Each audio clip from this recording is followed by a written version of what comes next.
What it do, what it do, what it do, everybody. Welcome to today's live. It's your boy Chi, King Buddha from the Chi Challenge. And we are live, ladies and gentlemen. Welcome to today's video. Okay, come be with me. Your insecurities don't own me. When is it enough? What it do, everybody. Welcome to today's episode. Today we are unboxing the OBS minibot, which is this right here. So, right here.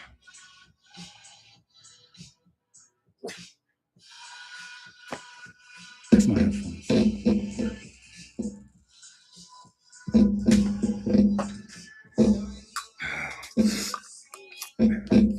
Check, check, check. There we go. What happened, baby? You want me to go sit over there? But we're here doing this. My dog, he hates when I get on stream. He doesn't understand. This is what's gonna make us out. This is gonna get us out the hood. Well, chat. Today we are unboxing the OBS bot. And why are we unboxing the OBS bot? Chat, because we want to have the best fucking stream ever. Well, we could do this. Check this out.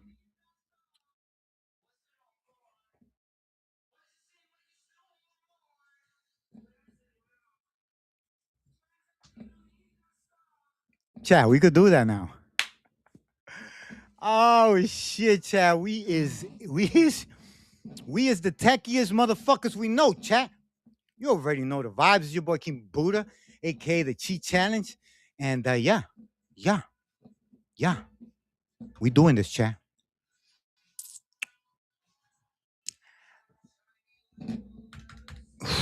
Doom doom.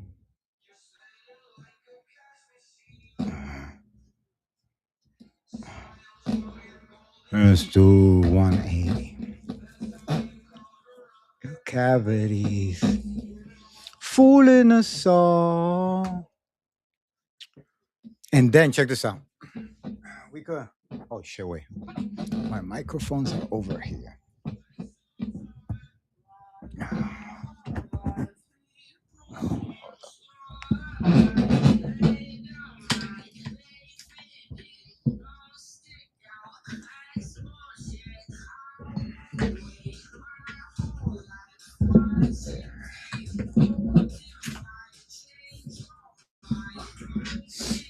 Fucking the whole desk is falling off. There we go. All right, chat. Welcome to today's episode, and we are live, ladies and gentlemen. I just want to thank everybody on Twitch personally because you guys have embraced me in a way I've never been embraced in my life. To the point, chat, that I literally haven't done in the 15 years on YouTube. I have not done what I've done on Twitch. So, guys, I want to thank you guys for being so fucking amazing. Look at this, chat. Look at this. Look at this, chat. It does some shit like that. All right, we good. I just wanted to make sure it was tracking me because and now let me see something. I was supposed to be able to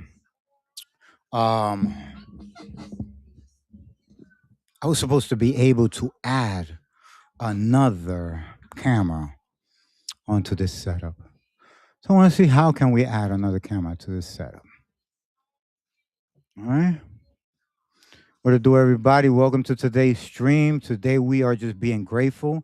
Sunday service, so we're being grateful. All right. So let's go here.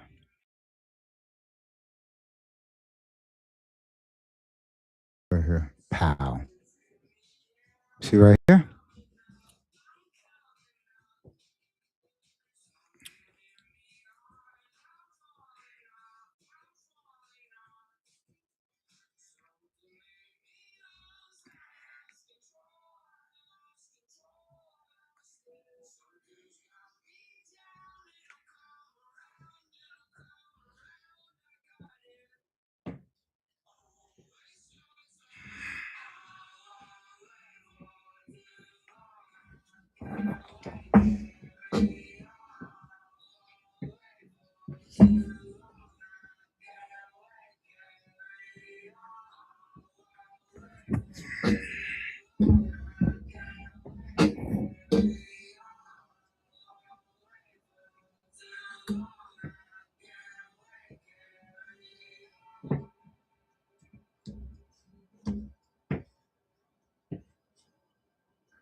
There we are, chat.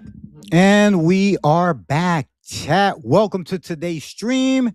I want to thank everybody for all the support on Twitch that we have been getting. Chat, fucking astounding support. And I really want to thank everybody. Yeah, we wanted to see if we could add the second camera.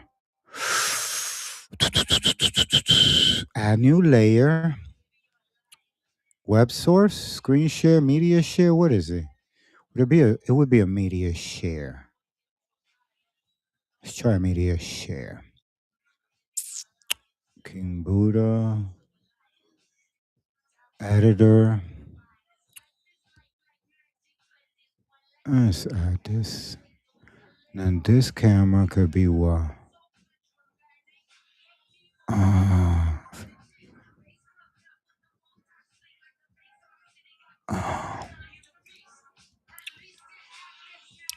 let's see. Crop. No. I want to add another camera.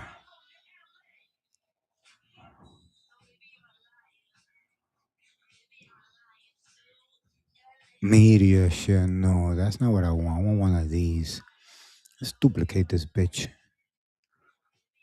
Editor. All right. So let's get rid of this. What we want to put is media share. No, we want to do a. So difficult. Oh, here it is. I'm bugging. Add a camera. There we go. I want to add an extra camera. Why the fuck my camera not plugged? Where's the face camera? 1080, yes.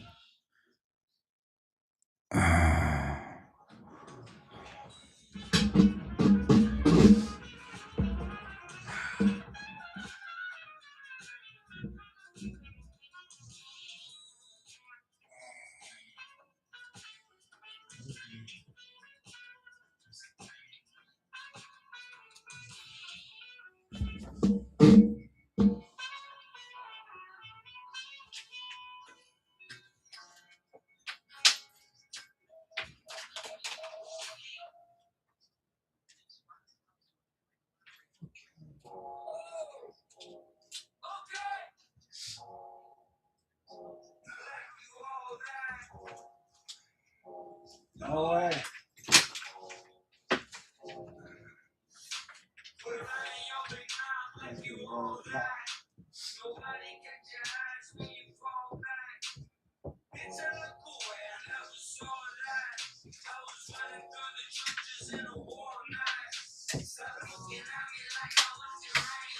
Okay.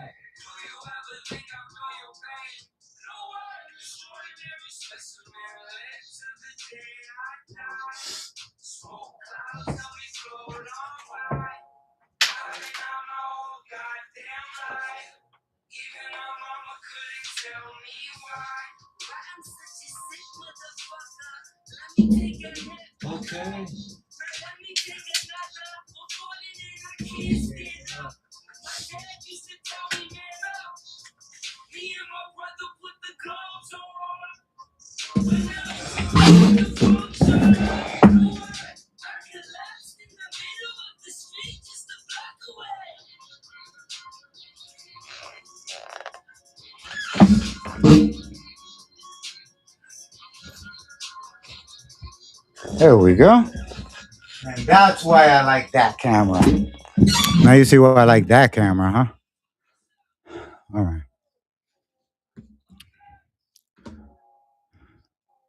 Like you're all that. No way.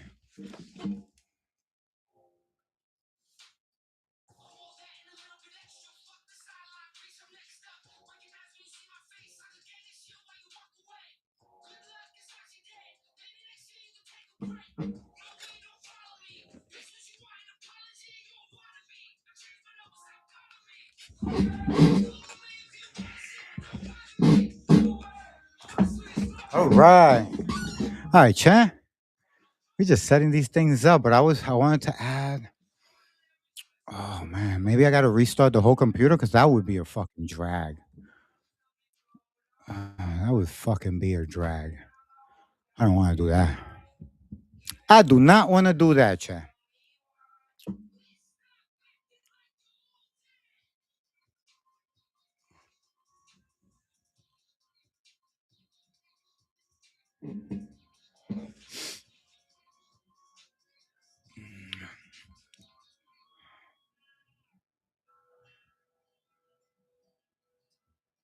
That's what I like about it.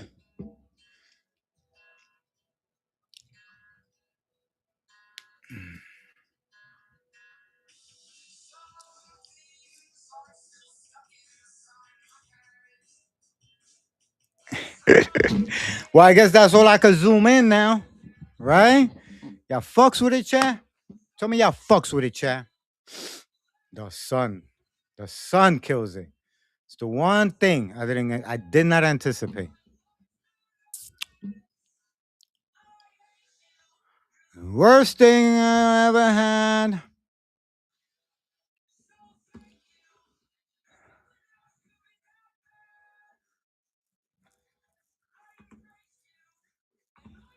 Give me a second, chat. Give me a second, chat. Give me a second, chat. My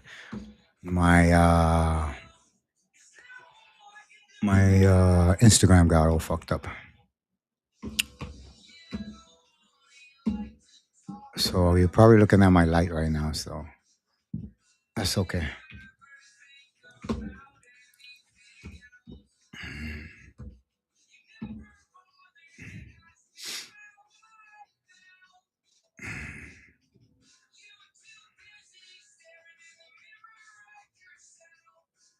I hate you. You're the worst best friend I ever had. There we go.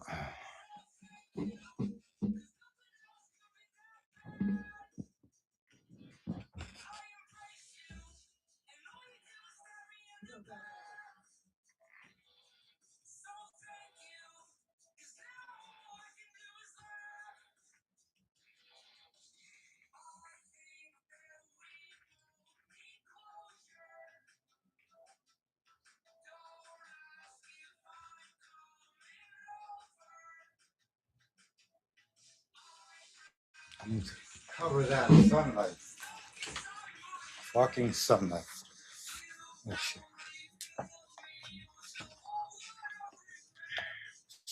I hate you. You're the worst best friend I ever had.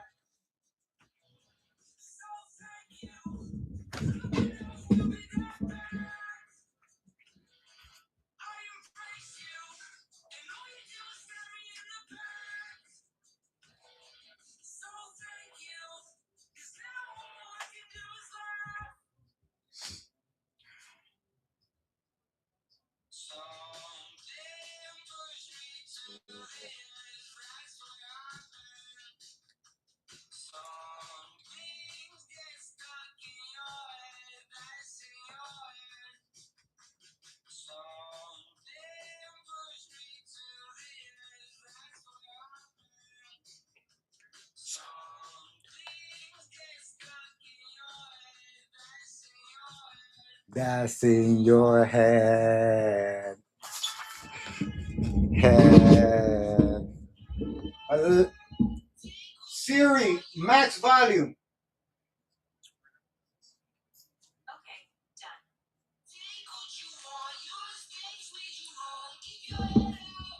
Keep your head up.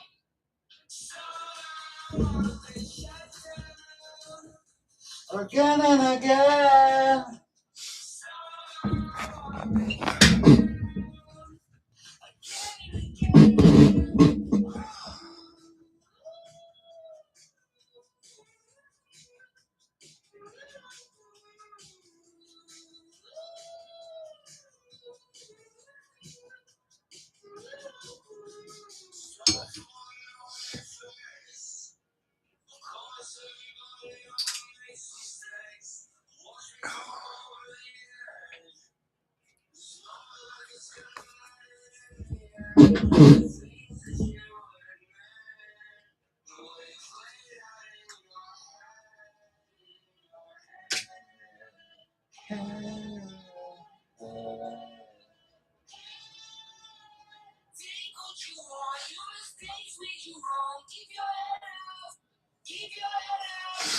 What it do, chat?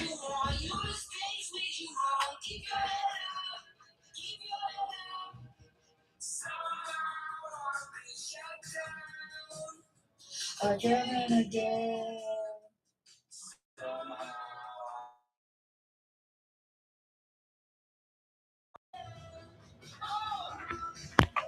There we go.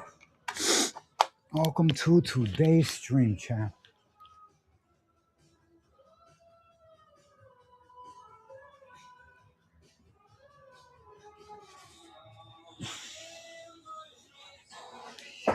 That's what I. Something stay stuck in your. Now we can turn this off. We don't even need.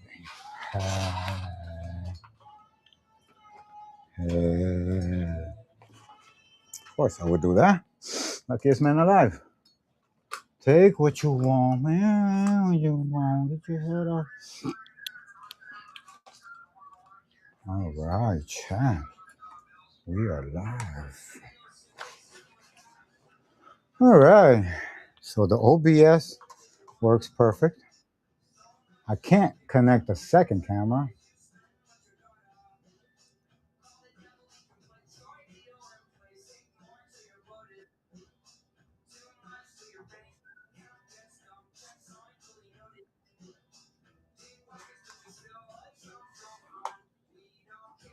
This should be the second camera, but it's not working.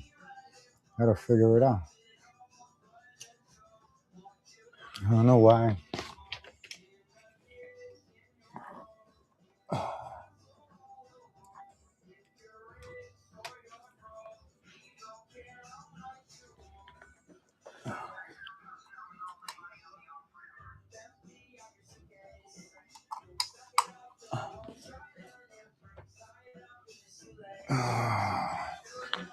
I don't know what's up.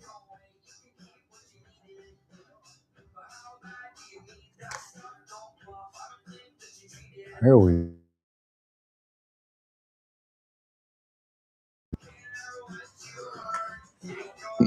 There we go.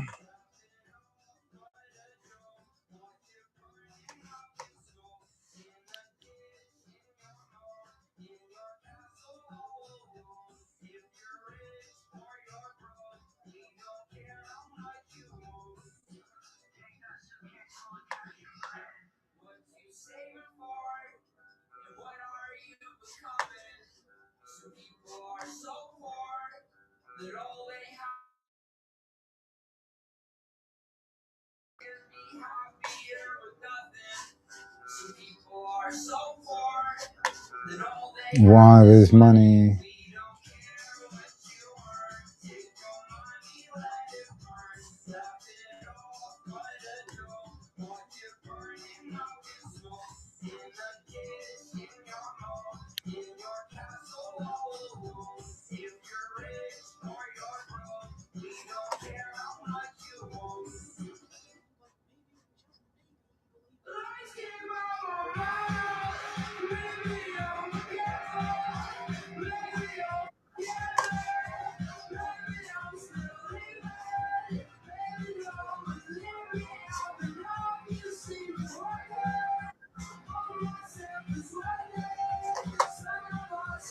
There we go, chat.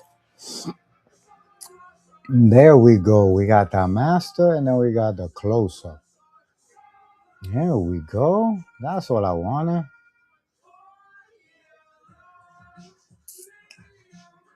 Because now you guys could see everything. You know what I'm saying? Here we go. Now we got the OBS, the Elgato face cam.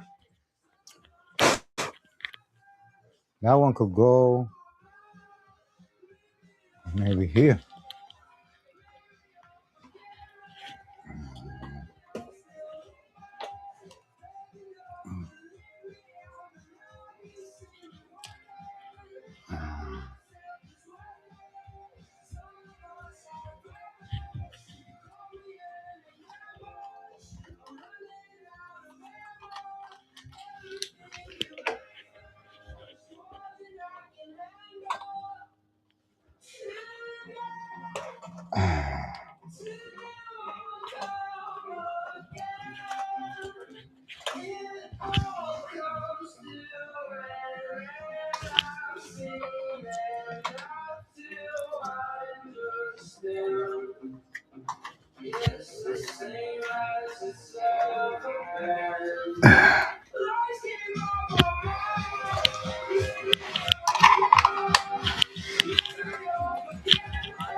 Oh shit. Let's see now.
What the fuck is going on here?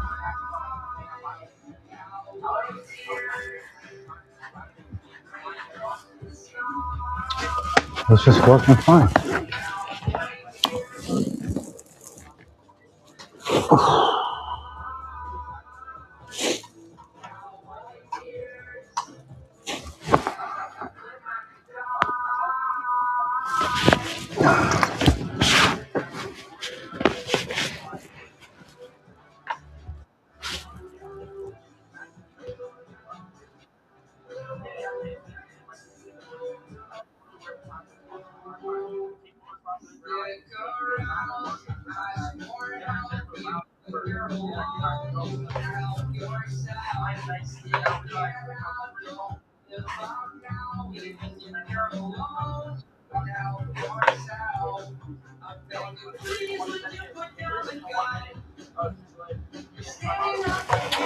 Okay.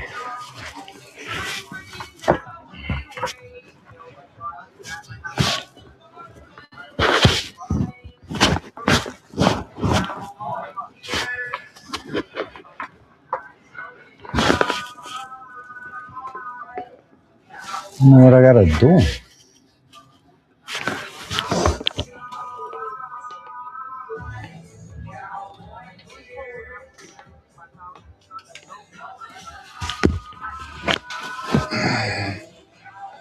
Yo, I fucking love this little camera, yo. This little camera, guys. This little camera right here, yo. It does everything for me. Fucks with it, man. I'm only adding the... Oh, here we go. You guys could get the side view, you feel me? Feel me? You guys can see the kids work. Oh, man. Let me grab this one, which is this one, put it here. Grab this one. Do this to it.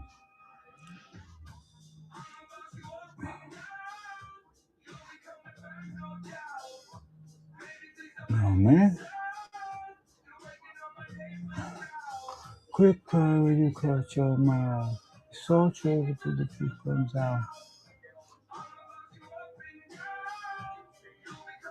No doubt. When things get... It's always my fault. Who you gonna call? If you really ready, baby girl, you'll see.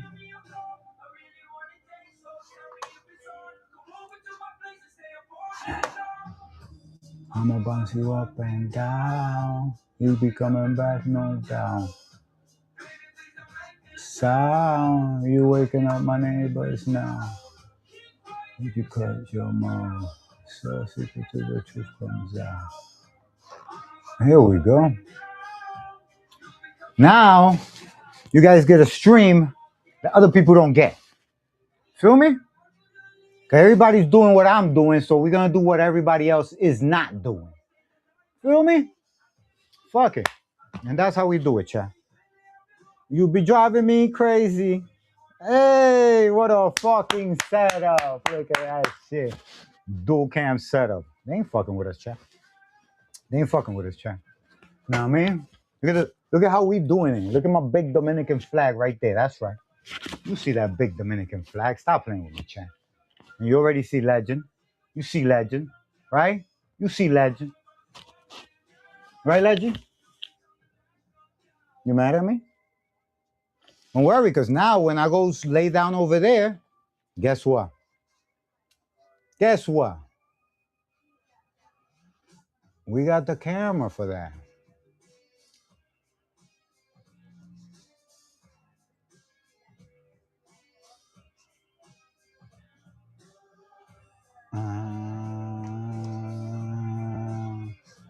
And that's the setup, chat.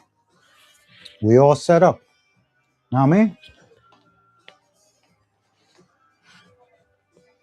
Now, when we do our streams, our shit is multi-cam. You get the side view, you get the front view. Well, okay, what more can you ask for, chat? What more can I give you? What's that? What else? What else can I give you? I've given you my whole life.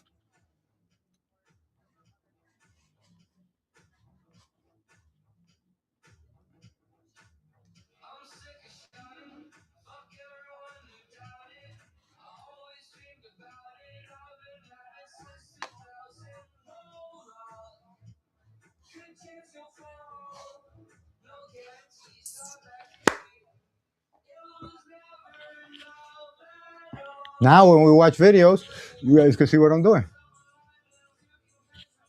You know what I mean? No more capping for all those cappers. You know what I mean? You see, we got the lit microphone. We got the dope setup, as you can see.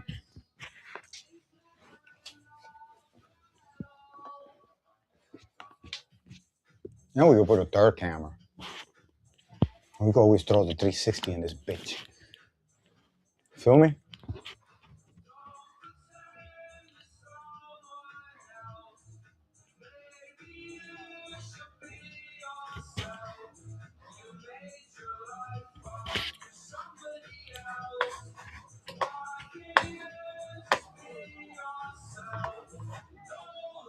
What happened here?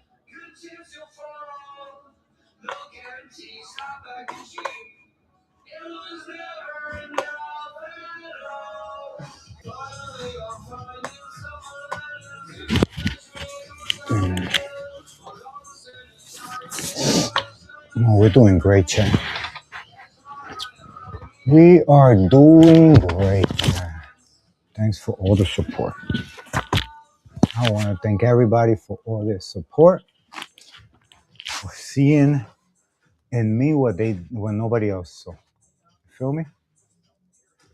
This is just good for me to know my volume, because of course. Check. Yeah, it's just so I can hear myself. That's it. Camera 2, camera 1. There we go, chat. Now we're gonna have to set up streams for camera 2 and camera 1. Oh, look at that. Here we got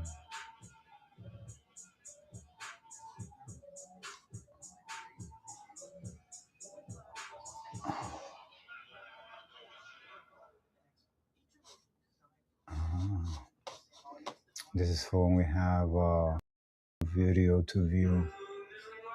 This is the master.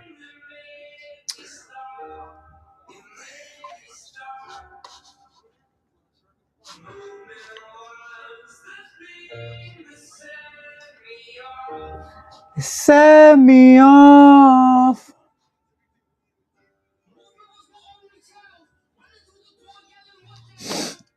Movement was my only choice.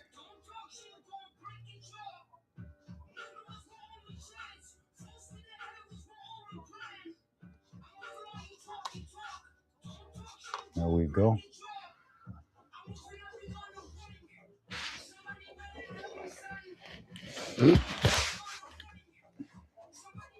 Yup, the stream looks amazing, chat. Now when I have guests over, we can see all the guests. And now you guys can see what I really look like. Feel me? I'm coming up.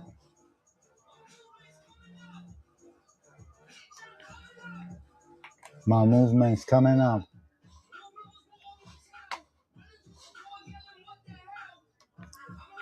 Paste.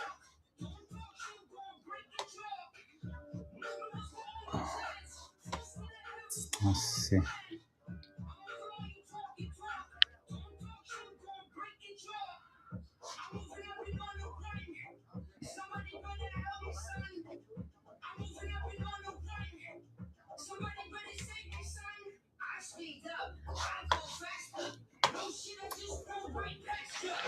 What it do, everybody? Welcome to today's stream.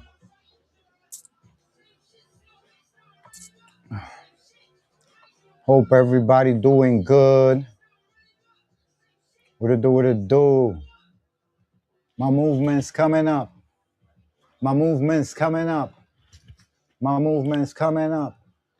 And I'm building my very own IRL backpack. So just know that, chat. Building my very own IRL backpack. So shouts to everybody on Instagram. Shouts to everybody on Rumble. Shouts to everybody on Twitch, especially Twitch. I love my Twitch people more than anybody. Nobody has put me in the place Twitch people have put me. So I love Twitch way more than I love anything else. You know what I mean? We did a 14-hour live yesterday. We got 5,000 views. We're up 4,300 views. That's how hard we went, chat. Let's go. Oh my God. You want to know how many views I got on yesterday's stream? First time in my life. 13,000. 13,000. Chat, I never in my life got 13,000 from a view. Like instantly. Like a live view. 13,000, chat. That's insane, chat. That's fucking insane, chat. That's fucking insane, chat. I'm so proud of you guys. I'm so proud of you guys, man. Everybody go to fucking Twitch and follow me on Twitch, man, for real. Follow me on Twitch. You gotta follow me on Twitch. You gotta follow me on Twitch, chat. Because the shit I'm doing on Twitch is crazy, yo. 16,000, chat? I can't even believe that. I cannot even believe that I did that many. Like, how? I haven't even ate today. That's how fucking excited I am.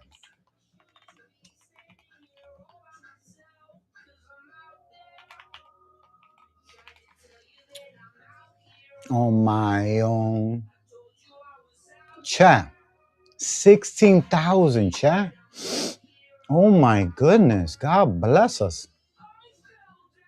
God bless us. I mean, 13,000. Chat, I'm going to show it to you guys because it might sound like cap. It might sound like cap. Let me show you guys. Where is it? Right here?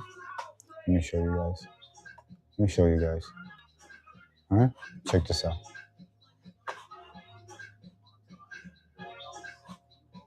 Look at this, chat. Look at those numbers, chat. What does it say here? Yeah. It says there 13,000, chat. 13. 1, 3, 6, 4, 5. 13,000. Wow. I've never done a live, got off, and it was 13,000. I've never in my life. Never. That's fucking amazing. Thank you so much, guys. You know what? It's going so great. I'm gonna order food instead of going to get it, and we're gonna just watch an episode right now. We're gonna watch an episode. I'm gonna give it up to you guys. I'm gonna give it up to you guys because you're the guys who really, really, really, really did this. You know what I'm saying? You guys did this. That is insane, chat. 13,000 views. That's insane, chat. You guys are a beast. You guys are a beast. Feel me? So let's watch something since we're already here. We're already here. Let's go, girl. Let's get right into it.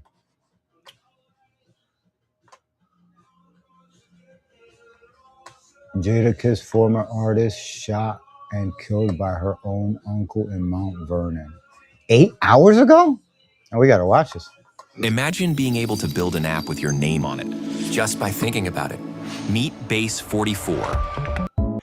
All right, we're gonna put that right there. We're gonna start this off the way we always start every episode, chat.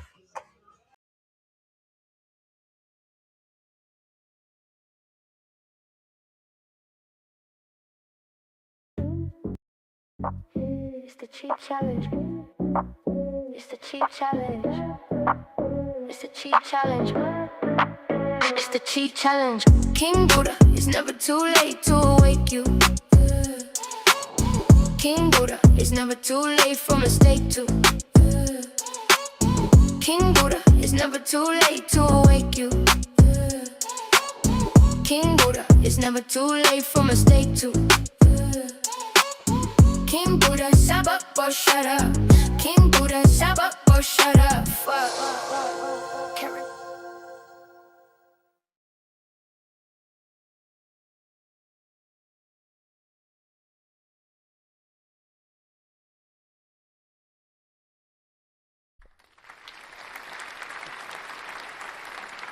Episode, and we're sporting a dual cam for you guys out there trying to keep up with the boy. We moving on bigger and better platforms, bigger and better ideas. Know what I mean? Let's switch microphones.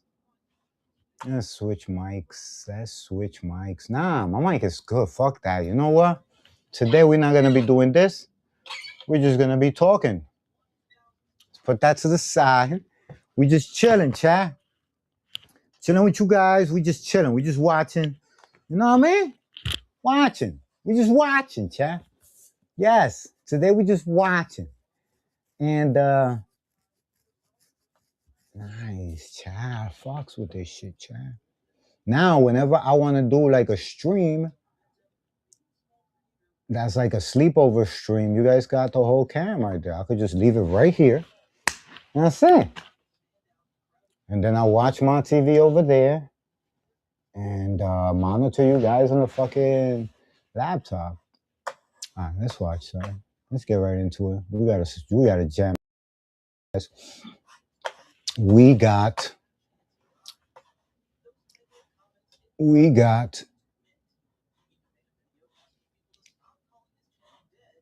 Jadakiss's former artist shot and killed by her own uncle in Mount Vernon. And the reason why this touches me a little personal is because, chat, we are right here. We are at the borderlines of Mount Vernon. Like, we are literally at the precipice of Mount Vernon. So that being said, chat, we definitely got to tap into this. You know what I'm saying? So let's get right into it, chat. Let's get right into it. Let's subscribe to the channel. Let's like it. Let's do those things that we like people to do for our channel. You know what I mean? Let's get right into it. This is the sound of gunfire that woke residents on Murdoch Avenue. The focus of that investigation, a black Jeep someone opened fire on, killing Julia Anderson, who is sitting in the driver's seat. Her mother says the 39-year-old had just finished work and was headed home less than a mile away in Mount Vernon. She usually comes home at 12 o'clock in the night, and usually when she comes out, she always making some kind of little noise or something, so I know she's home. But then I was wondering what happened. I didn't think she was gonna die. The victim's sister, too distraught to speak on camera, but says Anderson had just wrapped up a night shift as a caregiver at a group home for developmentally disabled adults in the Wakefield section of the Bronx. George Enriquez is a neighbor and co-worker. I felt it so much for that girl this morning when I heard the news that you don't know. I think I was going to have a heart attack. But... Do you have anything to say? She was sitting in our car. What happened? Why'd you shoot her, Michael? Okay, and the uncle happened to take her out, and the mom looked giddy as hell. Mom looking giddy as hell. Mom don't look like she done shed a tear since that girl passed. And I know people grieve differently. I know people being shocked, but she over there laughing, talking about she was tall. Keep smiling. Keep. Sounded to me like the siblings got together and took out the niece for the property. Oh my God. No way.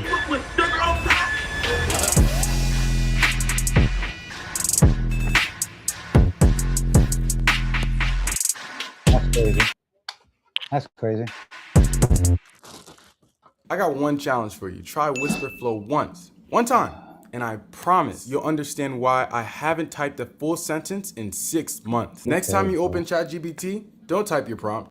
Shut up. Now, they say family could be your worst downfall sometimes, and the love you have for them can be treated as weakness. It's like the more they know you got a weak spot for them, the more they attack it. Whether it's a favor, whether it's for physical or emotional support, whatever it is. But then you have issues where money is involved. That's when you really get to see the people's true colors, whether family or friends. Yo, chat, I love this new OBS robot, yo. Chat, this shit is fire, chat. Like, chat, for real, chat. You telling me that this is not the future? Come on, chat, put it in the chat box. You know, yo, you know what I'm saying. Like, I could sit right here, and that's it. I'm chilling. I'm watching. Listen, I could screen share all this to my TV. Matter of fact, I'm gonna do that. I'm gonna show you guys what I could do. The capabilities of your boy. Watch this. I don't even got to watch TV, yo. I could screen share this to my TV and watch that.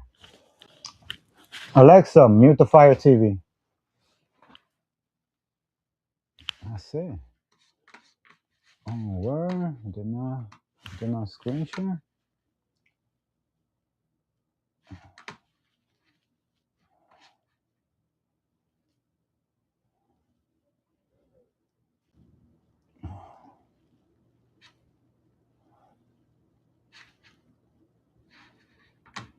Here we go.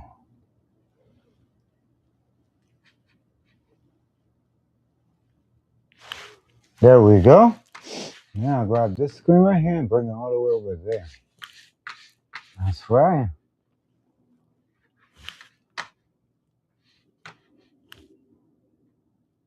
The fuck? There we go. Huh? Now I don't gotta do nothing. You guys could watch. My OBS robot will follow me. My OBS bot. Just follow me. I got my. Let me make sure the sound is coming to the universal. We wanted to go here. So okay. It took me a little while to do this video, all because I wanted to figure out the truth behind this girl's homicide. And that's it, It was too bold, it was too fuck? random, yet she was targeted at the same time. Now, who would want to take the life of a female in the first place who works with disabled children? It would either be someone close or someone that wanted to send a message. Unfortunately, when her death was first revealed, everyone ran with a narrative. A bunch of people's first instincts was it was because she was in the streets, she was involved in something we didn't know, maybe it was drug related, the whole 9 yards. However, the reports clearly stated that she literally just got off work not too long before she was gunned down. Not to mention, this should be a clear example of how people jump straight to conclusions and paint a whole narrative for the world before even knowing what really happened. Because instead of being involved in the streets, instead of it being an issue over drugs like many people thought, instead she was taken out by her own uncle due to a property that was left in her name. Now briefly, it's said that her grandmother passed away, left her property located in the Bronx, New York in her name, which will give her full custody of the property to do whatever she wanted. She could have kept it, fixed it up, used it for herself to live in and kicked everybody out, or just rented it out through the government using Section 8, or just put it up on Airbnb. Or she could have just sold it and collected the money and could have kept all the proceeds for herself, or decided to split it amongst family. Totally up to her. Now, if you know anything about the Bronx and Mount Vernon area, the houses up there on average range anywhere from 500 to 700,000 and possibly more. And with that type of money being talked about in the air, it breeds greed, even from people you least expect it from. However, they do say that money is the root of all evil. And in this case, the Mount Vernon woman's own uncle will let that greed get the best of him and decided to take his niece's life, where investigators believe that it was all due to the inheritance of that property that was given to her by her grandmother. Now, here's what I want to say, y'all. These cases are way more common than we think. Some people even get away with it because they're able to fly under the radar due due to more than likely they aren't the ones that carry out the hit. But it's a lot of cases where family even fall out with each other whenever someone who owns a home passes away, and you either got someone who want to keep it or another sibling who may want to sell it and get the money. Now here's where this story takes a wild turn and allegations are being thrown out there. It's bad enough that we will find out that she was unalived by her uncle, but after her mother did an interview on the news, people are now saying they feel that the mother may have had something to do with it as well, allegedly. Now we know everybody grieves different, but if you're asking why people are claiming that allegedly this mother had something to do with her own daughter's death, well, it's because of the way she was smiling and looking nonchalant while giving an interview. Keep in mind, not only did she just find out that her daughter passed away, but she lost her daughter and her brother is the one that took her life. Wouldn't that be something hard to deal with? However, she smiled and giggled while being asked about the situation. Now, some are alleging that maybe the mother is the one who manipulated the brother to carry this out in efforts for them to get possession of the home. But who knows? In situations like this, here's what I would say. Whether it's kids fighting over money left by parents or even a house, there's a reason the person who passed felt the need to leave whatever they left behind to a specific person, right? In this situation, the grandmother skipped over 2 kids and left the property to her granddaughter. There's a reason for that. What the reason is, who knows? There's a reason that woman said, no, I'm not leaving nothing to my 2 kids. I'd rather leave it to my granddaughter. Maybe she felt her kids wasn't fit, who knows?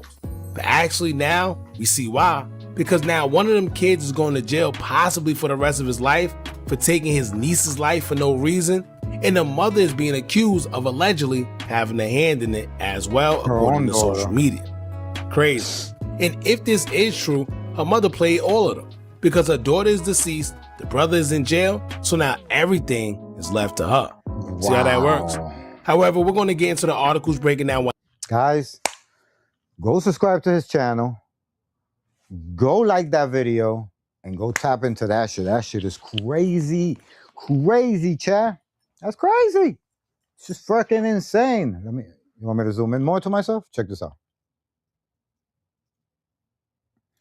Woo! Check this out.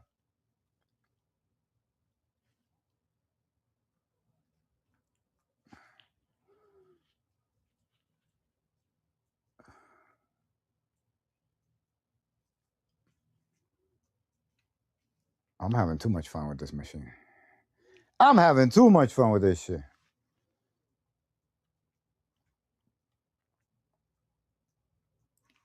All right, let's keep going.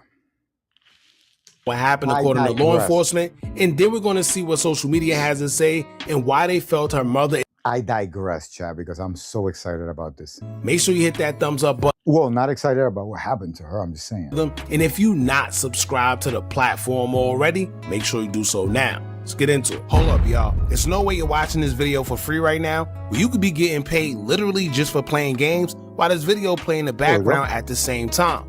Only difference is the increase in your bank account. Now, I'm not saying you'll get rich, but I am saying that you could easily make something while doing nothing except for sitting on the couch playing games if you download the app Free Cash. Tap or click the link I pinned in the comment section or scan the QR code that I put right here on the screen. Also, if you use my link right now, they give you a little something to start off with just for signing up. So if you want a little Uber Eats or something to snack on and don't feel like dipping into your own wallet, play a few games so you don't have to spend your own ends. Now let's get back to the video. Now, according to a New York Post article, it is state quote, a Mount Vernon gunman was arrested Wednesday night for unaliving his niece on a Bronx street in a dispute over an inheritance home, according to authorities and sources. Michael Foster, 58, allegedly shot Julia Anderson, 39, multiple times in the stomach as she was about to step into her black Jeep in the Wakefield section Monday night, according to the NYPD and law enforcement sources. Anderson, who also lived in nearby Mount Vernon, was found sprawled on the ground outside her ride on Murdoch Avenue when police responded to a 911 call about the shooting, the sources said. She was rushed to Jacoby Medical Center, where she passed away, cops said. Dispute over an inherited home appears to have sparked the uncle's rampage, sources said. The pair lived in the same residence in Mount Vernon. Members of the NYPD's crime scene unit were seen raiding a Bell Avenue home in the Westchester County suburb associated with the pair late Wednesday. Cops carried out brown paper bags of evidence taking photos and examining a gun box by the Lite home. Forster was slapped with charges for murder, manslaughter, and 10 counts of criminal possession of a weapon, cops said. The alleged unaliver wore bright yellow shorts, socks, and sandals and kept his head down as cops walked him from the Bronx's 47th precinct to a police car Wednesday night. Forster was awaiting his arraignment in Bronx criminal court. Anderson's mother, Beverly Patterson, told Fox 5 that her daughter worked as a disability aide and was just a month away from her 40th birthday. She was very good. She kind of looks similar like me, although she's tall like 6 foot, I think. Patterson told the outlet. I don't know. She went to work and that was it. Never heard anything from her again. Now, NYPD detectives are leaving no stone unturned in their hunt for the moped shooter who opened fire on this 39-year-old woman who was sitting in her car right over here last night, killing her. She had left work and was on her way home but never made it. Just a short time ago, we obtained surveillance video of the moments that the shots rang out. A random IT guy once told me the scariest thing about Max. He said, the damage is already happening before you ever notice anything.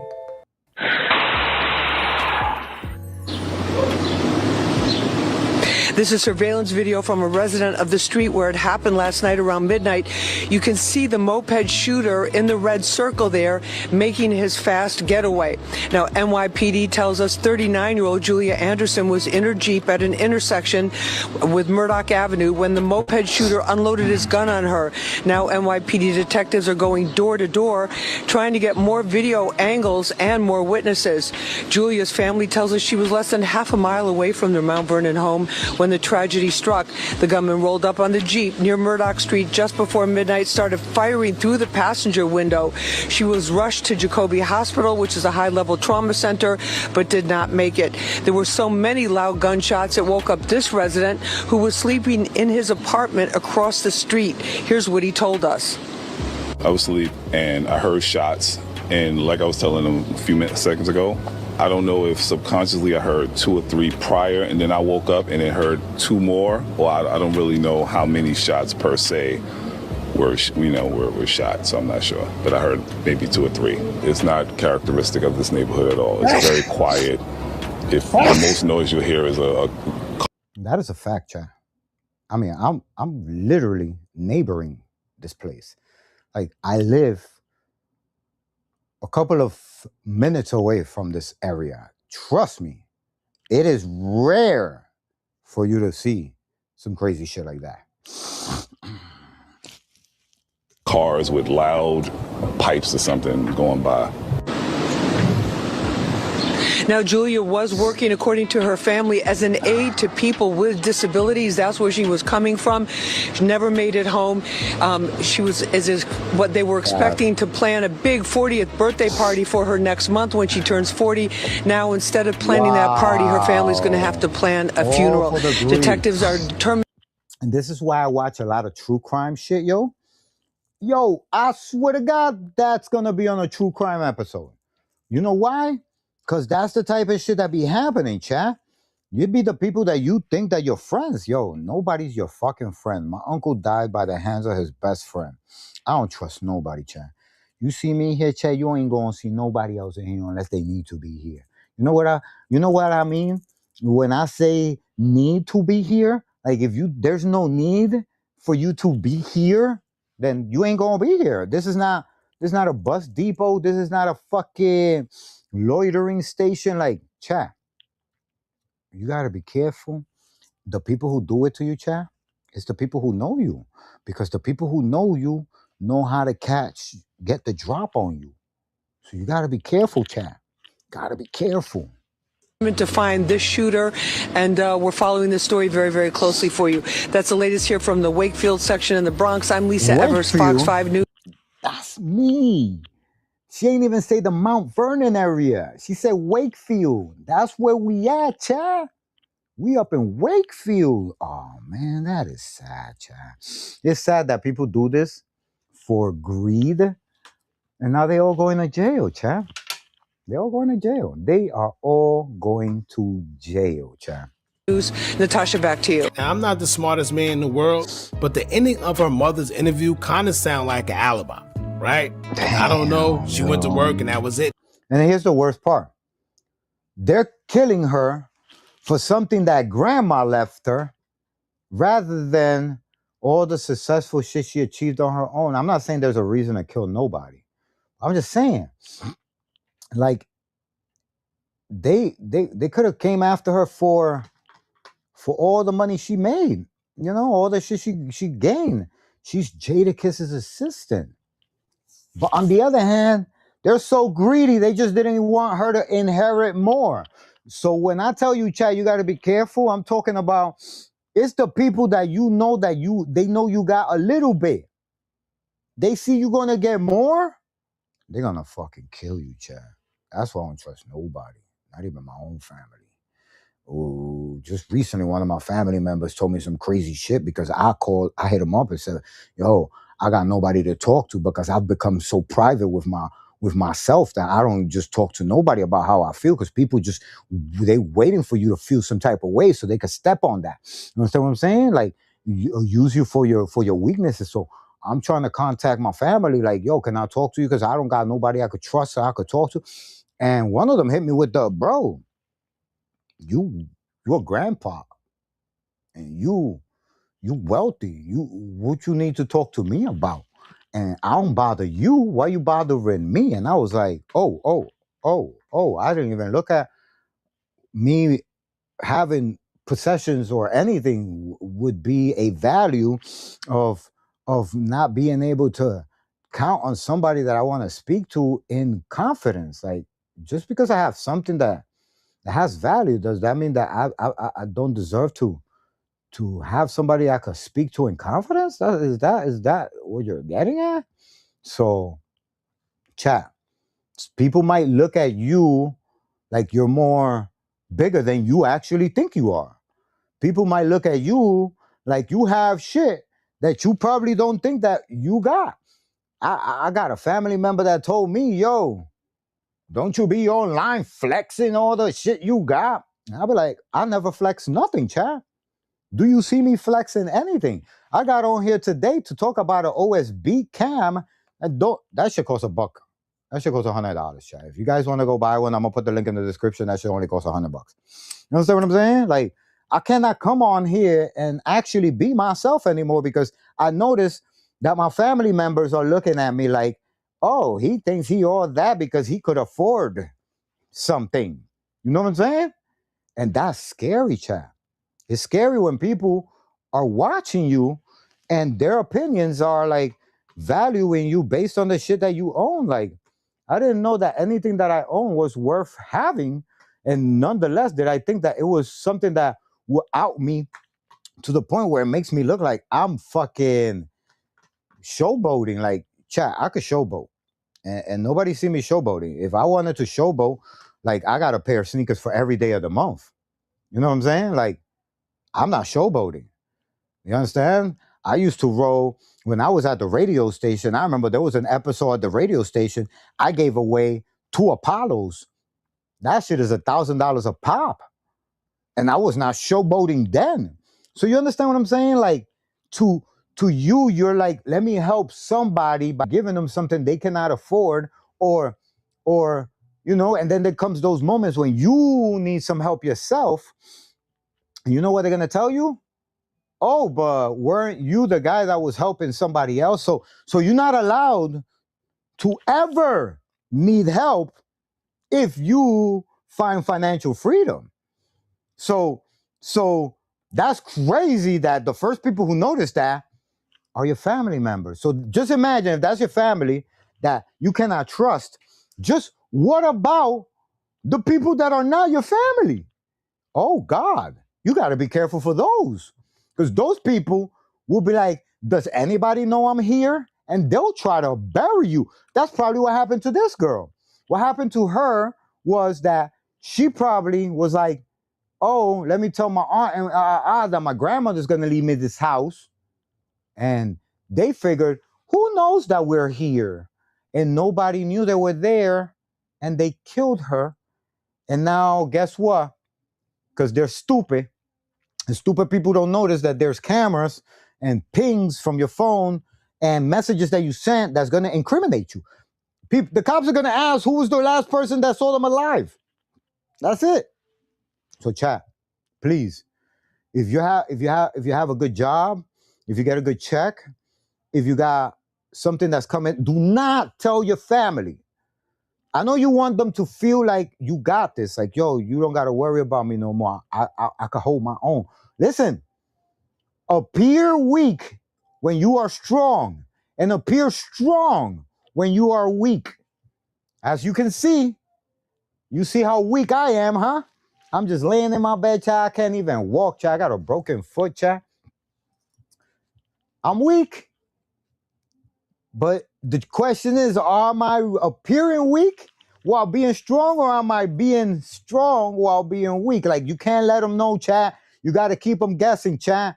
Don't fucking trust nobody, chat. Love you, motherfuckers. That's why I teach you everything I teach you. King Buddha. And I'm going to teach you the right way before some fucking bullshit scam artists try to be your best friend in the world, and all they really doing is setting you up for the moment that, listen, chat, I'm not moving around unless I got fucking security now. Like, that's the way it's got to be now. Like, I'm going to call a security firm. I'm going to get 2 armed securities, $100 a day for 8 hours, and then we're going to go outside. You know what I'm saying? Or I'm just not going outside with anything. Yo, you could rob me. I don't carry no cash. Fuck that. No cash on me. I'm a broke-ass motherfucker. You trust me, I'm broke. I'm broke. I'm broke, baby. I'm broke. It never heard from her again. Like, it kind of sounds like you're trying to, she went to work, and her mother's interview kind of sound like. See, and this is what I was just talking about. Watch this, watch this, watch this. Pay attention, chat. Alibi, right? I don't know. She went to work and that was it. Never heard from her again. Like, it kind of sounds like you're trying to cover your tracks, right? That's not something you say when you're grieving, but we're going to get to that. Now, it's unfortunate because she dedicated her life to taking care of kids with disabilities. Taking care of everybody, Chad. Those are the people everybody want to do in. This is why I got no friends. And somehow they thought it'd be a good idea to take her life. For the ones that don't know, before Julia took care of disabled kids, she was also a rapper and was a female rapper under Jadakiss D-Block label and had a song with him as well. Wow, that's fucked up. Jules Champagne.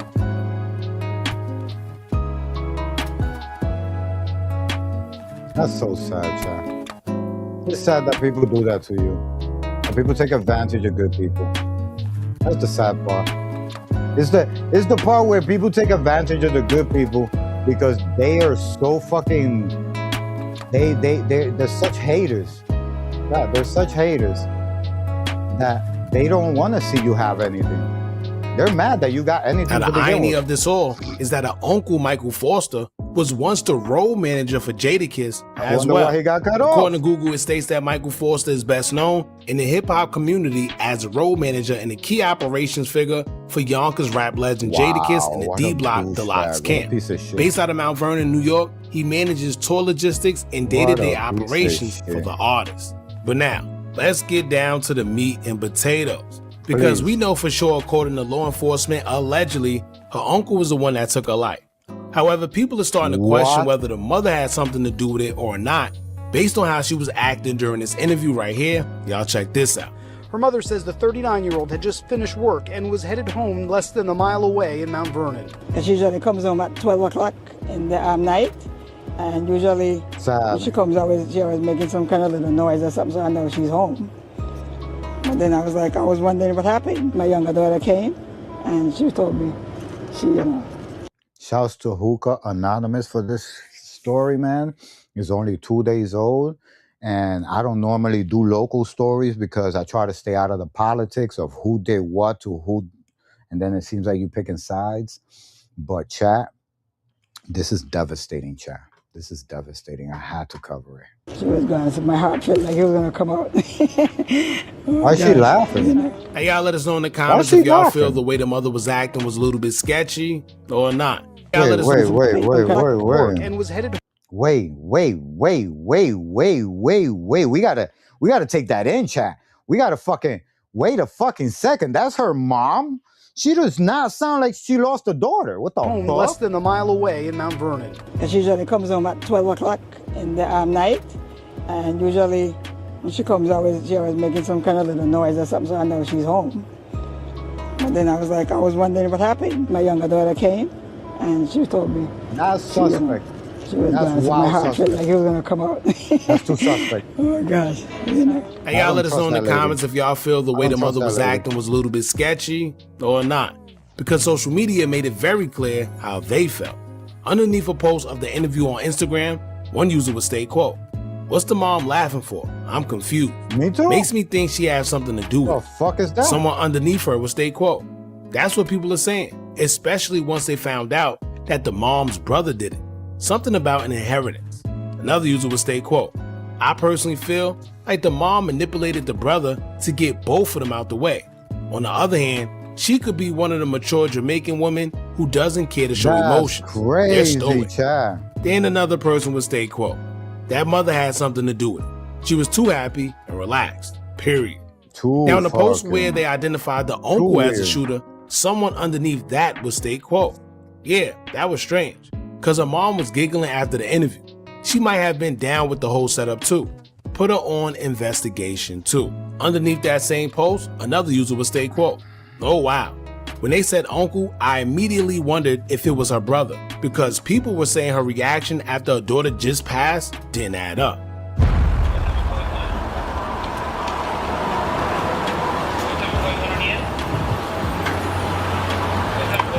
Why'd you shoot her? Do you have anything to say? She was sitting in her car, what happened? Why'd you shoot her, Michael? Michael, why'd you shoot her?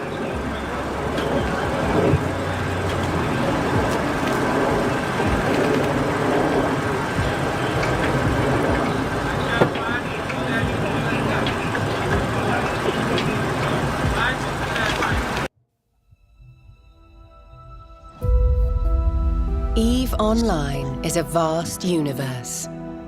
I got that Alive game. with the unrelenting. But I don't think I like it. I think I gotta play with some people that know about different, I get it. But it isn't that much difference in the world.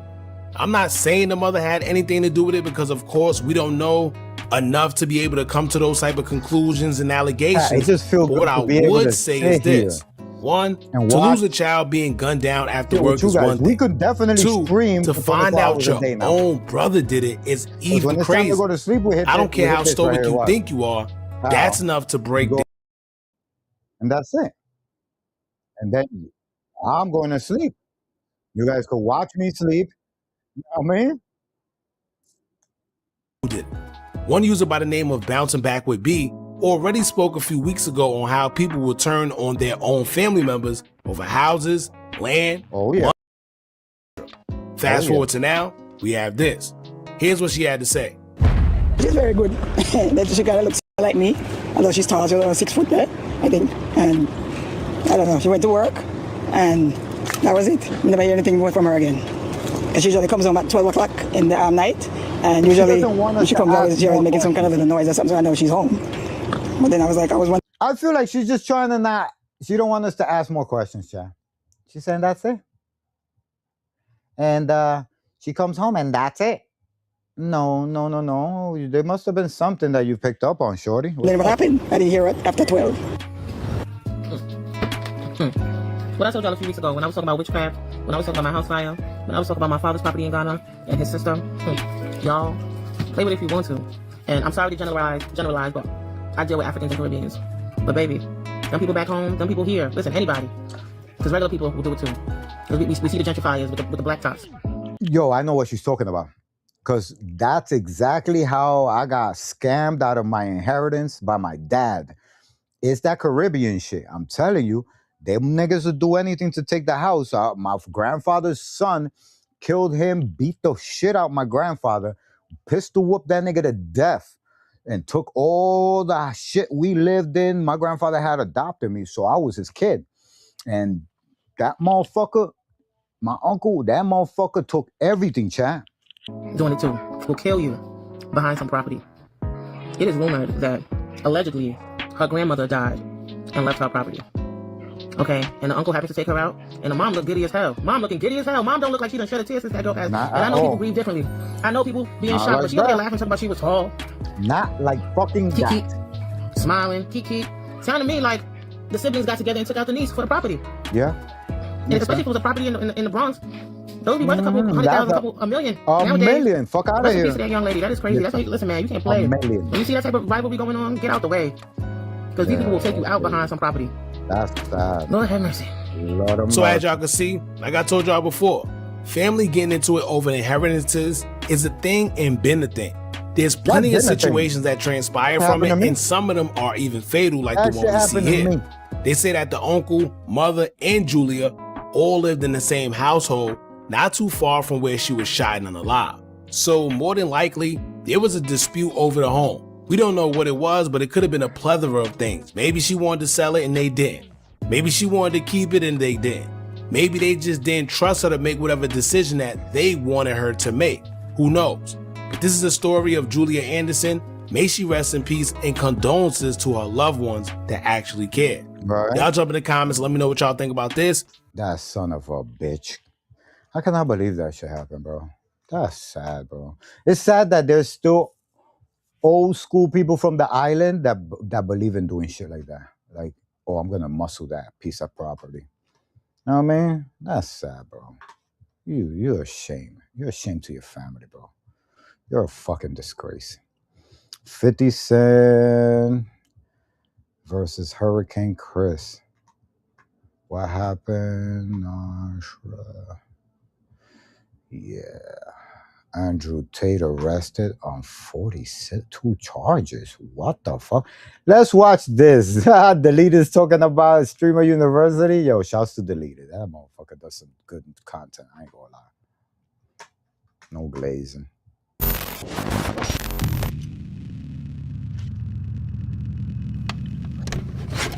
Villain, stop being a lasagna sloppy head ass. Like the damn video. Like it. Parasocial that like button and ask me if I care. It's fit to be the D nigga. Hey, my office tomorrow, bro. I'm expelling your ass. Your office, nigga, I ain't coming. Hey, your office, nigga. Your office, nigga, I ain't coming. Tomorrow you get expelled. Fuck your office. Chaz, you walk. Walk. All right. We gonna see you tomorrow. Who the fuck you think you playing with? Chaz, nigga.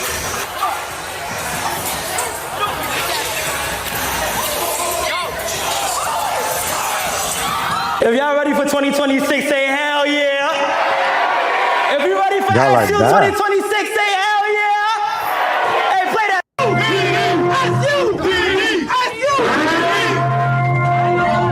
The fuck? Streamer University is officially back in session. And baby, this shit is already falling apart beautifully.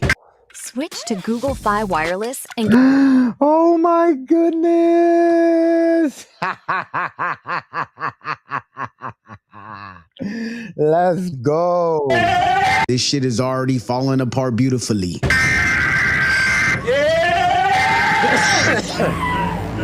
Hello, don't say a word, nigga. Sit down.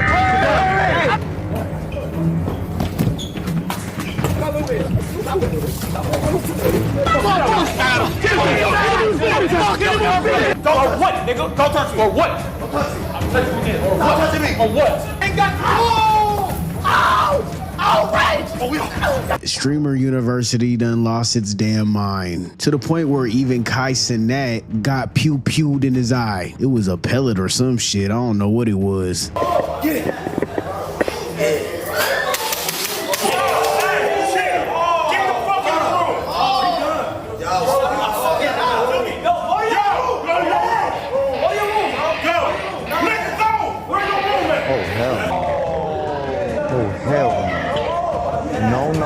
No. I like that. I'm so glad I wasn't in that. I don't know what they shot him with, but these motherfuckers are actually insane. They popped this man right in the eye. He was hot. Look at him. He was stomping around. He was pissed. How y'all gonna shoot the principal? What is wrong with y'all? To everybody, bro. Anything. No, this to everybody. I'm not even trying to send nobody home, bro. I don't want to send nobody home. Tell everybody this, bro.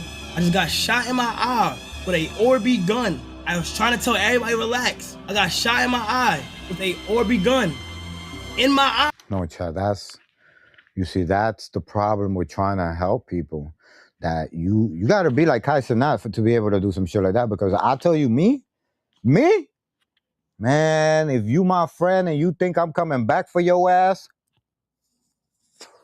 you better have your own talent, motherfucker. I'm not fucking putting my shit on the line for nobody. Nobody did it for me.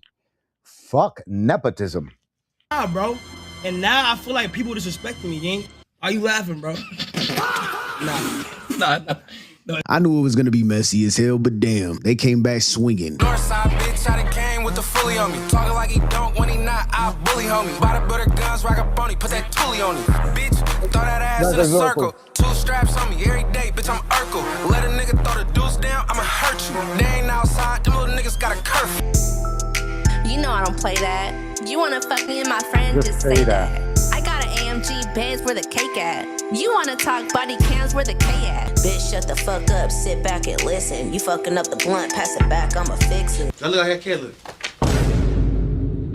Okay. So now every year this event's gonna happen, and every year somebody's gonna crawl into the comments talking about it's fake, it's rigged. They only choose people who already have followers. Okay, we gotta be fair. I actually think Kai listened to the criticism from last year and adjusted. This year he started things off by putting the spotlight on the smaller creators first. There are way more unknown names than the bigger streamers, and honestly, I respect it. He only let in a few bigger creators, and even then, it wasn't a whole army of them. He gave the smaller streamers a chance to breathe before the alumni started showing up. And by the time this video comes out, Alumni Day should be happening, or it probably been happening. I don't know. I'm slow as hell. I'll be moving like a turtle. I don't know when y'all about to see this shit. But that's when the bigger creators come back, help boost the energy, create more storylines, and bring even more eyes to Streamer University. And I actually think that was a smart ass balance. Last year, one of the biggest complaints was that there weren't enough opportunities for the smaller streamers because the bigger names were soaking up all the attention. This year, Kai flipped it. He gave the newcomers their own spotlight first and saved the alumni for later. And it's working. In only 45 hours, the people involved gained a combined 5.18 million followers, million with an M. That's not a little accidental algorithm tickle. Whoa. That is a full-blown influencer manufacturing facility. They got people walking in regular,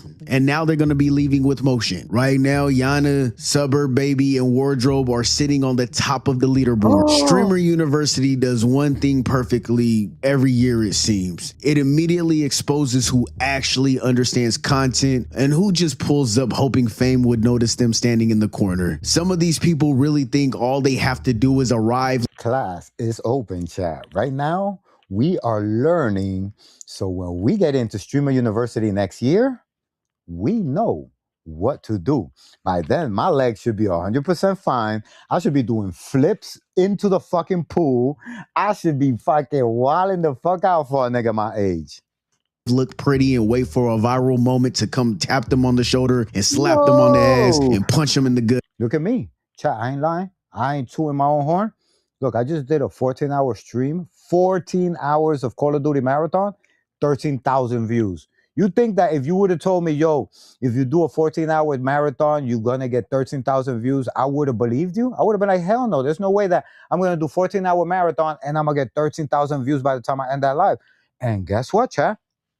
I had to do it to find out. So what he's saying is that if you're sitting there thinking that it's going to come find you because you're doing what you're supposed to be doing, forget about that. You're supposed to be doing what nobody else. If they tell you you cannot run in the halls, chat, that's the first thing you do. They say you cannot have a dog. I got a fucking mascot. And say, excuse me, are you ready to become famous? No, bitch, go create something. It don't work that way. And the funniest part to me is that's why we got the OBSBOT, so we could be able to watch TV from here. Guess what's going to happen now, chat? We might run this stream for 36 hours. We might run this stream for 48 hours just to see how many views we're going to get. We did 14 hours and we got 13,000 views. What if we do 48 hours and we get 100,000 views? You get what the fuck I'm saying now? Do you get where we at, chat? Plus, I got the IRL backpack, which is just going to be in camera. I'm going to add to this shit. So this is gonna be running. I'm gonna walk out of here with the IRL backpack, and we're gonna be broadcasting probably a whole week straight. So if we go on vacation, from the minute we leave here to the minute we come back, it's just gonna be one stream, chat. I don't know how I'm gonna do that though, because when you get on a plane, it might drop. But you already know what I'm saying, chat. I'm saying I cannot predict what is gonna be outside the box. But one thing you gotta do is think outside the box. Because if you're doing what everybody else is doing, you're late. DDG and Funny Mike did not even get invited this time. Their names were not on the list. Bitch, go create something. It don't work that way. And the funniest part to me is DDG and Funny Mike did not even get invited this time. Their names were not on the list. They are literally outside the gates like ex-students who got expelled. And somehow they are still carrying the entire event harder than half the people enrolled. DDG basically turned himself into the unofficial narrator of Streamer University. He does not even need to create his own drama because everybody else keeps delivering. You see what the fuck I'm talking about, chat? While Rakai, Tylil, and all of these motherfuckers are trying to sneak inside fucking Streamer University, like do something that nobody's doing. Bro, I'm trying to be on that wave. You understand what I'm saying, chat? I'm on that wave. What they doing, chat? I'm trying to be on that wave of pioneers. That's what we do. We running these chat. I'm building my own IRL backpack. I don't gotta say no more. How many people you know did that? I think. Get directly to his doorstep. Then he and Funny Mike is outside creating little hitless games and mini competitions between the students. And I'm not even joking when I say that that might be the most entertaining part of the entire event so far. Yeah, I just heard you was one of them ones, man. You one of them that, you know, get shit done and shit. You gotta understand, man. I whacked it, nigga. That's what I'm saying. You know, I make sure my shooters, I make sure. Hold on. I got one top shooter. You feel me? Her name's Sierra. She by herself, but she sliding shit. You know, when your mans wake up, tell him I'll put some money in his pocket too. I got a hat I want you to catch, but you just gotta, you know. Just say the name and I got it. I'm here. I go upstairs and grab it. All right, I want your rage gone. Ain't nothing but a word. Every fight, every awkward conversation, every forced interaction, every random beef, every person embarrassing themselves. DDG sending hits to Streamer U. Let's go. Yo, we've been missing out, yo, because I've been so focused on like how I'm gonna shock you motherfuckers with some original content. I haven't really been reacting to bullshit because I've been like, I gotta focus on what I gotta focus on, which is how to give you motherfuckers something more on me so you motherfuckers can parasocial the fuck out of me. I want you motherfuckers to parasocial me so hard that I can't walk through the streets, chat. I need the subs too, chat. I need the subs, chat. Y'all gotta hit me with the subs. You feel me? Y'all gotta hit me with the subs. So let's get back to it, chat. Selves in 4K. DDG is right there behind the scenes, rubbing his hands like Birdman. He is instigating the shit. Cancel that nigga. What the fuck is you talking about? Shots fired. Don't do that. Yeah. Yes. What is they talking about? Good. Nigga. It's not worth it. She was gonna catch straight pretty juice, not gonna lie. Hello? Hey, I'm gonna make sure you paid, man. You did your thing, man. I seen that shit. You always tell me, bro. No, they not. Look. I pay my shooters. I make sure my shooters paid. We have got to the point where literally anybody. Chat, yo, the game it changes. You better know the rules if you want to cheat for the cheaters. You better know the rules if you want to hack for the hackers. But you can't do nothing unless you know the game. You pay your shooters right, they'll do whatever. That man built a whole production company off of other people losing their minds. And I respect the finesse deeply. Because let's tell the truth, this year is a little dry compared to last year. The people are there, the cameras are rolling, the opportunity is massive. But it feels like fewer people actually know how to create. Too many of them are standing around like Sims characters, waiting for somebody to assign them an action. So with DDG and Funny Mike causing all this chaos and havoc, Your Rage was talking to Kai about the situation. And Kai basically said anybody not officially a part of the event who's inserting themselves into it is probably going to get nerfed next year. Let me tell you what happened. Me, Tiana, She's one of my students. I'm a guy at this house. I'm trying to help guide her. I am with her in the hallway. DDG calls. Tries to say I got AIDS or some herpes. Hey, by the way, you know what alumni not here, but in the fair, you know that nerve coming back? Yeah, I know. And I'm sorry, but that is corny as hell. I know he's probably playing. I hope he is. But if he isn't, that's corny as fuck. Yeah, that's yes, crazy. it's your event. Yes, you made the rules. Yes, you can technically do whatever you want. But that rule is giving angry landlord energy. Yeah. It is giving homeowners association president, and is definitely giving nobody is allowed in the pool after 7 p.m. Very Karen of him. Kaidem put the suit on and turned into Mr. Karen. I think he's just acting like a douchebag. He don't really mean it, but a little humility would not hurt before you accidentally become the person everybody is afraid to work with, because one wrong move gets them banished from the kingdom. And I think he's just playing. Everything's about clip farming, right? Because you got dudes like that Spider-Man streamer, whatever the hell his name is, he's crashing the fuck out on Kai because he didn't get accepted. And Kai, nigga,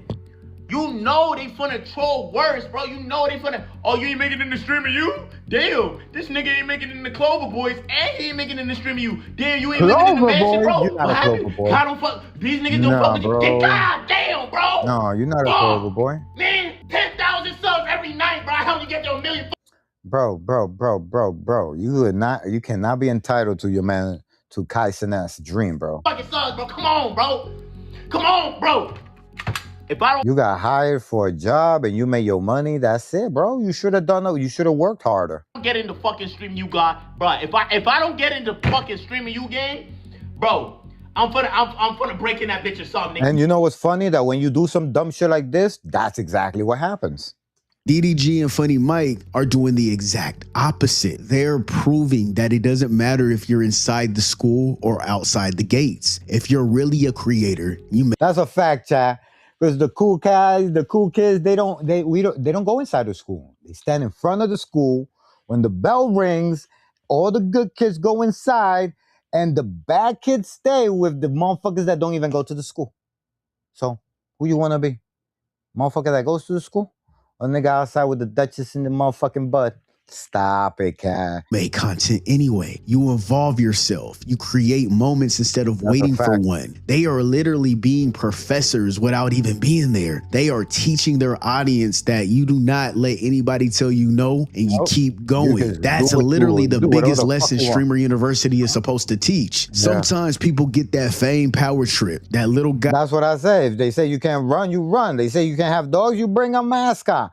The point is, to be a content creator, you cannot do what everybody else is doing, or else you just following the gravy train. That complex starts kicking in. That ego gets bigger, and every now and then it shows. You got to bring them back down from their high horse. And now, like I said, don't get me wrong, Kai deserves his flowers. His money, his influence, and the sponsorships are the exact reason Streamer University can exist on the scale that it does. Most streamers simply can't pull off something that massive. However, at the same time, let's not act like creator events started with Kai, and let's not act like it's going to end with him. Now, this might be one of the biggest ones, one of the most successful ones, but streamers do come from IRLs. People linking up, making content together has always been the blueprint. You don't need a university or $1 million production to make something people want to watch. Matter of fact, hold that thought. I have an idea. Somebody can steal it because I ain't a streamer anyway. I'm not going to ever do this shit. You guys can steal my idea. I'm letting you guys steal it.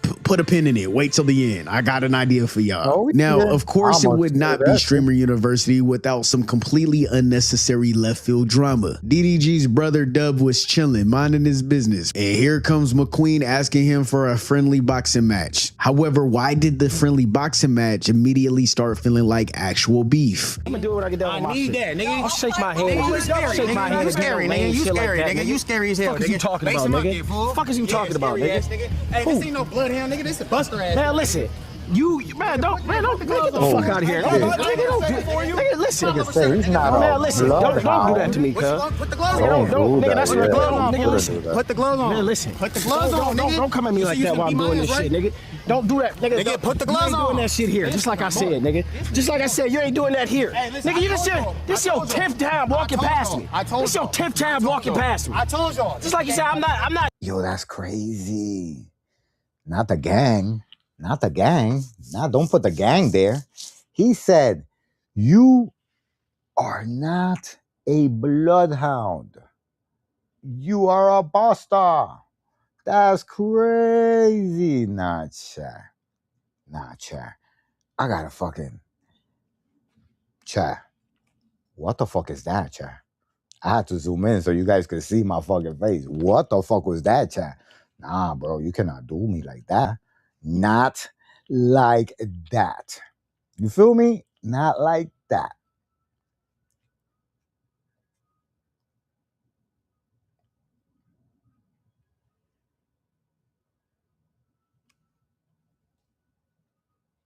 I want to zoom in.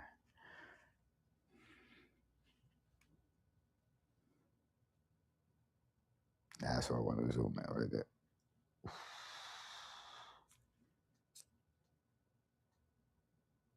Right here.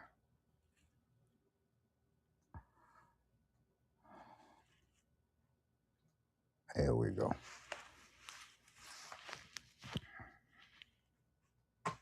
That's crazy, Chad.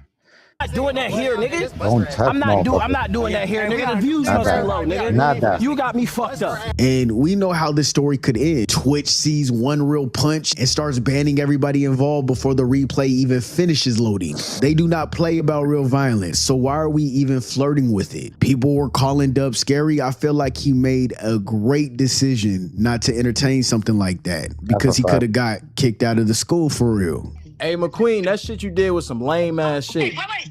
Is this DDG? You know who this is. This is for you to tell him. He right here. McQueen, that shit you did was lame as fuck. Man, everybody hearing that, brother. Come on. I give you your ones. I got your ones for you. Is this a real beef? I give you your ones. Oh. I do the ones for you. He's gone. Yeah, he walked his ass away. That shit was so lame. He did some lame ass shit. What he do? I'm gonna give him his one. Thank you for answering. And then there's this whole situation with Yana. Now, I don't know how it led up to this. However, somebody touched her shoulder and it turned into a bigger issue. I seen this clip go viral.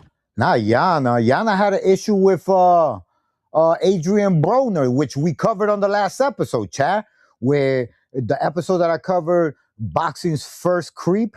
Yeah. He told Yana was like, so what type of things you looking for? And he said, I'm looking for a 19-year-old. So motherfuckers be getting too loose with Yana, yo. On some big brother shit, motherfuckers be wilding, yo. If that were my little sister, bro, it'd be some trouble up in that motherfucker. I still don't know exactly what happened. I try to look into it. It looks like they just wasn't getting along that day. They haven't been getting along. And I'm not about to sit here and... Yo, shouts to Yana for standing up to these fucking douchebags, man. No, listen, I'm not going to argue with people that are going to defend what they did. But if a girl is feeling uncomfortable, then you just back up and make sure that she feels comfortable before she walks away from that interaction. But don't stand on it and then double down. You know what I'm saying? Makeup details just to sound informed. But the energy looked off. And honestly, I felt like she was doing a bit much. You feel me? Like girls in the content creating space, in the live streaming space, it's tough because motherfuckers is gonna want to get something for something, nothing for nothing type of shit. You know what I'm saying? Energy looked off, and honestly, I felt like she was doing a bit much with these motherfuckers. You know where he's at or not? No. Oh, well, that sucks. Bro, are you actually dead ass right now? Are you actually dead ass? Are you actually dead ass, bro? What are you gonna do? No, like, why are you acting like that towards me? Don't fuck with me right now. Like, you know, I'm trying to be nice to you. Like, we're friends. Don't even, no, I'm not doing this right now. Like, I'll take that chain right away. No. Yeah, okay. Imagine that not being filmed. I felt like we seen in real time what it looks like when some people could over exaggerate. I mean, he touched her shoulder. She could have just said, hey, don't touch me. I don't like being touched. She was treating it as if it was like predatory. And it just, I feel like she could have handled that better. It's not that deep. Just say, don't touch me, man. I don't want to be touched. I don't mess with you like that. Whatever the case is, it didn't come off freaky or weird for that kind of reaction. That was crazy to see though. Now let's talk about somebody who clearly understands the assignment.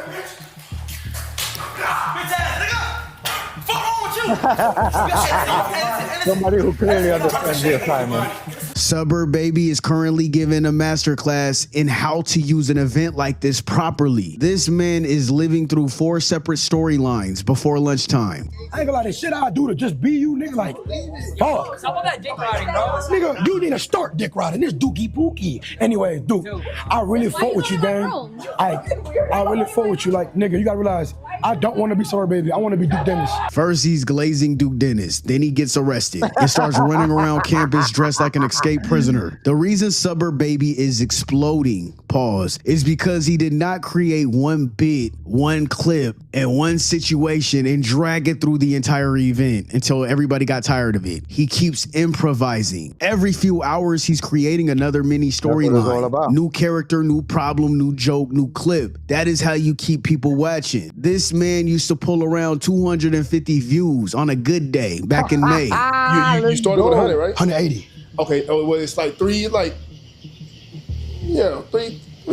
threes, 370. 370? I ain't gonna lie, guys. 370 in what, 2 days? Or this is the third day?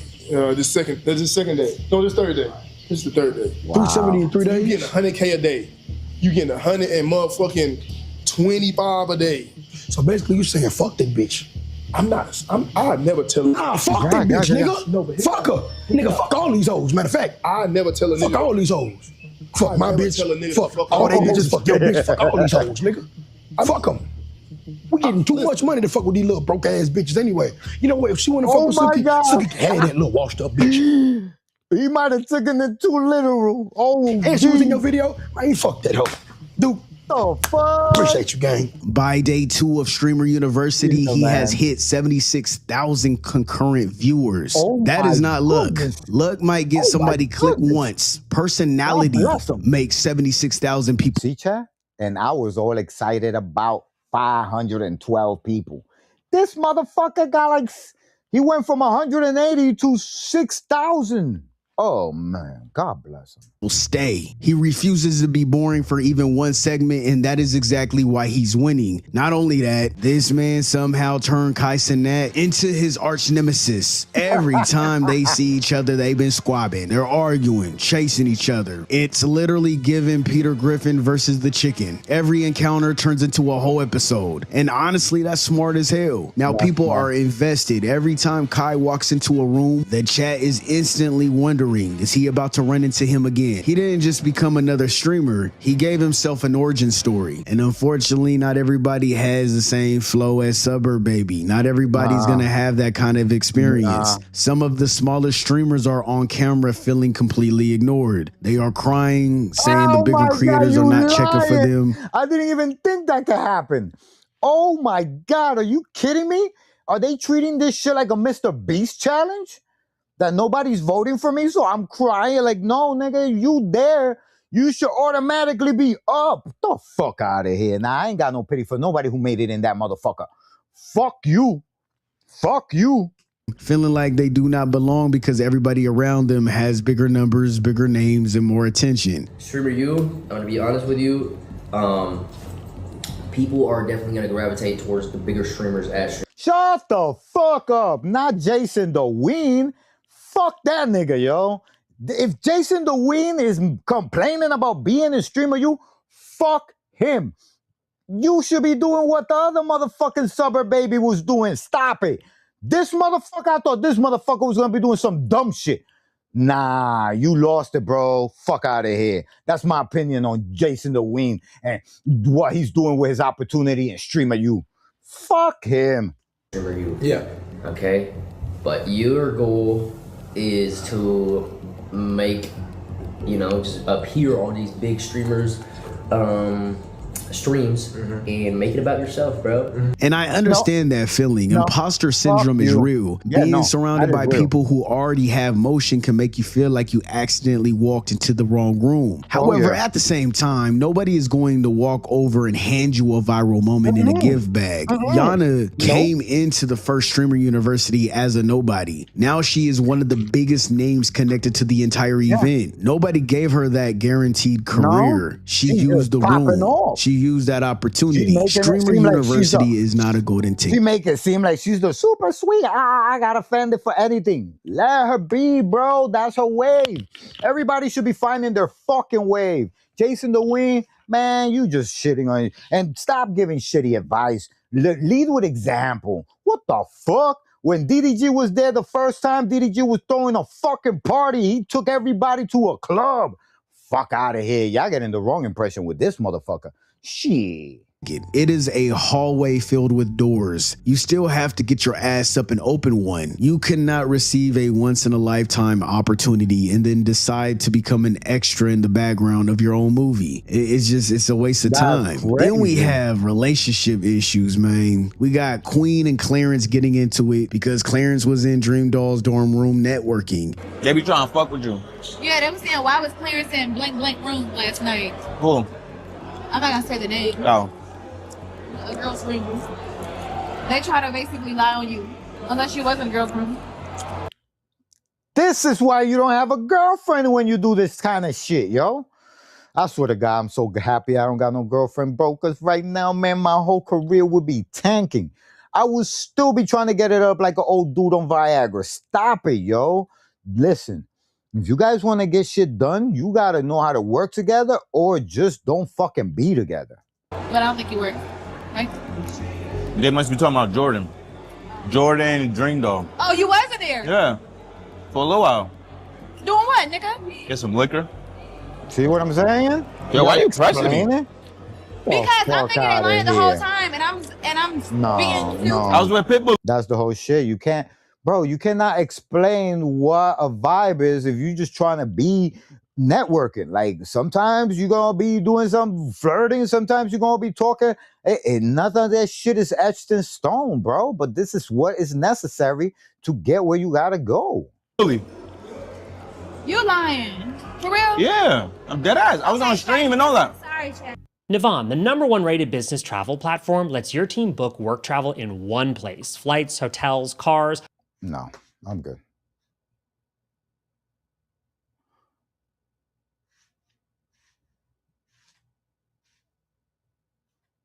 Taken out of context, but like you get to go run around, shoot water guns, do what you want to do. What I'm As soon saying? as I want to do what I want to do, and it's just like this. For me, it's the explaining when there is no need to explain being human. She was playing with water guns, and now you got to explain that there was nothing sexual about it or that you didn't like nobody. But he's using it against you because you went and said that he went to somebody's room, and then you see how it just doesn't make any fucking sense? Why would you want to take somebody when Kaisen announced, which we could go back, we covered that episode too with the announcements of the people who got accepted. In that episode, chat, we spoke about the whole when he said this is the second couple. There's like 2-3 couples in this bitch. Hell no. Like they know my dick. I'm not gonna stop streaming. I wasn't. It's just like water guns. And then there's the disrespect because you want to prove your point. You get what I'm saying? So you hurt each other as streamers because some people not into the whole soap opera when they know it's real. Do what you want to do, but as soon as I want to do what I want to do, and it's just like discouraging. Like they be on my dick. I'm not gonna stop streaming. I was gonna stop streaming, but it's just like it's weird. You think it's my reaction onto it? It's I wasn't like. It's how you react. It's just, but that's just you though. In the clip, you can't really like. It's just a clip. That is. But at the same time, it's like. And I mean, my reaction was. And it went viral. So what? That's really how my reaction was because I really thought people was just like lying or whatever. Oh and then, yeah, to that though. But it's yeah, like, that was lying and then like it's just. But. Now she in her head and like it's already like we're on live, bro. Like we on live. Chat, for real? I know that we give you our life. so you could parasocial us. But I'm saying there's certain shit that when you talking with somebody like privately, you don't really want to be live for, because you don't know what they're gonna say to you. That maybe that's not something you want the world to know. Like, y'all niggas on dick. Y'all make everything I do feel uncomfortable, bro. I'm a very secure man, bro. I let my girl do music with rap. Like, bro, I want her to stream. I'm telling her to stream. I set it up. Like, I'm talking. And then you do some shit like that, and then what niggas is gonna say? Oh, whoever's helping your girl's trying to fuck your girl, yada yada yada. That's gonna make you feel some type of way. Now the opportunity is gone. And first of all, you talk about you let your girl do whatever. Like, nobody lets girls do shit, bro. She don't let you do nothing. It's a relationship. You shouldn't have to give permission to do nothing. You should just be able to work in the confines of knowing that y'all ain't gonna play each other. Period. If you can't, then don't fucking be there together. She could have waited for you to come back.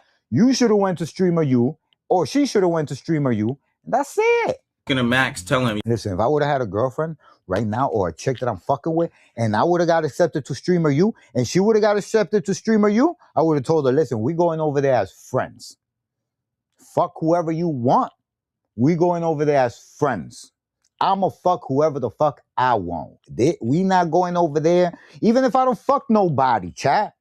It's the fact that I do not want to be able to feel like I'm doing something wrong when I'm just trying to make the best out of my opportunity. Yo, do something with my girl, bro. It would be 5. Y'all just do a stream. He like, bet. Took his number. I told, like, I'm very, like you feel me? Like, I don't care about, like, who's in the room. Nigga, I want her to collab. Nigga, I want her to go and do things. Nigga, y'all should want the same thing for me. Instead, y'all be on fucking cock.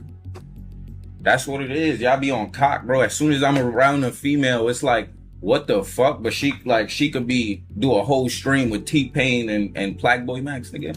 Let her. Yeah, but that's the whole point. That's the whole point. You should have known that it's not gonna be that. It's not gonna be that. Yo, y'all so messy. Y'all so messy. Stop being messy. First of all, hold on. Don't respond to it? Listen, I could not. Chat, I fucking tell you, I could not. I'm sorry. Whenever you see me link up with a chick, and we like, that's my significant other, you best believe that it ain't gonna be that shit. Chat, I cannot, chat, I cannot. You crazy? My career comes first, chat. I'm sorry. I belong to you guys before I belong to the relationship world. No. Why not? And listen, I am gonna say. Stop being messy. First of all, hold on. Don't respond to it? Why not? And listen, I am going to say this respectfully. If your relationship is not secure enough for your partner to network and collaborate at a creator event, maybe both of you should have stayed the fuck home. This is not dating. Woo! Crazy that he said the same shit. Night. This is not couples therapy. Nah. This is a career opportunity where everybody is supposed to be meeting people, filming content, and building connections. You cannot pull up to Streamer University and then start getting mad because your partner is speaking to another human being. Everybody there has people around them. That is the whole point. And on the more entertaining side, Plaque Max and Wardrobe might be the funniest duo to come out of this entire event. I knew that was gonna happen because Plaque Max, you already know how he gave it up.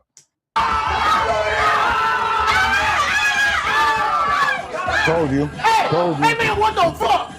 What? You just $2 on it? Join Google Fi Wireless. Yo! What the fuck? There's a ghost in my house, yo? Chat, look. You saw that, chat? Yo, chat, you telling me you did not just see that shit? My camera was following a ghost or some shit. My camera just left on its own. What the fuck was that, chat? What the fuck was that, chat? You better clip that shit, chat. If y'all saw that shit, you better clip that shit right now. I'm clipping that shit right now. I'm clipping that shit right now. What the fuck was that, chat? What the fuck was that, chat?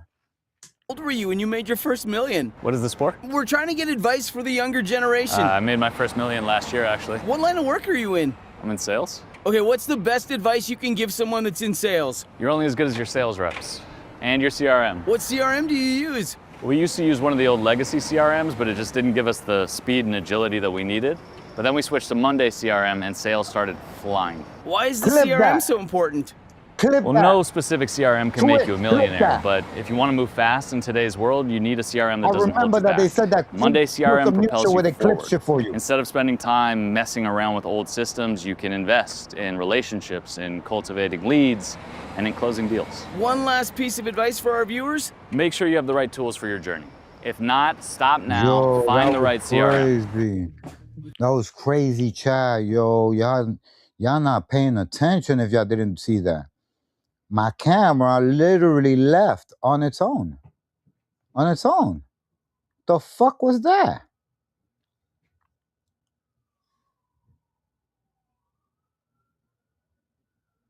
Right there. I caught it. I caught the clip. Holy shit, Chad. That was insane.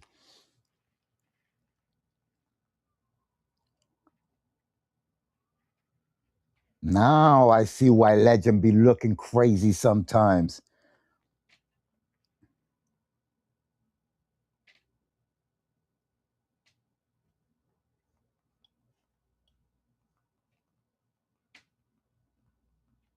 Oh shit, that was crazy, Chad. Let's see. Made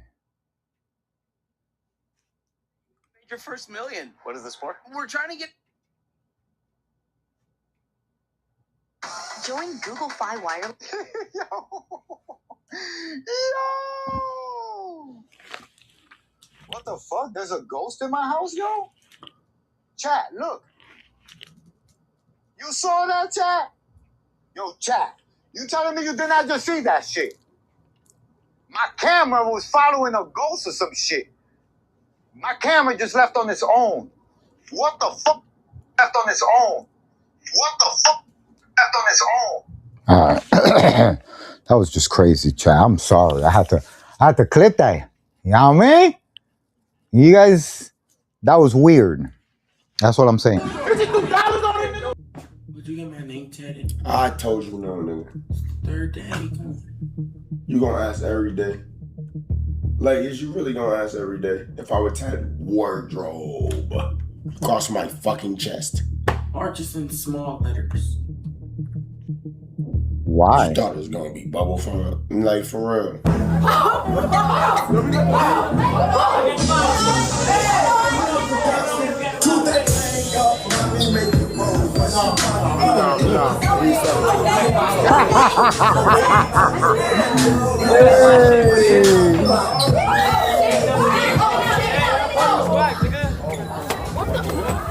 What the fuck? Oh, hell no. Wardrobe keeps hitting Plaque Boy with some extra zesty energy, intentionally making him uncomfortable. And Plaque Boy is just accepting the mission. No weird attitude, no insecure crash out. He just rolls with the joke and keeps the bit moving. That is chemistry. And I could genuinely see these two making content together long term because neither one of them is scared to play off the other. They're actually hilarious together. And then you got Sky. Sky got into it with the roommate because one of them wants to stay awake for 24 hours making content, while the other one wants to enjoy basic human needs like sleep. My roommate, I don't think she likes me, wardrobe. She's shady, boo. She can go.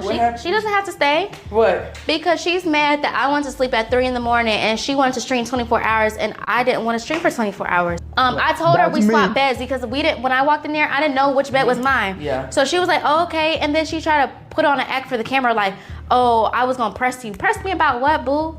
The only thing about me getting a new room is that I would have to take the whole PC setup, and I'm just like, fuck. Y'all seen how long it took me to set up the three things. You know what I'm saying? Like, I really just want, at the end of the day, let me call DDG. Fuck it. I said what I said. I'm not, if niggas want to just, like, I'm at Streamer University. You feel me? I'm trying to turn the fuck up. I'm not trying to have no drama with my roommate, bro. They not getting along. She's calling Sky Jackson auntie, who's only 24 years old, by the way, while her roommate is 34 years old. That's insane to call her auntie. I'm like, wait, what's going on? Then you got two other streamers crashing out on each other because they got the chat telling them that the other streamers talking shit about the way they look. Shit about me. I was talking shit about you? Yes, everybody told me no shade. Who's everybody? Girl, everybody in the comments. Who's in the comments? Everybody saying that you were talking about my outfit on the first date. Oh, well, was your outfit cute? Like, girl, yes, it was looking hella good. So I'm confused. But you're my roommate though, so why are you trying to talk shit? Girl, how am I talking shit? Everybody in my comments was saying you're talking shit right now, though. Yes, because obviously I'm gonna confront you if they said something. That's why. You should have been said shit. You should have been said something though. Wait, girl, I just found out now. That's why I'm confronting you. Okay, then what? Tell me what I said. Girl, you literally were talking shit about my outfit on the first date. That's what were you wearing? Like I don't know. It's insane. It's That's chaos. crazy. But I mean, hey, it's still drama. I mean, shit. I'll What buy did it. you expect? Then you had people disrupting classes. Kai's sister literally had to remove a few students from class because they were not taking the lesson seriously. I said 2 claps. You was here while I said that. Stand outside for me. All right, no instigating, guys. Please, I just want to get the students and make a successful cooking class. Please. If I feel like y'all disrespecting me if y'all not listening. And honestly, I do not blame her. These professors are literally handing them the blueprint. They are teaching branding, consistency, production, networking, audience development, and everything else people spend years trying to learn through trial and error. And you are in the back of the room joking around like you got forced to attend summer school. That is insane. I'm getting too much complaints from the small creators that a lot of people are being disruptive and just yelling out stuff. You can call out Jason. It's fine. Jason. You can call out Jason. Hold on. I'm being serious. No, wait, stop. I'm actually being serious. We don't know how much effort she put into her presentation over the due times, but there's people here that can probably learn something here and apply it when they go back home. So consider that. Yeah. There's a lot of people in here who's already massive. You're going to go back home, you're going to be good. Just calm down, listen. 50 minutes. Then y'all can do whatever the hell y'all want when all classes are over with. Something happened, something disruptive, I see the clip or whatever, the tension, that means shouldn't go down, you gotta sit in the library for a few hours. Deadass. During the class time, just be quiet. There's people online that wanna see stuff. You pretty much wasted your time, wasted everybody's time, and stole that spot from somebody that really would have took it seriously. And Aisha Sophie, the OBSBOT model, she has been having a difficult time during the event. She feels like Kai Sinet's sister, and Valky Ray were ignoring her because she's an OBSBOT model, and had a breakdown from that. She has been crying about wanting to spend more time with smaller creators, and because she feels like she's being ignored by the bigger streamers. She said that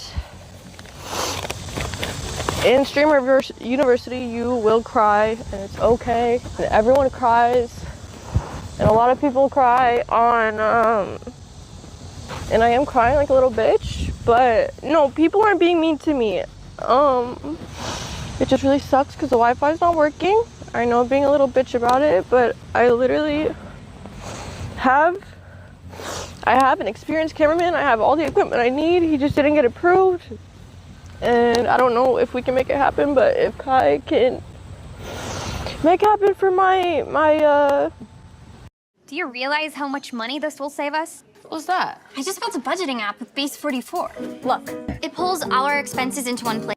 I don't agree with her. And I understand feeling overlooked gotta suck, But crying? That's crazy. Honestly, I don't feel bad for her. Let me tell you why. This isn't somebody who came into Streamer University with nothing. She was already famous before she ever stepped foot there. I think a lot of people do it for the money and think that social media is the golden ticket, that streaming is the golden ticket because it's portrayed a certain way online.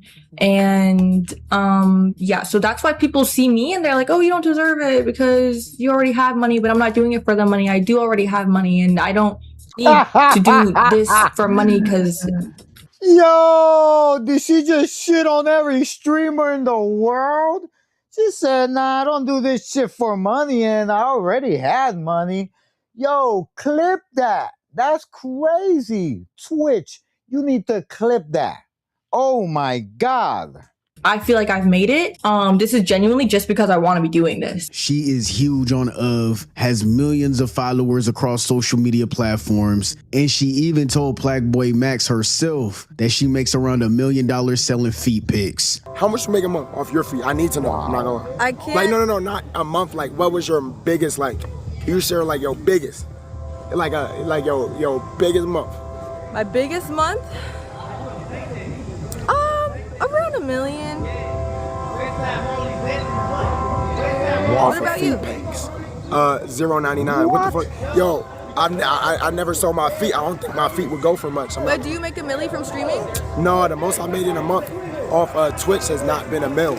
Like, I made that type of money off, like, maybe brand deals or shit like that, but off streaming, nah, that's crazy. But then Plaqueboy Max said he tried to collaborate with her and she brushed him off. You cannot say nobody wants to work with you while also turning down somebody who tried to work with you. That math is not mathing. Aisha Sophie, she didn't hit me back, bruh. She faded my shit. Chick cry all day about bigger streamers than tries to dub them when they reach out. If I'm Kai, I say stay far away from those entitled birds. Facts on bro, what the fuck? Why ain't you black on her, bro? She rich as fuck crying about streamer you. That's what I'm saying. Who at streamer you give a fuck you about hating the most? Like, that. they just get me mad. I hate that on nigga. streamers. He's so chopped. Or she's so annoying. Other small streamers actually called her out, asking, why are you crying and acting like you're some small creator? Yeah. Just because you've never streamed before doesn't suddenly make you a struggling content creator. So how confident do you think the group chat's gonna work though? I'm 1,000,000% confident. If people want to make this work, then we'll make it work. Smoker it, bro, you have 3.5 minutes. Okay, but I'm not a big streamer. I've been Girl, for 6 years. But I've been doing Twitch for 2 months.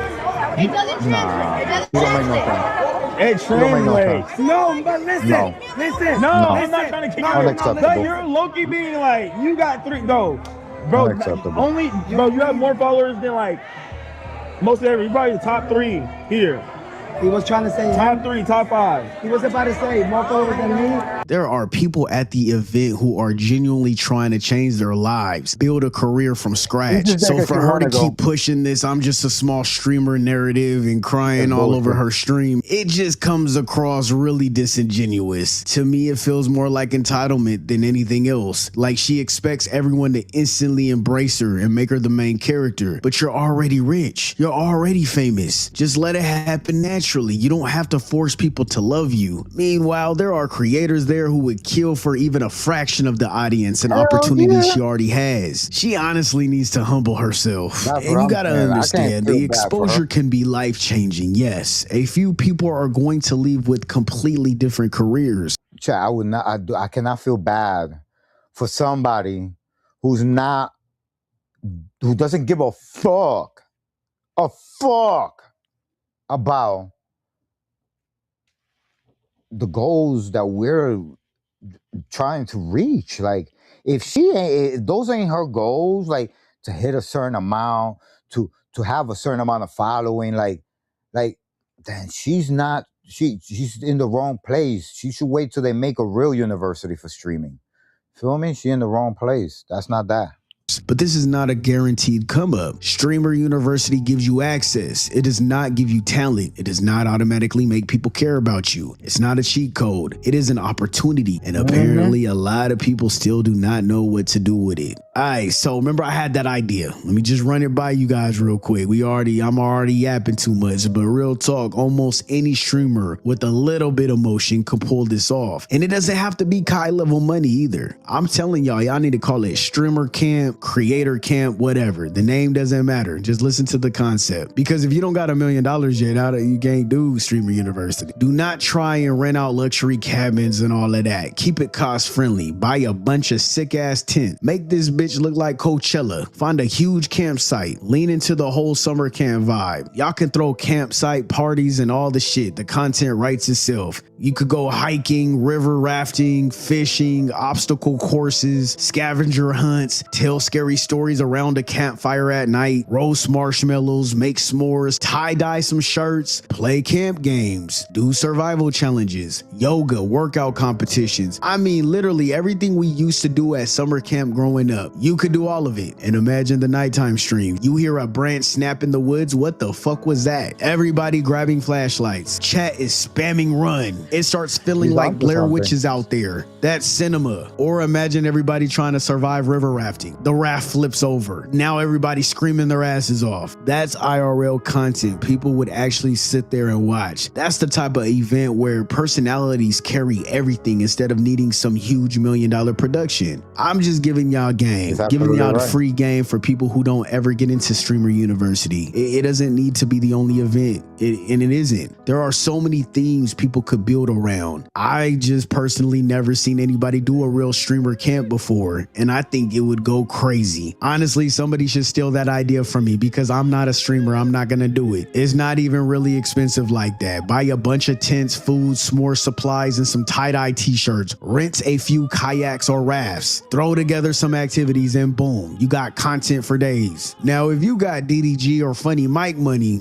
y'all could take it up a notch. Do a streamer cruise. Imagine an entire cruise ship full of creators making content for 4 or 5 days straight. Everybody collabing, filming, networking, throwing parties, doing competition in the middle of the ocean. That'd be insane. I'm telling y'all, that would be lit. Steal my idea. Quit being stupid. But yeah, Streamer University is doing exactly what it's designed to do. It is separating the creators from the people who are just waiting to be discovered. Kai needs to relax with the gatekeeping power trip shit though. I don't know if he's serious or not, but that whole do not talk to outsiders rule sound ridiculous when you think about it. DDG and Funny Mike are outside the building somehow holding the entire event together. Now, I'm sure these two will be back on Alumni Day. I'm pretty sure. And I'm sure Kai was just playing around. And as for the smaller creators crying on camera, y'all need to lock in. I am not saying their feelings are not valid, but tears are not content. Feeling invisible is not going to make people notice you. You have to go create the reason they notice you. And I'm gonna say it again, steal my idea. Somebody needs to take this blueprint and create a full creator summer camp next. That shit will be raw. The only question is who is going to stop complaining that Kai did it first and actually build the next version. But yeah, I'm here tapped in for the chaos. You know me, I like drama and mess.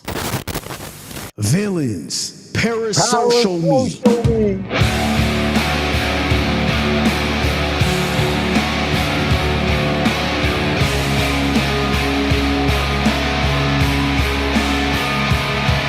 Yo, I fucks with Deleted, my G's. If y'all don't like Deleted, I don't know what to tell you. Man, his edits be sick. You see him? You see him? Streamer University has lost its damn mind. We just saw that. What else we got here?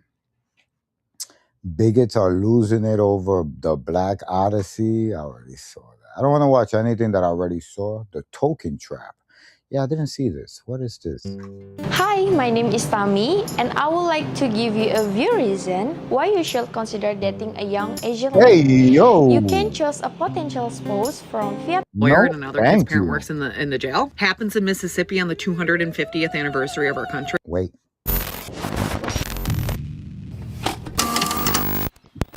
Somebody needs to tell the goddamn truth. My life is over. That's it. But while all of y'all out here living yours, you make sure you tell them the truth. I ain't no different than none of y'all. My mom's ain't no crackhead. I wasn't no gangbanger. It wasn't some hood rat drug dealer that tricked me up. It was this white prep school motherfucker standing right there.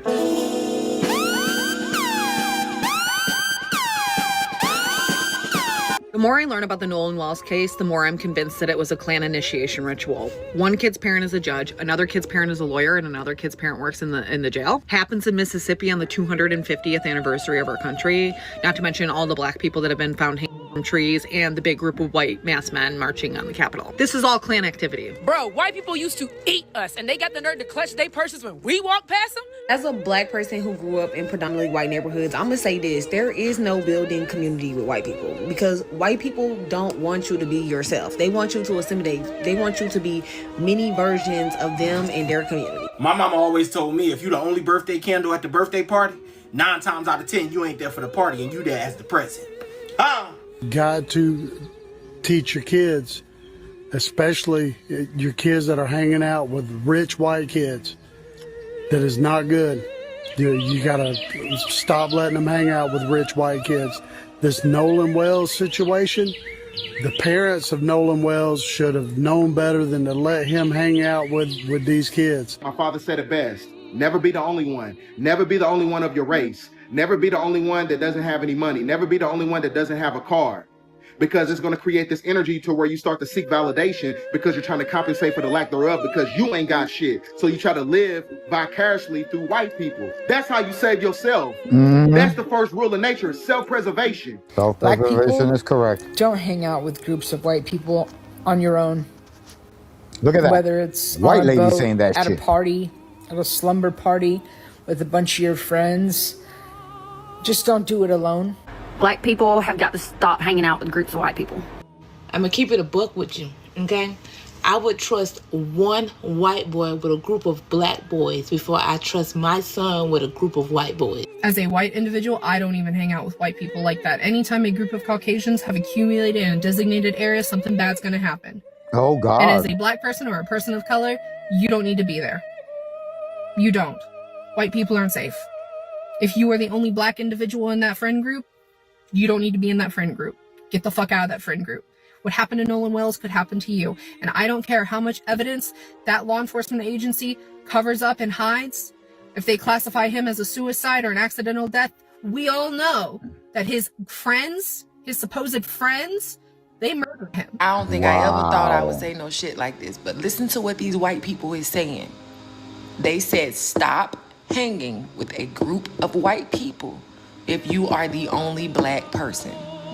The amount of Caucasian people I have seen get on this app in the last 24 hours and say, black people, please stop hanging with groups of white people.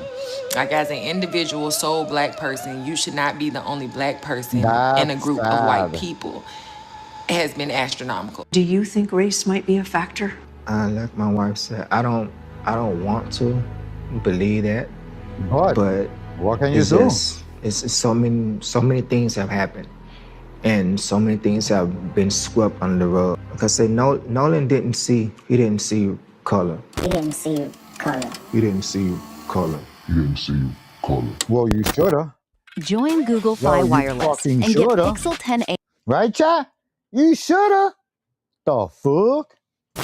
So there's a rule that black families have been passing down for generations, quietly. It's almost like a family recipe that nobody writes down, but everybody knows by heart. Don't be the token. Do not ever be the token. And let me say this clear right up front. Being the token black person in a group is not a flex. It's not some accomplishment. Most of the time, it's not even a choice you made. It's circumstantial. It's environmental. You went to a certain school, you grew up in a certain neighborhood, you might have played a certain sport, and that's just who you end up being around. That's it. It's not you being different in some special kind of way. It's just where you landed. But you have to remember, when you're in that position, the vast majority of the people around you do not share your point of view. They don't share your thought process. And a lot of the time, a lot of them do not have a natural built-in desire to make you feel like you actually belong. And not necessarily because they're evil, but because whether it's what they were taught at home or just genuinely not knowing better, they were never given a reason to think about it. You have to remember that you are different in that room, even if nobody says it out loud. And here's where it matters the most. If their backs are ever against the wall, they are going to protect themselves first. And it's not unique to any one group of people. However, when you're the token, you need to understand you might not be who they protect on the way down. You need somebody in your corner who's actually going to step up if something goes wrong. And a lot of the time, you need somebody that looks a lot like you around you. Someone you can look at in their eye and read the entire room without having to say a word. Because there's too many stories of people who look like me, who left the house to go have fun and never made it back home. And I say this not to be dramatic, but because it's true. A lot of these people don't care about you the way you think they do. Don't fool yourself into believing they do. And that's not me being bitter. That's just a rule that exists for a reason. And I think the story of Nolan Wells is about to become the newest, saddest proof of exactly why. This is a case that is still unfolding right now. Nothing's confirmed. No charges have been filed. The autopsy results aren't even fully public yet. I'm just telling you, all this shit is speculation. It is what it is. We don't really know what's going on just yet. So we gonna put our serious face on for this video. You feel me? We ain't gonna play around with this. Nolan Wells just graduated high school. Dude is about to play wide receiver at Southwest Mississippi Community College. Everybody who knew him said the same thing. He's happy, well-liked, bright future, the whole nine. This is not a kid anybody had beef with. This is not a troubled youth story. This is a kid living his best life on a holiday, partying with friends because it's Independence Day. See, that's why you gotta be celebrating Juneteenth. Firework Day, you just do at the house because it damn sure wasn't for our independence. Him and his friends decided to take a boat out to Horn Island. Now, if you don't know, Horn Island is a barrier island about 10 miles off the coast. No roads, no bridge, and the only way on or off that island is by boat. That detail matters, so hold on to that. Put a pin in it. Remember that. Everything's normal for a few hours. Group of young dudes celebrating the 4th like millions of other people did that day. Then it's not normal anymore. Then some shit happens. Tone shift. Around 3 p.m. Nolan is seen near the northwest end of the island. That's the last confirmed sighting of him alive. Only an hour and a half later, 4:30 p.m., the boat leaves the island without him. They left, bruh. How the hell are you just going to leave somebody on an island by themselves? In general, make it make sense. Now, here's where it gets uncomfortable, and I want to be careful on how I say this because everything in this section is coming from the people who left him there, not from Nolan. This is a one-sided story that Nolan cannot tell. The story the friend group gave investigators is that Nolan chose to stay behind and that he planned to catch a ride back with somebody else. That's it. That's the whole explanation for why an 18-year-old got left on a remote island with no bridge, no road, and according to his family's attorney, no phone because his friends reportedly left with that too. I want you guys to sit with that for a second. He is on an island you can only leave by boat. His ride left without him, and the version of events explaining why is coming entirely from the same people who got back on the mainland safe, and he didn't with his phone. First of all, I don't know about y'all, but I mean, anybody gonna go stupid over their phone, but you take a black man's phone and leave him on an island, you think that doesn't look suspicious? What black man you know gonna give you the phone and say, hey, go ahead, I'm gonna stay here on this scary ass island? That does not make sense. We are not those kind of people. We do not like to be left alone anywhere. We are not gonna be on no deserted island like white people. We don't do that. We don't go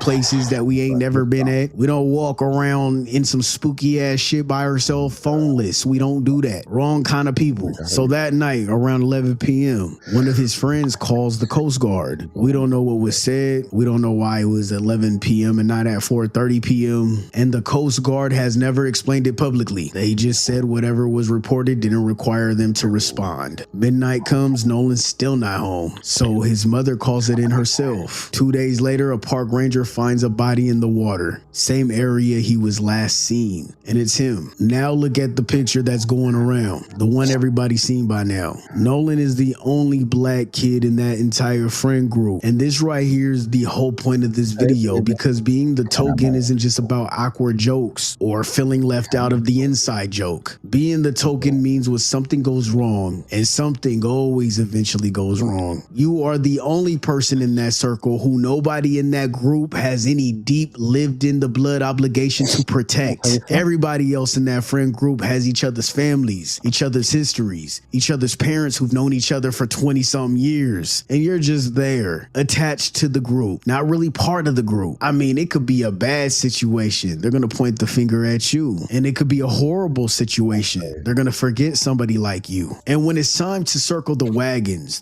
don't circle around you the same way. And that's not paranoia at all. That's not making it about race. That's just what it means to be the outsider when the group closes ranks. You see, my grandmama had a rule. Your mama probably had it too. It's inherited knowledge, passed down, because we've watched this exact movie enough times to know how it can end. I remember being young and wanting to spend the night at my friend's house. My mama didn't let me just sleep at nobody else. She said, why you need to sleep over there for? You need to bring your ass home. I didn't understand it. I used to think my mom was mean. Like, why I can't spend the night over there? She was like, no, you can go see them in the morning. Bring your ass back home. That's because she didn't trust nobody with her child. She only trust herself, and she felt like I needed to be at home while she was sleeping. Sleepovers was not a thing at my house. You could not do that, and I see why. I mean, a woman goes to a sleepover, a grown adult, back in 2018. Only black woman there, found dead in the backyard the next morning, ruled an accidental fall. Despite blunt force trauma to her head, neck, and torso that a 15-foot fall doesn't typically explain. Case reopened in 2020, but no charges filed. How the hell does this woman go to a sleepover and take this picture and ends up unalived in the backyard, and they blame it on a fall, with her wounds not matching the fall? Now a kid goes to an island with a group of white friends in 2026, and only the black kid in the picture is left behind, found unalived in the water 2 days later. I'm not saying these cases are identical, and I'm not saying anybody in either one is guilty of a crime. Nobody's been charged in either case, and there's no confirmed public evidence proving foul play happened in either one. What I'm saying is this.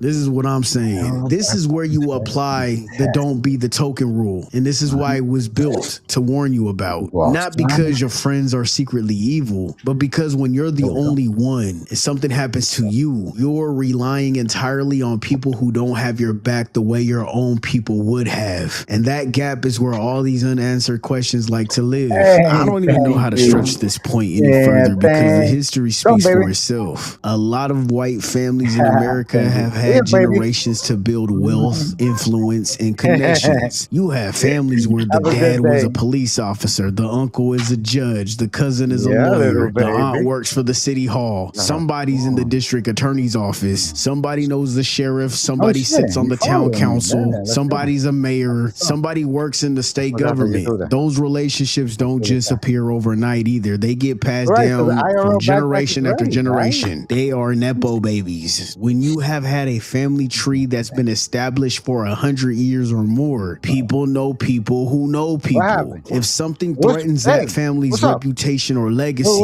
there are often connections and resources that the average person simply doesn't have access to. I'm not saying that means people automatically cover up crimes or break the law. I'm saying those networks do exist, and influence can matter. Now compare that to black families. Black Americans only secured many basic civil rights within living memory. We just got our rights in the 60s. It ain't that damn long ago. For a lot of adults today, their grandparents were children or the young adults during the civil rights movement. That's simply not enough time to build the same kind of multi-generational institutional connections on a broad scale. Most families don't have a great-great-great-grandfather who was the police chief, the mayor, or a powerful local official whose influence has carried through the generations. To give you an idea how recent when black people got their civil rights, your president, the Cheeto himself, was 19 years old the day when the Voting Rights Act was passed, and that man is still alive right now. If you guys watch streamers, that's like iShow Speed. I mean, he's 21 years old, but that means that somebody that's only 3 years younger than him would have witnessed black people getting their rights for the first time. So when a situation turns ugly and there's one black person in a mostly white friend group, a friend group who has legacy and family that has connections to the top blue-collared people in their neighborhoods, you have to acknowledge why people are skeptical when that person immediately becomes the obvious one to blame. History gives people a reason to question those dynamics.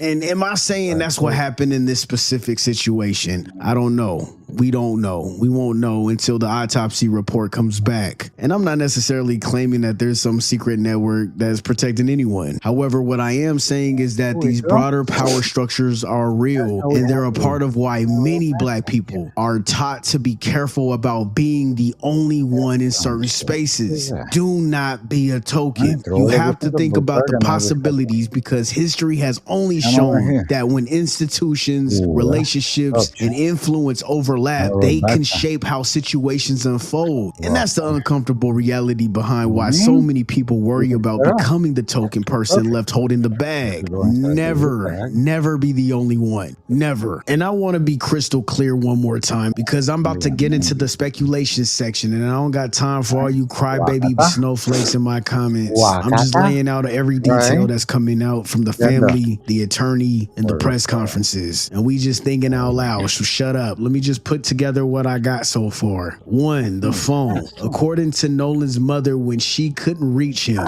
she checked 2 different location apps. Snapchat showed one thing, Life 360 showed something completely different, that his phone was already back on land. So while his friends were telling people he stayed behind on the island, his own phone was apparently already back on the mainland. And when the family finally got the phone back from his friend's house, there were reportedly issues retrieving it. And once they got in, Nolan's Snapchat had no photos or videos saved from that entire day, which his mother says is completely out of character because he documents everything. She believes some things may have been erased, which is not a reach. He's 18 years old. 18-year-olds record everything. They stay on their phone. They love to document moments. They love to have another viral clip online. They're either posting it on TikTok or on Snapchat or just on their phone in general. So that's not a reach saying that she's looking at it like, hey, they might have been deleting shit. And honestly, why the fuck weren't they giving her the damn phone in the first place? They need their ass whooped. Why aren't you giving this grieving mother her phone? Why aren't you being supportive? Isn't that what you guys do? You guys support each other. If one of these other boys went missing, I'm pretty sure you guys would have all been with the mother holding hands and crying on television, cooperating. But you guys are treating her like a criminal. That is odd. That is very odd. It's creepy. So Nolan's dad went to pick up Nolan's car keys from another friend's house. According to Nolan's dad, the boys there initially stated they didn't know where the keys were until a girl who'd been at the house earlier said over the phone that Nolan left them on top of the Xbox. The dad said the whole scene felt tense, and once he had the keys in the hand, the people inside the house locked up and wanted nothing more to do with anything happening outside that door. That's fucking weird. They're creepy. Why are you lying? Why did you guys have this man's keys? What the fuck is wrong with y'all? Y'all are moving sick, man. I ain't gonna hold. We seen this movie before.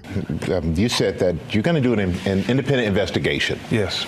And you say you have Nolan's cell phone and messages were deleted. How could you tell messages were deleted? Well, his parents got the phone back, and that's something that's important, Michael, because they tracked this phone on Life 360. So Life 360, but whenever, so when I received the phone call from Warren, I immediately called my friend Tashima.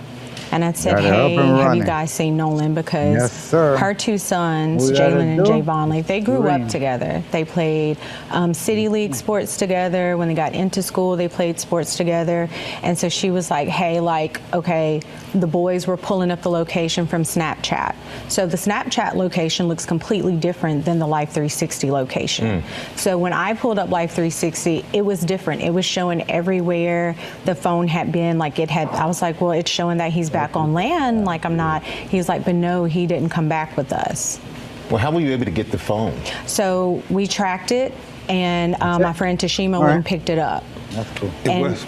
It wasn't like they said we got his phone, they tracked it. And that... Man, you mean to tell me these motherfuckers got the keys and the phone, and instead of cooperating, they over here moving like some weird-ass cult that been sacrificing people on that island for 200 years. This shit is horrifying. If that was really your friend, and you genuinely didn't know what happened to him, why in the fuck are you holding on to his phone and his keys? Why are you keeping those things hostage? Wouldn't you be trying to figure out what the hell happened to? Why is everybody moving so slow? Why doesn't anybody got urgency? Y'all need a lighter match under that ass. Your friend is gone. He's dead. You got his belongings and everybody moving around like the island told y'all to keep a fucking secret. What's the secret? What is going on here? Nah, like seriously, it doesn't feel right. This doesn't feel right at all. Why is everybody so fucking calm? Your friend is missing and you have his belongings. You look guilty. They are moving around like they know something the rest of the world isn't supposed to know. This shit sound like the beginning of one of them horror movies where the whole town knows what happened, but every time you ask a question, the room gets quiet and some old lady starts closing the fucking curtains and the door starts squeaking and some evil old hag is standing in the corner staring at you in the distance. That's the vibe they're giving. If that was really your guys' friend, why do we gotta drag cooperation out of any of you guys? Why do we gotta drag cooperation out of y'all? You guys should be panicking. Why ain't you trying to figure out what the fuck happened? Why doesn't it seem like you guys are trying to figure out how the fuck he ended up dead? Because it seems like you guys already knew and already know the why and the how. Y'all got the keys, y'all got the phone, y'all were the last people with them. And somehow y'all the only motherfuckers acting like they ain't nothing to talk about. Nah, the island ain't the scariest part of this story. It's these pieces of shits who came back without him. Ashley Cole, she's the mother of one of the boys on the boat. She's publicly confirmed her son's version. She says that Nolan chose to stay and that the boys left early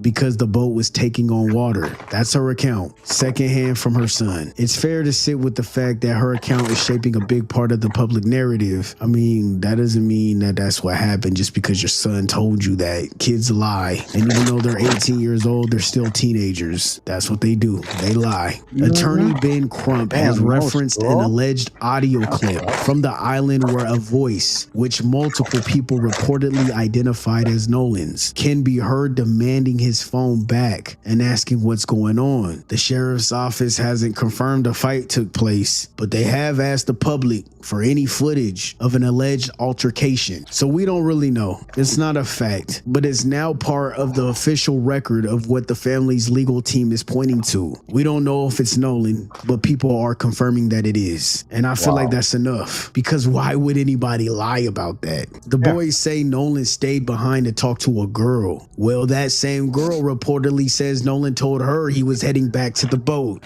Highlights all these contradictions, Michael. The fact that they said Nolan was talking to a young woman and she said that he said, I'm going back to get on the boat with the boys. The boys said that he said he was going to stay with her. And so that's an obvious contradiction. And then this video of this, you can hear an argument going where Nolan is saying, give me my freaking phone. What are you freaking doing?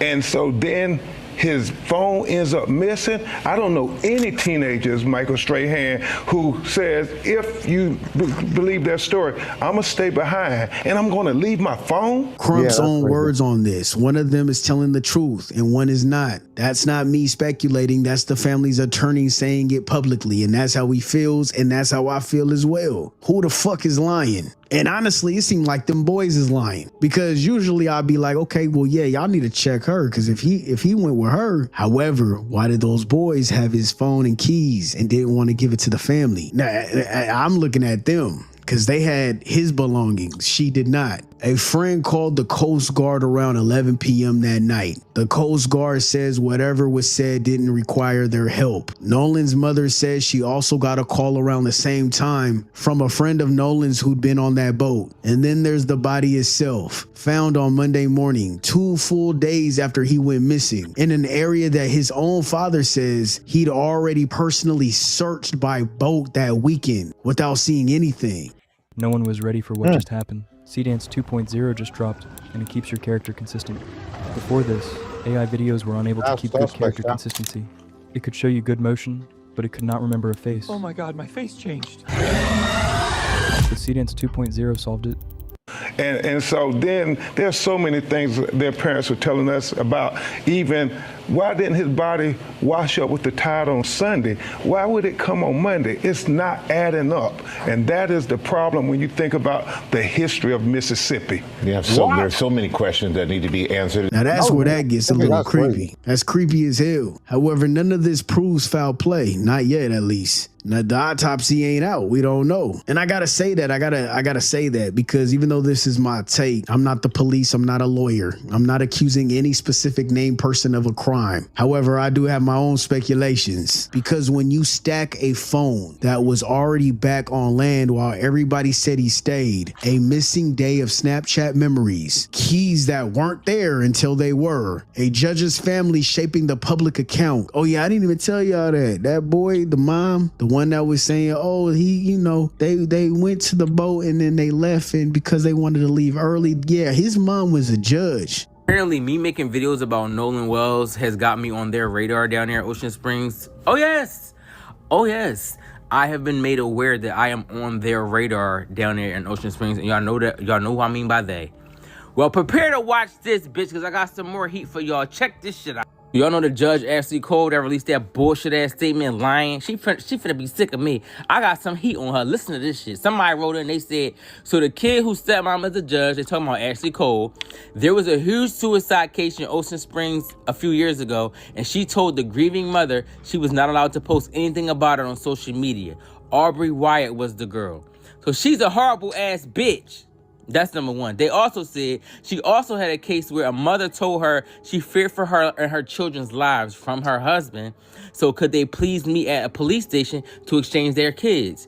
Ashley Cole told her no. And guess what? That she met up with the husband and the husband shot and killed her at a Dollar General parking lot.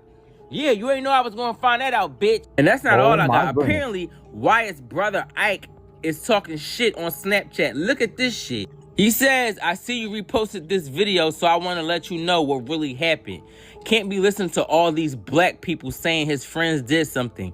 He was with my brother, talking about Wyatt, because they got the same last name, that day on my boat, and he chose to stay. They know who the girl is. It happens at Horn all of the time. I don't know what he's referring to happening at Horn. I don't know. It says, these guys posting shit on TikTok are all worthless blacks who want nothing but views. Nolan basically lived at my house for the last 3 years. We would never do anything to him. Worthless blacks? Y'all don't know how I'm getting all this information, bitch. I told y'all I'm on you bitches' ass about... Chat, the fact that they're saying worthless blacks, what do you think they thought about Nolan, who lived with him for 3 years? I'll wait. Nolan, and I'm not letting up, ho. Worthless blacks? But y'all not racist. A whole ass judge that's speaking for these kids already. See what kind of connections they already have. So when you have a judge's family shaping the public's account, and then you have an alleged recording of Nolan demanding his phone back, a flat out contradiction in two people's stories, and now a body that didn't surface for 2 days in water his own father had already searched. That's 6 threads straight from the family's own attorney and press conference, all pulling the same direction. We can't look at it like that's nothing, because it's not nothing. That shit is weird. And on top of all of that, multiple people in that friend group either deleted or deactivated their social media shortly after Nolan was found deceased. That's one of the biggest reasons this case has people looking at them sideways. If your friend just died under mysterious circumstances, why in the hell is your first instinct to wipe your online presence? You make us uncomfortable. It's unsettling. It raises questions. I'm questioning you. I don't believe you guys. I'm sorry, I just don't. I don't care. I don't believe them. Whatever. Chat. This is the shit that I be trying to tell people. It be that secret animosity. It's my take. Deal with it. It just makes people wonder what they're trying to avoid. And why do they suddenly feel like they need to disappear from the internet? Whether there's an innocent explanation or not, it's the kind of behavior that's going to make people get suspicious. And I get it. They probably were getting harassed. All right, fine. But you still look guilty as hell. I'm just going to keep it real with you. You know what's the creepiest part of this whole story to me is not any one detail. It's the silence. It's 13 people getting back on the mainland, and not one of them thought to say, wait, where's Nolan? Until it was time to explain his absence to his mother. It's a phone left behind by a generation that documents literally everything. It's a group chat, a boat ramp, a whole island full of witnesses, and somehow the only account we have of his last hours come from the people who left without him. That's the part that should sit with you at night. Not a jump scare, not a ghost story, just a quiet, ordinary horror of being the one person in the group who nobody thought to check on. Do not be the token. So here's what I actually want y'all to take from this, man. Especially my black parents, my black viewers, anybody raising a kid who's who's about to be the only one somewhere, the token. It's not that you can't have friends outside your race. I'm not saying that. I'm not telling anybody to self-segregate, but being the token, even when it just kind of happened to you, even when you didn't choose it, it's a position you have to move through with your eyes open. My husband used to ejaculate prematurely until this. That is crazy, chat. Chat, that could have been me in 2010, 2011. I was the only one with the people I was chilling with downtown. Any minute, they could have fucking poisoned me. They could have all plotted and killed me. Circle don't think like you, don't process the world like you, and were never taught to make sure you feel like you belong. That's not always malicious though. Sometimes that it's a position you have to move through with your eyes open, because most of the people in that circle don't think like you, don't process the world like you, and were never taught to make sure you feel like you belong. That's not always malicious though. Sometimes it's just what they grew up around or what they never had to learn. But it's real and it doesn't go away just because y'all get along. And the thing you have to sit with is this. If it ever comes down to it, if their backs are against the wall, they are always going to protect themselves first. That's not a black-white thing. That's just people. But when you're the only one, when you're the token, you need to already know who in that group is actually obligated to you, not just fond of you. Somebody who's gonna step up, not just somebody who's gonna feel bad about it after. Because too many of us have left the house to go have a good time and never came back. Never made it back. And I feel like Nolan is... Look at the girls, and that went all, I think it was to Mexico. And they beat that other girl up. They came back. They didn't explain shit to nobody until it was time to explain to her mother why she didn't come back. That's crazy. Is proof of exactly what that rule was trying to protect us against. Not because I know for a fact his friends did something, but because he was the one person out there who didn't have anybody in his corner the way his own people would have been in his corner. We don't leave friends. We're not raised that way. We come in as a group, we leave as one. That's how we're raised. We don't get down like that. We don't play those games. Me and my partner went in here, we leaving together. That's just how it is. Even if we gotta fucking get locked up.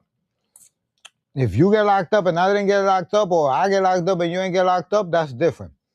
But if we both going down, going down with my homie, fuck the bullshit. My mother always told me, whenever you leave with your friends, you come back with your friends.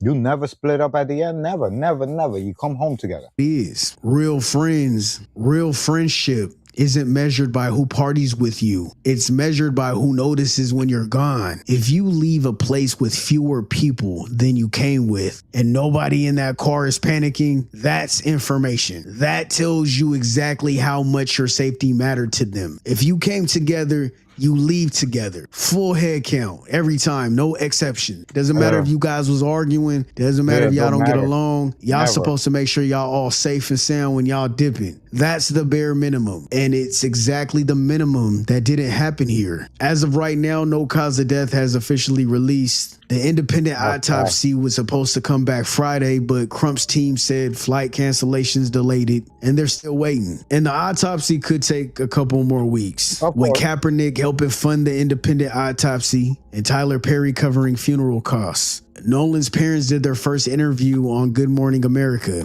and stood at a news conference in Harlem, asking the same question every one of us would ask. What actually happened to their son? Yeah, I don't have the answers to what happened here. It's actually really sad. Nobody outside that investigation seems like they know the answers either. But I'll tell you what I do know. An 18-year-old who had his whole life in front of him is dead. And the story we've been given so far has more holes in it than answers. The shit is sick. A sad story. Evolution. The desk dweller discovered... A sad story to have to bring you guys. Just like the girl from Yonkers. Like, it's a sad story I have to bring you guys. But everything cannot be media and gossip. You have to learn something in this life, chat. Life is not about waking up and going to sleep and waking up and going to sleep. There's lessons in your existence. And this is not a racial thing. Like he said, if you're the only one of that kind, you need to move differently. You feel me? You're the only Mexican, the only Dominican, the only Puerto Rican, the only Chinese, the only Muslim. Like, you have to move different in that group because maybe those people don't give a fuck about you the way you think they do.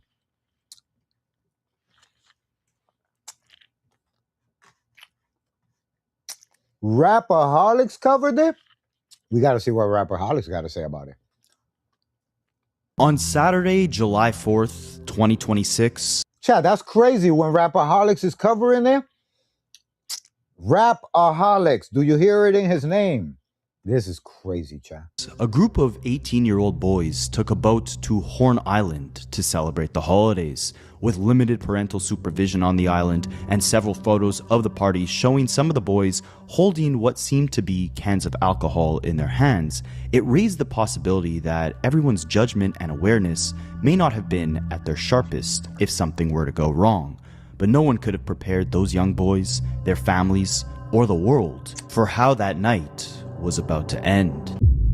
At 9:55 p.m. on that night, Christine Wonesley, the mother of Nolan Wells, who was one of the kids that took a boat to party on Horn Island on July the 4th, she took to her Facebook with the following message. Please be on the lookout for my son Nolan. He was last seen on the west tip north side of Horn Island today at around 3 p.m. He was wearing blue shorts and sunglasses. It's unclear if he made it back on land. Please message me if you've seen him or have information about his whereabouts at or after 4 p.m.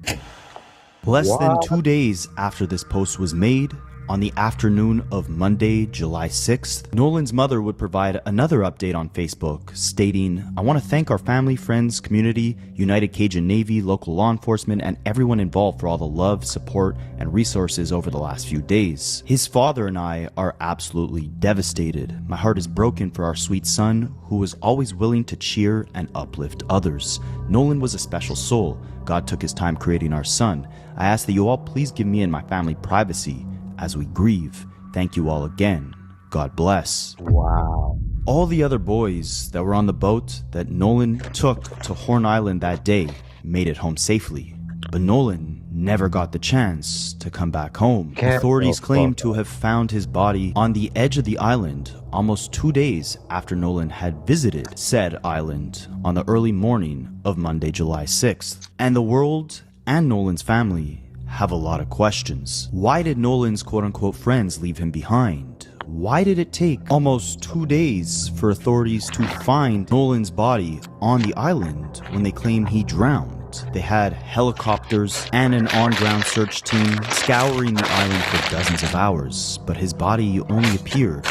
Imagine being able to build an app with your name on it. See, that's why I wanted to watch him too, Chad.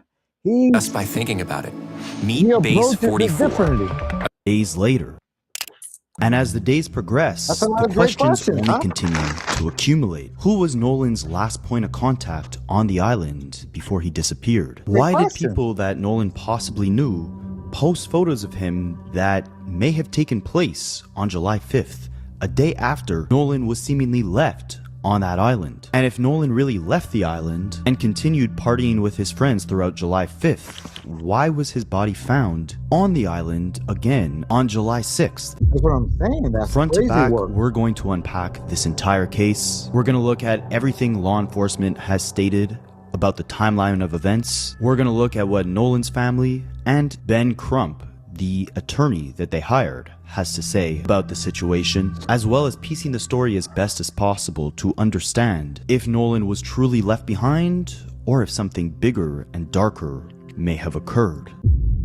Horn Island is nothing like an ordinary tourist beach. It is one of Mississippi's barrier islands, sitting several miles offshore in the Gulf of New Mexico as part of the Gulf Islands National Seashore. What makes it dangerous is the island has no residential communities, no hotels, no restaurants, convenience stores, and even worse, there is no permanent police presence. No Obviously, there's police? also no actual Get road the leading you fuck into Horn outta Island, here. so nearly everyone who visits has to arrive by boat. No way. Now, during the major holidays, especially the 4th of Now July, I when the do weather smell is as foul hot as can play. be, the island can attract hundreds of people. Boats crowd around the know something shoreline bad while happened. visitors play music, cook food, swim, socialize, etc. So the atmosphere can feel like one enormous party happening on the water. But underneath that lively scene, you have to remember Horn Island remains isolated. When an emergency happens, assistance is not immediately nearby. And after the boats begin heading back to Gotta call shore, the Coast Guard. there's no easy backup option. You can't simply call an Uber and leave. Oh, God. So with that That's understood, dangerous. let's unpack what investigators initially found when Nolan initially went missing and they searched for and discovered his body. The Jackson County Sheriff's Office says that Nolan arrived super at wild. Horn Island I on don't even Saturday, pay attention July no more. 4th, after leaving from a privately owned dock near Ocean Springs. He made the trip with a group of friends, and the last confirmed sighting of him was at approximately 3 p.m. that afternoon. Later on, the people that he had came with headed back from the island on their boat, the same boat that Nolan came to the island on.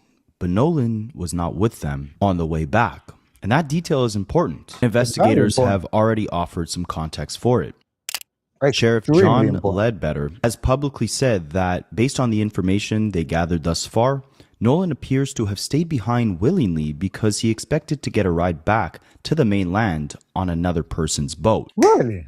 Nolan Wells was on a boat. He left from a private dock area in the Ocean Springs area and proceeded with his friends to Horn Island. Wells was visiting the barrier island 10 miles from the Gulf Coast, boating with friends, last seen about 3 p.m. Saturday. They left and went back without Nolan. From what we understand, he chose to stay there. From what we understand, he chose to stay there. That makes sense. I was told that there was a boat he thought he was going to get on that was leaving and that he might have been trying to swim to it. The only problem I have with that story is that if the people in the boat knew he was trying to swim to it and they saw him getting carried off with the current, they would have known about it. They would have been able to react to it. Not only that, even if that wasn't the case, if he went into the water at all and became distressed, it was so crowded that day that it seems hard to believe that nobody would have noticed a distressed swimmer in the water. Again, it's a story I was told. There's a lot of reasons why None of it makes sense. I question it. What I do know is that he went out there with a number of boys that has been his regular friend group since he was young. They were ready to leave at about 3 o'clock. They told him it's time to go. I was told he had started talking to a young lady and he wanted to hang back and keep talking to her, and that he would believe that he could get another ride. Now, some people have been criticizing, saying, "No, you never leave your friend." Well, technically, they didn't leave him. He requested to stay behind. And if you know anything about how these barrier islands are and how they're used recreationally, people go out there on one boat, they might come back on another boat. Like it's almost like a community ferry system because not everybody has a boat, and you might jump on with another group of friends, whatnot. No. What we have to find out is after his friends left, who was Nolan in contact with? Who did he believe he was supposed to get a ride back with? Did that boat give him a ride? Did he get on any boat? How did he end up in the water? Did he wade into the water on his own? Did he get on a boat and fall off? That's what we have to find out. On those particular islands, you're not allowed to camp out or be there after dark. And so the rangers, as it gets to be sunset, they start running around looking for there's still any boaters or people out there saying, "Hey guys, it's time to go home." So I would not think that Nolan was just wandering around the island when it got dark. My instinct tells me that he got off the island, either tried to swim off or got off on a boat and somehow ended up in the water. But because of the Rangers' presence, I don't think it's likely that he just spent the night on the island or was there after dark. Looking for an easier way to get that LLC next to your business Not name? making sense. Say hello to Taylor Brands. Just go to their site, enter your LLC state, choose your business. So this is where a lot of questions come into play, and there's going to be even more questions as we dig deeper into this story. According to investigators, Nolan decides to stay on the island, leaving his friends that he came with behind because he thought he'd get a ride on another boat. Officers also say that by the time it gets dark on the island, rangers start patrolling, making sure that everybody safely leaves the island on their boats. So that likely means if Nolan was still hanging around by the time it was getting dark, someone would have spotted him and safely got him off of the island. So let's dig into what else we know. Another person who was allegedly on a separate boat on the island posted a picture where Nolan can seemingly be faintly spotted, and she said, "We were parked right next to the boat that Nolan came on, and he was nowhere in sight when we left at 7:30 p.m. So what do we know so far? Nolan goes to the island. His friends last have contact with him at 3 p.m. They end up leaving at 4:30 p.m. Nolan stays behind. But by the time a boat that was right next to Nolan and his friends left, way later by 7:30, Nolan was nowhere in sight. Now, so far, there's one piece to this story that we haven't yet touched on, and that was that investigators believe Nolan actually left his friends when they left on their boat. He stayed behind on the island because he was talking to a girl. That girl goes by the name of Katie McCormick. Her sister posted on Facebook saying the following.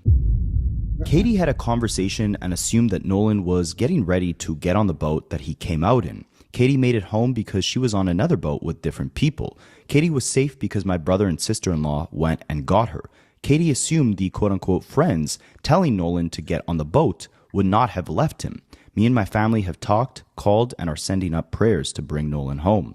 We have given all the answers we can to his mom and authorities. While Katie's sister spoke up, social media activity from all parties involved is very strange, to say the least. Let's start off with what we've seen from Nolan's quote-unquote friends, the very friends that he traveled to the island with. You would think that after Nolan Wells was pronounced unalive and his body was found, his friends would be putting out posts saying, "Rest in peace, oh my God," something. But no, everybody is dead silent. Every last person that was there has deleted their Instagram, their Facebook, their social media. Everybody's gone quiet, including the parents. Okay, y'all, including the parents, including a judge attached to one of those kids. Everybody's going media silent. It only raises questions about this video that was being circulated on the internet with Nolan on the beach with those friends, and there's an argument that breaks out. Okay, Nolan is standing to the side and there's a group of other kids looking at him. What was that argument about? Katie also spoke with someone saying that she did not get on the boat with Nolan. She got on a boat with someone else because her friends and family told her to get her ass on. Nolan was supposed to get on a boat with his friends. It never happened. She doesn't know what happened. Now, the altercation that people are claiming Nolan could be heard having with his friends can be seen in the following video. I just want to emphasize that it's very faint in terms of what you can hear, what you can see. But if you pay close enough attention, you can hear people yelling, seemingly at each other in the background.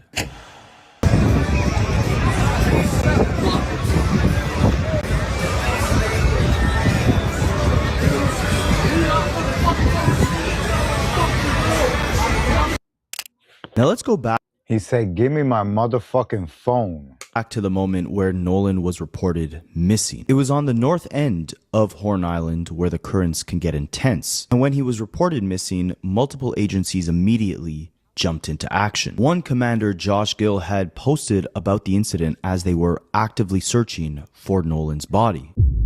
About 6'1", 180 pounds, was last seen on that north end of Horn Island. Guys, he hasn't been found. Okay, he was last talking to a girl on that north end. He went out to Horn Island with some buddies yesterday out on a boat. He's not been heard from in close to 24 hours. That's not. So guys, if you're out there fishing, if you're out there jet skiing, doing whatever you got. My question is, why weren't his friends doing this? Right? This is a guy who doesn't know him. This is a Coast Guard or whatever, you know what I'm saying? A captain of a ship. Why his friends are not doing this? Because if you my friend and we don't know what happened to you, that's what we're going to be saying. Guys are doing. Keep your eyes out for Nolan. Now, as far as how the search actually went down, Law and Crime had done an interview with Brian Treasure, who's the vice president of the United Cajun Navy. who actively participated in the search. And he has some more details in terms of how law enforcement actually conducted this operation. My understanding is that you were actually in the air. That's crazy. And then it all goes back to the judge. That lady, the judge lady. Above the island when the call came in that a body had been found? That's correct. Yeah, the on Sunday, the 5th of July, we had a rescue specialist and a drone operator go out on a boat, and they spent several hours out there on the island and around the island, and they were not successful in finding any clues. So that's when we decided to do aerial reconnaissance. Yesterday morning at first light, I went up in a single engine fixed wing aircraft and flew basically a grid around Horn Island, Ship Island, which are barrier islands just south of Biloxi and Pascagoula, Mississippi, down to Chandelier Islands, which is actually part of Louisiana, but just due south of those barrier islands, and looking for any kind of activity. And then, as we flew over the northwest tip of Horn Island, going back north, we noticed there was a couple of boats beached up on the beach that were not there before, and I could look down and I could see that something was going on. And then we made a circle around. By that time, a lot more law enforcement boats were showing up, and before you know it, they had probably a dozen boats huddled up on the beach there. So we knew that they were setting up a command center. Now you might be wondering, because Brian had said that they started searching in helicopters on July 5th, when did they actually get that first call that Nolan was missing? Well, that actually happened on the evening of July 4th, just hours after his quote-unquote friends had left on the very boat that Nolan had came to the island on. So I think we got the first call on the evening of the 4th of July when it was starting to get dark, and Nolan still, nobody had heard from him, and he wasn't home. And then I believe that the next morning on the 5th, I think somebody took his mother out on a boat back to the island to look around, and that's when we started calling some of our volunteers from our Mississippi chapter, and mobilized a couple of volunteers, like I said, in a boat, and went out there and started searching. On the official side, you had I think the Jackson County Sheriff's Office, you had the Mississippi or the Marine Patrol, I'm not sure if they're county or state agency, and then the Horn Island's part of the National Golf Park Island Seashore, I think is what it's called. And they have park rangers who do a great job keeping a lot of recreational boaters and swimmers and stuff safe. And it was one of those rangers that actually ended up discovering Nolan's remains yesterday morning about 8:45 Central. So it was on the morning of July 6th, 2 days after Nolan made it to the island, that they actually had found his remains. And Brian had also commented on the state that they actually found Nolan's body in.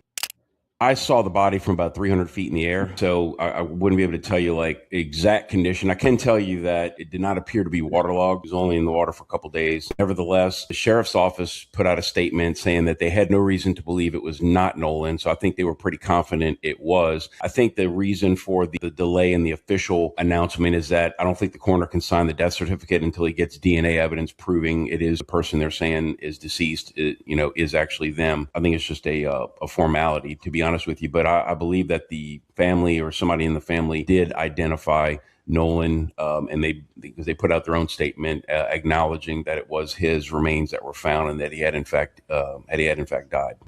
Wow! Just to clarify something, why wasn't the body spotted earlier?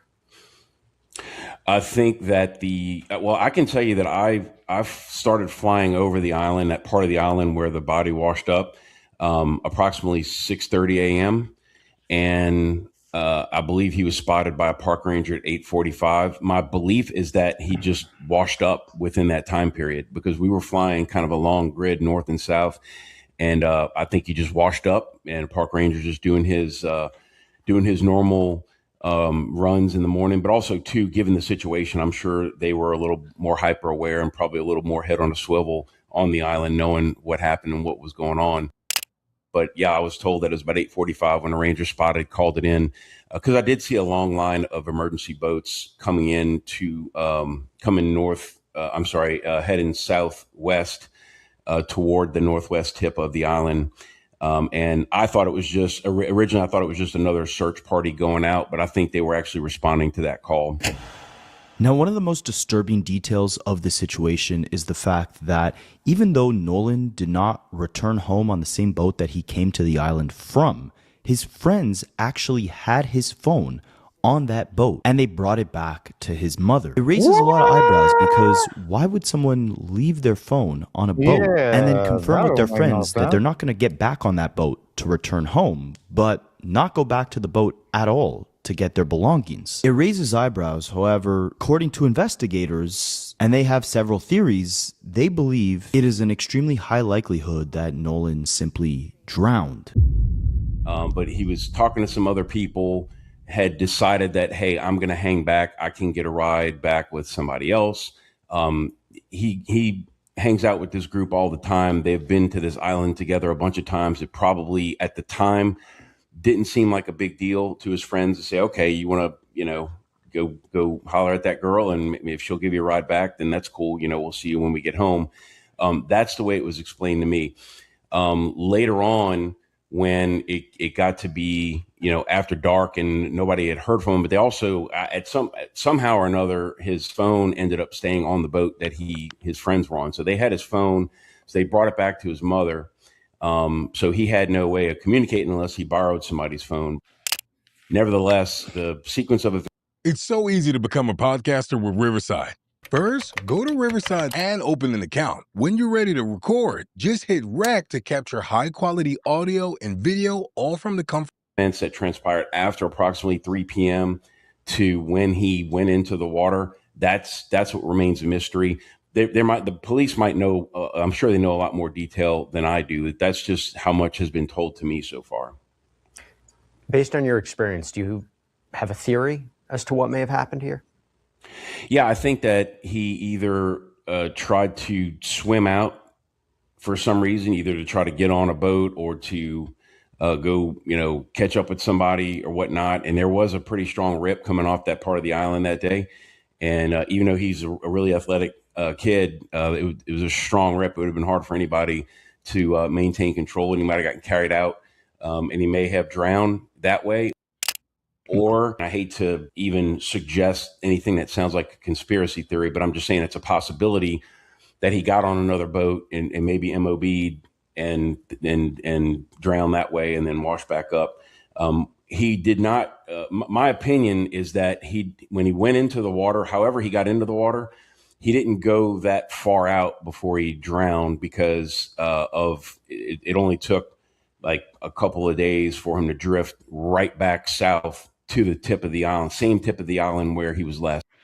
I want to see how they're going to explain all of the broken bones in the guy's face, his ribs, and then you're going to tell me that it was what? That he hit rocks? Like, chat, I'm beginning to think there's a lot of bullshit going on here. Scene. Had he gone a lot further out, he probably would have gotten sucked into the ship channel and pushed way further south toward the Chandelier Islands. No, I don't believe and to be clear, I mean, nobody has indicated foul play, right? I mean, that could change, but you haven't heard anything to suggest foul play. That's bullshit. Nobody except the Facebook detectives. Again, we have so many questions left unanswered. Why did all the quote-unquote friends involved end up deleting their social media profiles after the incident? Then why did the mothers of these children also Explain delete that their to me. profiles? One of the parents was even a judge. One detail that has fueled much of the public suspicion is the actual makeup of the group that Nolan was reportedly with. After the incident, tons of photos hit social media where Nolan is seen with his quote-unquote friends who were on the very boat that Nolan went to the island with. As far as we know, everyone else on the boat was white, while Nolan was the only black person in the group. Every other person made it home safely, including the woman, Katie McCormick, who Nolan was allegedly speaking to, which was the reason why he ended up staying behind while his friends left the island. It's for these reasons that many people are questioning whether Nolan was treated differently, or why the circumstances surrounding his disappearance continue to feel unsettling to many observers. 4 kids left, 3 white, 1 black. The black kid didn't come back with them. They were on a boat to get there. So when they were coming back, they knew he wasn't there. Why would you leave? Why wouldn't you go figure out what happened? It just doesn't smell right to me. So many black parents try to put their kids in a better situation, or so they think, and they put them with white people. We hear this story over and over and over again, and they don't know what happened. Of course they know what happened. So the police need to be interrogating them to find out what's going on and what happened to Nolan. And I pray for his mom. I pray for his family. Who would expect that their son would go away with quote unquote friends and not come back, and when he's found, he's dead? I suspect that the time that the kids have been back without him, they've been coming up with the same story. I suspect their parents have probably already contacted lawyers, and they're trying to CYA, you know what that means, cover their asses. Now, as far as the timeline we know, again, Nolan had allegedly spoke to one of his friends, letting them know at 3 p.m. that he was not going to go back home with them. Those quote-unquote friends ended up leaving the island at 4:30. There's another allegation that at around 7 p.m. that evening, Nolan's parents were notified that Nolan was left behind on the island. Nolan had also allegedly gone with these friends to this very same island in the past. Now, I want to emphasize, this video is to strictly display the facts and decipher the confusion surrounding the case. What many people were also wondering is, was alcohol involved in this situation? And in that case, how much harder will it make the investigation when these 18-year-olds... There was a dude who I saw opening a can in one picture and the beer was all over his chest in the other picture. So, you know... I gotta say that year-olds were possibly drinking underage and potentially that's crazy, too intoxicated to actually recount the factual events of this timeline. What I can tell you is that they have lost valuable evidence at this point, because what we did see is those young men on that boat drinking underage, which is a crime in the state of Mississippi. What we do know, based off of the timeline, that now we cannot collect urine samples to see how intoxicated these young men were. We can't collect any statements from them at the time of this happened to actually get a factual, accurate account of what they recall based on where Nolan was and where. I got one challenge for you. Try Whisper Flow one time. And I promise you'll understand why I haven't typed the full sentence in where they last saw him. So now it's going to be upon the parents to get independent everything. They need their own civil rights attorney. They need their own trial advocate. They need their own ME expert. That an independent autopsy done, not with the state solely, because it's too many questions that need to be answered. They're going to need a forensic phone specialist in order to determine what was going on with them phones, who made contact, who was talked to after the fact, what was the last contact with Nolan based off of cell phone service. It's going to be a lot, but it's some valuable time that has been lost. But what we can say for a fact is that they've been out on that water before with Nolan, and he's made it back every single time but this time. Now, rightfully so, Nolan's family was very confused. His grandfather initially took to Facebook to express his confusion, writing a post saying, "Too many unanswered questions. How can an island that was searched yesterday produce my grandson's body this morning? There's nothing right about this. Nolan Xavier Wells deserves the same things that people he knew and associated with will enjoy in life." The timeline is definitely difficult to decode, and it doesn't seem like an invalid theory that Nolan had possibly drowned and then was swept back on shore, and that's why it took investigators almost a day to actually discover his body. But the investigation is far from over, and the remaining clues continue to produce more questions than answers. While the medical examiners did confirm that the body was in fact Nolan, and even though an autopsy has been conducted, the cause and manner of death have not been released publicly because officials claim that toxicology results can take up to 2 weeks to come back. So while investigators believe that Nolan had drowned, foul play has not yet been thrown out the window. And with such an open timeline, like when Nolan was last seen, how he ended up in the water by himself, this has led Nolan's family to actually hire an attorney by the name of Ben Crump. Ben Crump has represented the families in the George Floyd case, the Breonna Taylor case. He's represented Trayvon Martin's family, many high-profile civil rights cases, and he released a statement saying, Nolan Wells was a beloved son, teammate, and friend who went out to celebrate the 4th of July and never came home. He said the family deserves answers, deserves the truth, and he's calling publicly for a full and transparent investigation. Now, why would a family bring in an attorney like Crump this early, before even the toxicology results are back? Well, for one thing, there are real open questions about the timeline, about what actually happened between 3 p.m. when Nolan was last seen and whenever he ended up in the water. And there's something else here too, something that wasn't really part of the story at first, but became relevant fast. Nolan was black. The friend group he was with that day was reportedly white. His grandfather, Christopher Wells Sr., posted publicly, questioning the timing of the discovery. He wrote, and this is a direct quote, "Too many unanswered questions." He asked essentially how an island that had already been searched the day before could produce his grandson's body, seemingly out of nowhere, the very next morning. Now, before we get into what Ben Crump has said about the situation, let's take a look at what the people who were with Nolan that day allegedly had to say about it. When the family announced the search efforts for Nolan, Katie, the girl that Nolan was talking to on the island, she reached out to the family. She apparently was cooperative and told them everything that she knew. Wow, she went to the island with the family. I see we're all covering the Nolan story. Like, fuck that shit. This shit needs as much awareness as anything. To help look for Nolan. But the same level of cooperation and concern they received from Katie can't be said for Nolan friends that he rode on the boat with to the island, like Wyatt, Warren, and Eric, because they were allegedly out to eat the next day while everybody was outside looking for Nolan.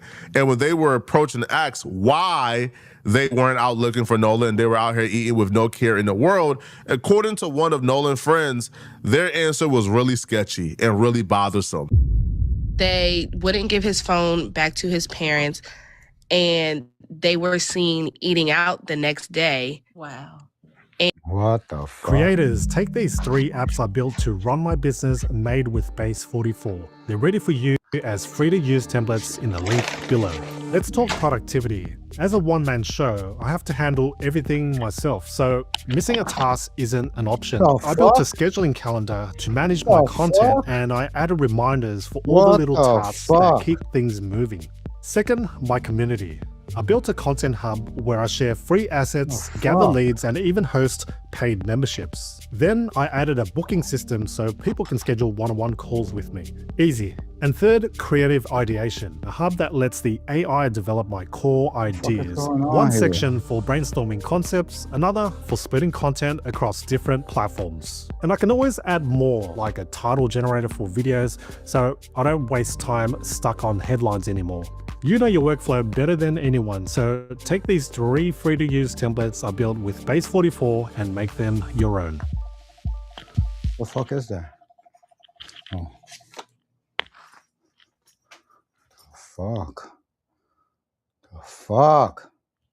I dare you to let me build you a completely free e-commerce store preloaded with 20 handpicked products that are trending all over the world, basically validated by AI from a trending product database from one of the top. And when somebody asked them like, hey, friend, they said, y'all already think we did it. If that conversation actually happened, if that's true, the reason why that would be considered suspicious and bothersome is because this is the day after. This is July 5th. Everybody is outside looking for Nolan. Right now, he's being considered missing. His whereabouts is unknown. And according to the family, nobody knows where he is. But if the response is y'all already suspect us of doing it, well, doing what exactly?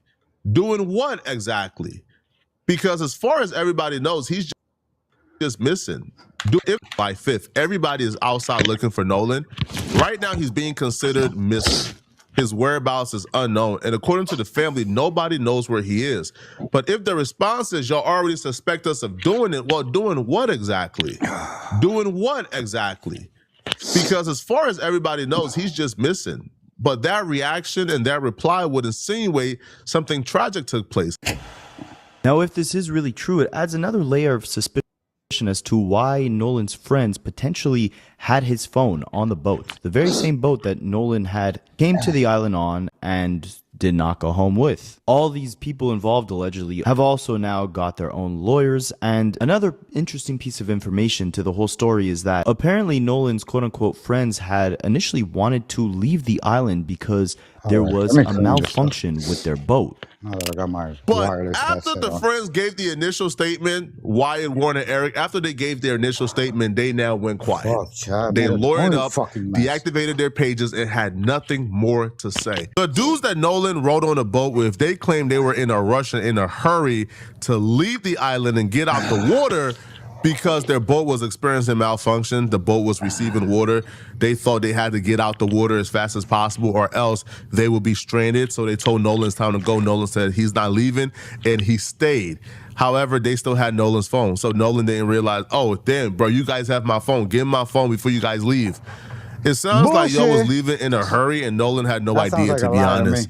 But they also failed to mention that an altercation took place. Just made a mess, Chad. My bad.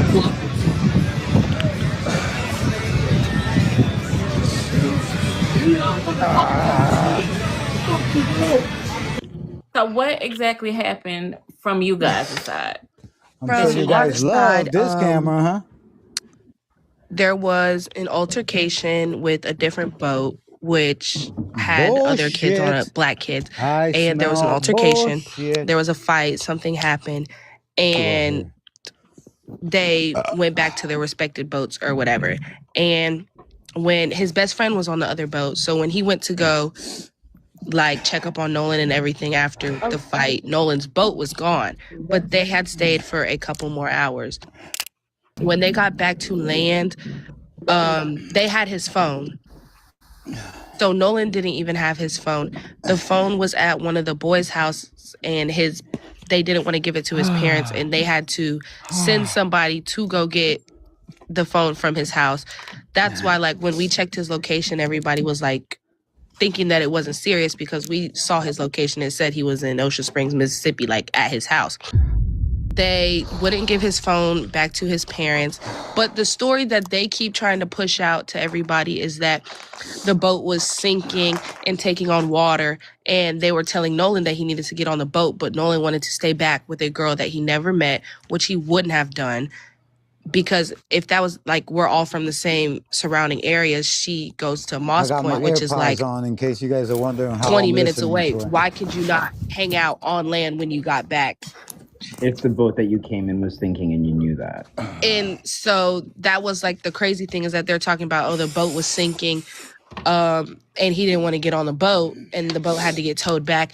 But if that was the case and he said he wanted to stay there, why did you take his phone back and not leave him on an island without a way to get home? Yeah, that'll make Now, aside from the people that Nolan had traveled to the island with, there was another one of Nolan's close friends, Jay Vaughn, who also made his way to the island on a separate boat. And he claims to have communicated with Nolan last at around 4 p.m. on the day Nolan went missing. That's about an hour after Nolan's quote-unquote friends who he came to the island with had told Nolan that there was a malfunction with their boat and they were planning on leaving soon.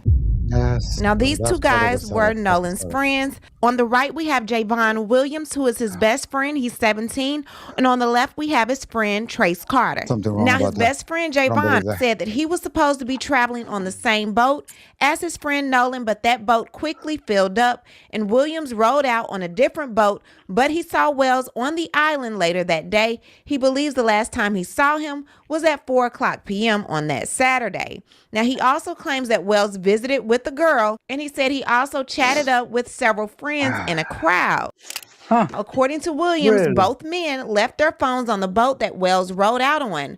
Williams later retrieved his phone, while Wells' mother found her son's phone through location services. Wells was last seen near the western tip of Horn Island, where the current is strong. Trace Carter talked to Wells before the island trip. Carter told Wells, "Just hit me up when you get back. Just be careful, bro. Watch out for yourself." Wells responded, "I'll hit you up later." So everyone is saying that he... Wells, why are you lying for that, Wells? EVE Online is a vast universe, alive with the unrelenting activity and combined history of its players. What kind of bullshit is that? I never heard that. Pursuing lives of adventure, warfare, and prosperity. they share this existence in the biggest single shard, free-to-play MMO of all time.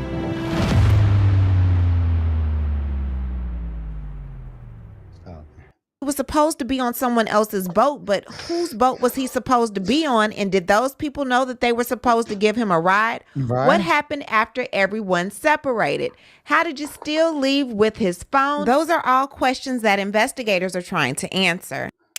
And unlike the other kids who had quickly deactivated their social media profiles after this tragedy took place, Javon, who again was on the island with Nolan, just on a separate boat, he was possibly one of the last people to have actually communicated with Nolan. He did not deactivate his Instagram. Instead, he actually put up a post commemorating his friend Nolan. How many of the, quote, friends turned their back and deleted their accounts? Javon kept his up. He says, oh boy, where do I even start? Nolan, you were truly a blessing in my life, man, from the day I met you. Since we were kids, we just clicked. You always took me under your wing and showed me what a true friendship and brotherhood should be. I'm missing you more than anything, man. You never failed to pick me up if I was feeling down and always put a smile on my face or made me laugh. You were someone that everyone should want to be around because you were such a blessing. I'll cherish our memories forever. I'm extremely grateful to meet someone like you. Our friendship is irreplaceable. I love you so much, man. It hurts me bad knowing I won't be able to speak to you every day, but this isn't a goodbye, brother. Simply just see you later. I love you, man. Get your rest. I'll do anything to hear your laugh one last time, man. Now that's how you stand up for your friend. Yeah, that's Now, what one a of the friend is kids supposed to that sound like. Nolan What the was fuck on the the other boat people with saying? on the way to the island is named Warren, and his Legend, what's stepmother up? is actually Ready a to judge. for a She walk? herself also deactivated her do you Facebook think? profile and all her other social media profiles, and she ended up making a statement online to address why she did that, along with her child, when this investigation That's what is I still know who active. said it. And the autopsy You didn't report say of it. Nolan's body has not yet been released to the public and allegedly has not even yet been finalized. AKA, there's been no cause of death just yet. She said, our family, along with the community, grieves the loss of Nolan Wells. Come here. Talk to me. So, what you want to do? Want to go take a quick walk? Yeah? It won't be like a long walk. It's a regular walk. That's fine with you? Oh, okay. I didn't know. I love you. Stop. I don't like that stuff. You know that. Don't try to come off because you're on stream. No, don't do that. Don't try to do that. Don't do that because you're on stream. You're gonna get away with kissing me in my face. I'm not those white people. I don't like that shit. I don't know what white people you've been hanging out with, but no, I'm not them. They let you lick their face? Everybody but me? Not just white people, anybody? They just let you lick their face?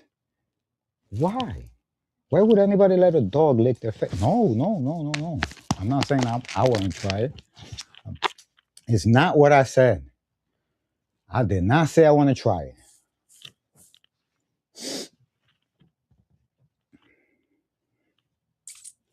That's as much as we go. All right, we're going to go outside. Wells. Our thoughts and prayers are with Nolan's family. Our son, Warren, loved Nolan dearly. Yeah, Unfortunately, I feel that pretty it's much set up. appropriate for our family to dispel some rumors with facts based upon the social media attention that is being diverted away from the Wells family and their loss. Yes, I deactivated my Facebook. Given the very heightened emotional state of social media right now, I fear for the safety of my child and my children. Why? My husband and I have 6 You children didn't and do we covet anything. their privacy. We do not believe it's appropriate for our minor children's photographs to be circulated throughout Fuck the internet, outta here. presenting You got potential something to threats hide. to their safety. You got something I to hide. graduated Shut up. high school with Christine Wells Wownsley. We're from the same community. I have the utmost respect for Nah, her yo, and the be Wells careful. family. Yeah, We that's mourn the something. loss of Nolan with them. Our prayers have been Dangerous. and will continue to be with them. My husband That's dangerous. and I were not at Horn Island at any point at the 4th of July. So why the fuck are you saying anything? Who gives a fuck about your opinion then? Get the fuck out of here. No one in our family is trying to in any way impede with the investigation by law enforcement or to otherwise hamper the family and law enforcement's quest for answers. Warren was interviewed by the Jackson County Sheriff's Department and cooperated fully. He saw Nolan last around 3 p.m. on July 4th. They left the island around 4:30 p.m. when the boat was taking on water and they had an issue with the bilge pump. Nolan made a decision to stay on the island and return inland later with another group of friends. Yes, I am a judge, but I also value transparency. I apologize if anyone was offended that I deleted my social media. There were no nefarious motivations in deleting my social media. Social media has a lot of positives, but a whole lot of negatives. We live in a world of clickbaiting. Sad, but true. My family's hopeful that this information will help to redirect the attention to the Wells family and their grief and their need for our community's support. Now, of course, the community that Nolan grew up in is in a very rough place currently, and it's led to some other interesting activity throughout social media. Remember again that Nolan was staying behind on the island allegedly because he was talking to a woman by the name of Katie McCormick. Well, someone posted on Facebook saying, "I'm standing behind Katie McCormick. I understand y'all don't know her, but me and 1,000 other of us have literally slept, ate, and partied at the McCormick house. Don't forget that's Dixie's child." And Katie had allegedly commented under this post saying, "What's understood don't have to be said. I love y'all. Just pray for his family and his friends. I'm good. And all I can do is pray for healing over them. This is a terrible situation, all in all." Well, Katie, I built this website in 5 minutes with Wix Harmony. So I came across this image recently and thought to myself, what if I built an entire brand around this? And so I opened up Wix Harmony with one goal, to see how quickly I could turn a random idea into a real online business. I typed in this prompt and then Wix Harmony started building the site. And in less than a minute, this is what it created. Honestly, it already looked really good. I mean, look at this. But obviously I wanted to make it feel... Okay, guy. Now, what gets even darker in this case is the findings that Ben Crump had brought to the public. Again, that's the attorney that Nolan Wells' family had hired. And he claims that when Nolan's phone was returned to the parents by Nolan's quote-unquote friends, the very same friends that he initially went to the island with, there were allegedly text messages on Nolan's phone that had been deleted. Yeah, well as far as we know, his mother, Christine, and his father, Elmo, said they haven't gotten any answers. They, have been asked to turn over his cell phone to the Mississippi law enforcement authorities. But even that is troubling to them because they're saying messages that were deleted from his cell phone. So they want to try to dot every I and cross every T and investigate everything. That's crazy. They said it's very improbable that Nolan would not have wanted his cell phone with him if he was going to stay on the island. Yeah, that don't make no sense. The deleted text messages on his phone? His parents found that? Who found that out? No, well, they got his phone, so they're trying to figure out there's deletions on the phone, and they're trying to look at what is that about. There's so many inconsistencies going on, and so we're going to have with our investigators and our associates, we're going to list all the inconsistencies down. We just got onto the case yesterday, so we have been staying up late with the family, talking to friends, talking to people who were there on that 4th of July, trying to piece together what really happened to Nolan Wells.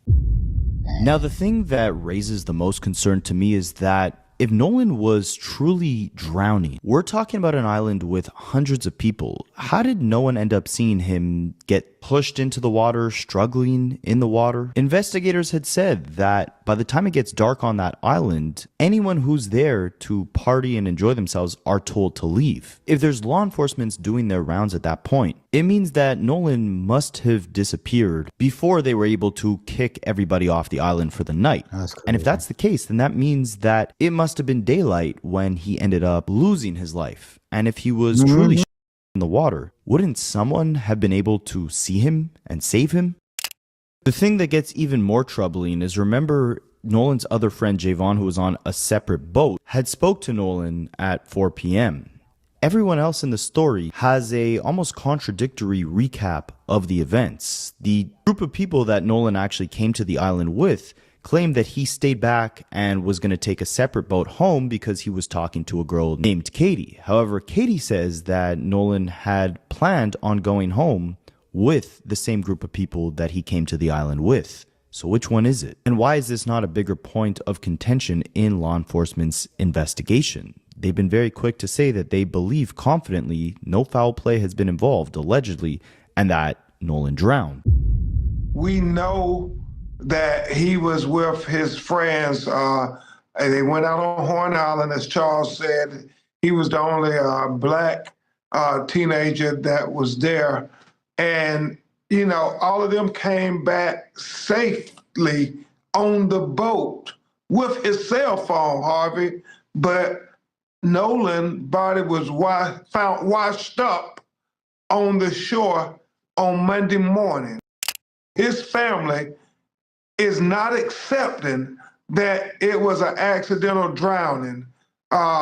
They haven't been told anything, but that's been the suggestion. And they're not accepting that because Nolan was a college football player. He was a superior athlete. He was in great fitness and condition. And so for them to try to say, well, we got his phone, but we don't know where he's at, and then he turns up dead, they are not accepting it. And there are so many questions, so many contradictions. If this was just one or two things that ain't make sense, but the entire story is contradictory. The entire story doesn't make sense.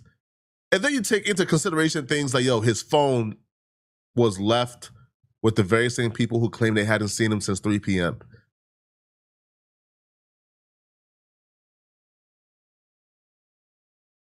Really, you know how this shit's sitting with you. And we're going to drop, we're going to keep our eyes open for this case. Right now, I'm going to go take a walk with Legend here for a little walk. We're going to take like a quick 30-minute recess. I'm going to leave you guys watching some of our old work so you can catch up on. And hopefully Legend doesn't throw himself back and I have to try to catch him. Yeah.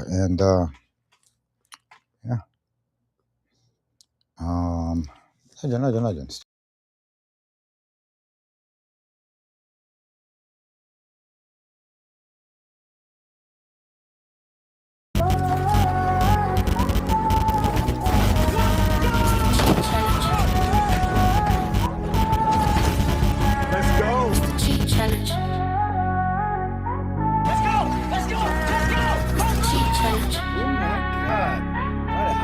It's the cheat challenge. King Buddha, it's never too late to awake you. King Buddha, it's never too late for mistake to. King Buddha, it's never too late to awake you. King Buddha, let's go. It's never too late for mistake to. King Buddha, shut up. Shut up. Fuck, caring, humble individual. Challenge yourself to be a caring, humble individual and transcend and be all you can be. It's the cheat challenge, the cheat challenge. Let's go. In the mud.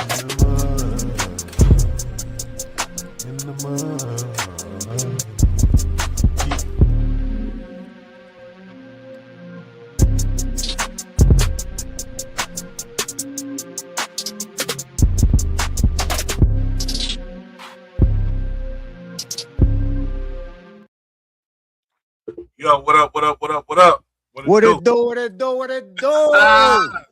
Two bosses in the building. We back. Challenge King Buddha, you already know. Yes, sir. And my boy Bush, and we live. Let's go.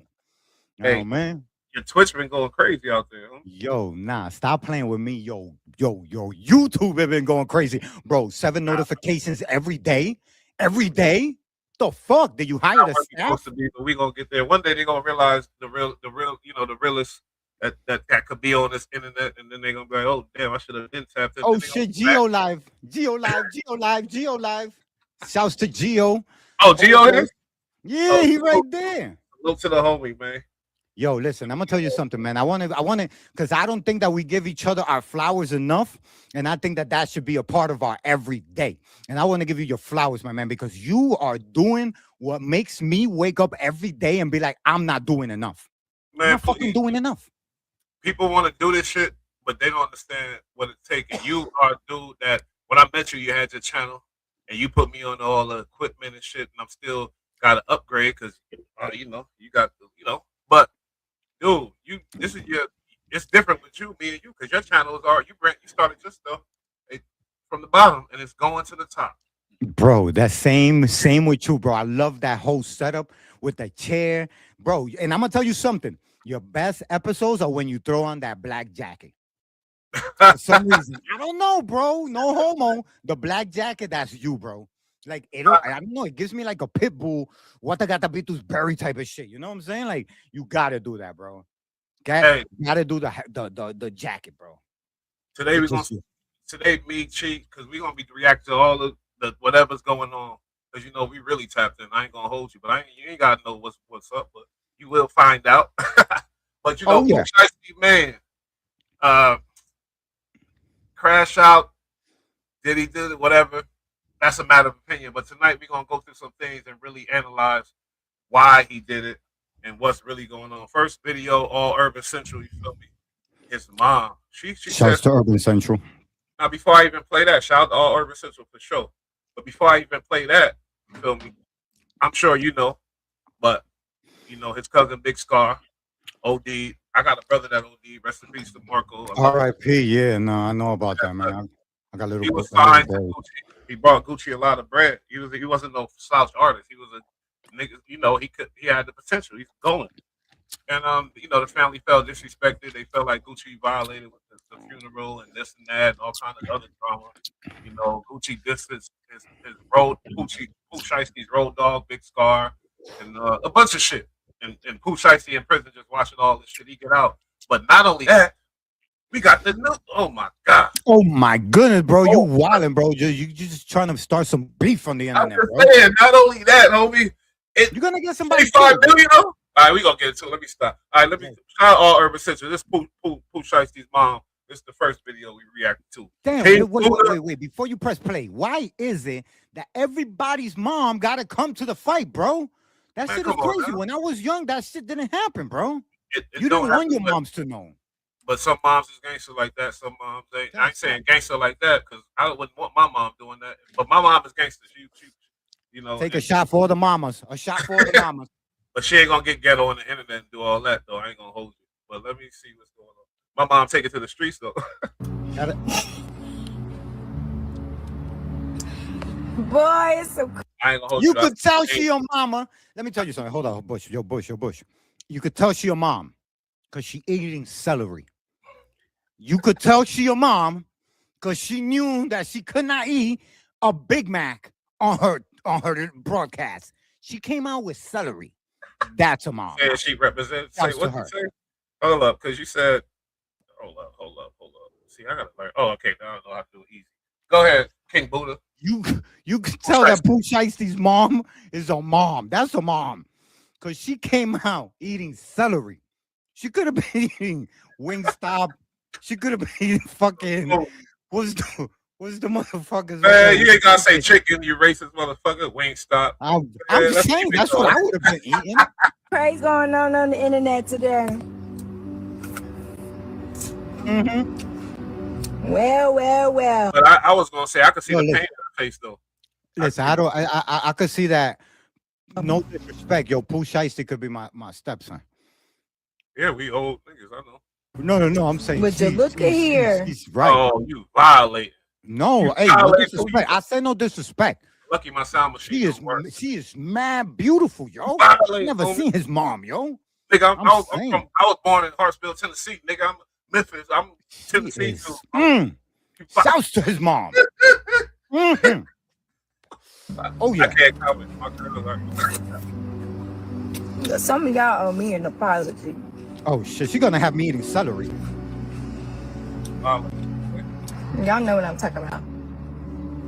All that laughing and giggling.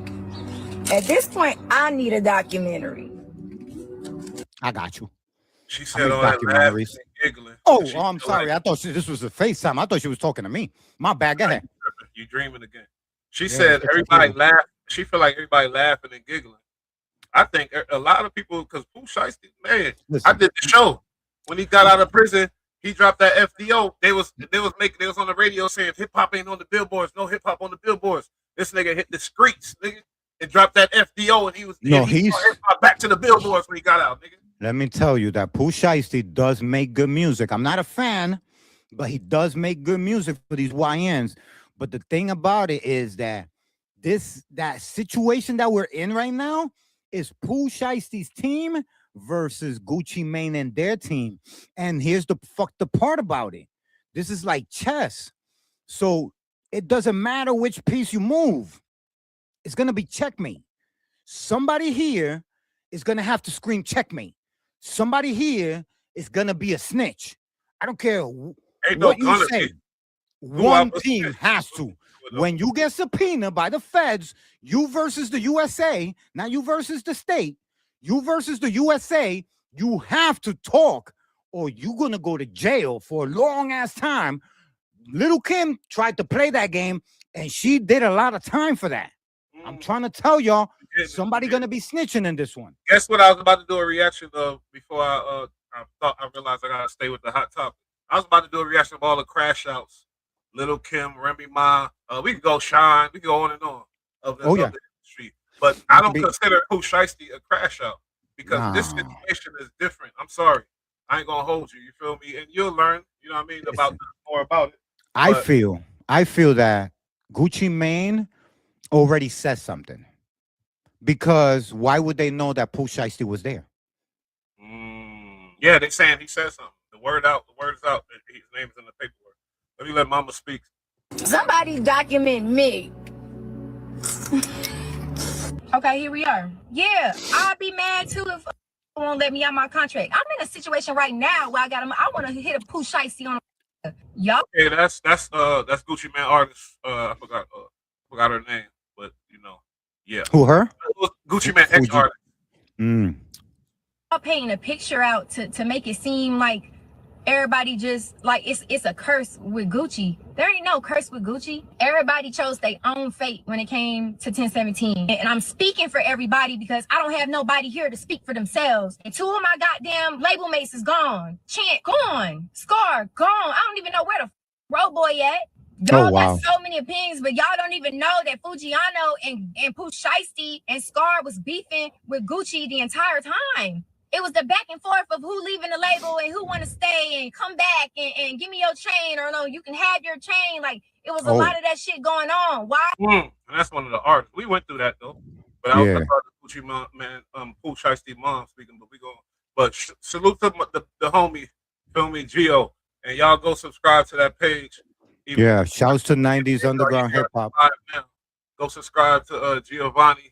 Yeah, go subscribe to Giovanni Pimentel's page, yo. That handle you see right here, down here below my name, below my picture. Go subscribe to that. Let's go viral on him. He trying to go live and he can't go live. So when he go live, y'all about to see some wild, real New York shit. Yeah. He gonna be behind the scenes in places that you wish you gonna be like, that's New York. Yeah, New York is a real place. And me and the homie Buddha gonna definitely help him whatever he needs. Hell yeah, I told him he got my support. And once he gets his Twitch to 100 subscribers, to 100 followers, I'll be his first subscriber. That's a fact. Go subscribe to the homie though. Feel me? Because people gonna watch this video later. So whoever watching this right now, he could clip this. He could clip this and use it in his page. Yeah. But I'm talking about the content to come. We need him to be able to go live. Yeah. It ain't even about reading your contract. It's not about none of that shit. It's not about none of that shit. At the end of the day, everybody wanted respect. That's why Channing left. She didn't like what was going on. There was really no team with 1017 to where we had people that was really there that was guiding us. It was just like all the calls was coming from everybody that they was putting in charge, and a lot of people that was in charge shouldn't have been in charge. Do it sound like to you like she making excuses for her career not going where she wanted it to go. Yeah, because she just said that it doesn't matter if you read the contract. I think that's the most important part. If you read the fucking contract and the shit don't look like something you like, then why the fuck are you gonna sign it? I don't give a fuck if you want to be on the Gucci man's label. If the shit says it's a 360 and you're not into 360s, then why the fuck would you not read the contract? And then if you want out, ask them what the fuck you got to pay to get out. Because obviously you're in because of a loan. They don't want to let you leave because you owe me money. So it's all a money transaction at the end of the day. What Pooh Shiesty is responsible for is exactly what Gucci Mane is alleging. He came here and he forced me. He forced me, meaning he robbed me. Alleged. You said he wasn't responsible. What are you talking because about? I don't know if it happened. Just because they say it happened. Nah, but you just went crazy. Until they're convicted, I'll say alleged. Charge over there at Atlantic. And I'm not that's the real issue. We ain't gonna put it to the hood, plan. Damn, he's smiling like he didn't talk to the game, man. We ain't doing no plan. We're a group. We ain't no record label. We're a family. You see this shit. So I'm gonna need some help putting this. Pause that. Push. Yep. Hold up, what happened? He should have saw something wrong with it when he said, "This is not a label. This is a crew." Get the fuck out of here, nigga. I'm here because this is a job, nigga. It's a label. This is business. This ain't no crew. Nigga. No.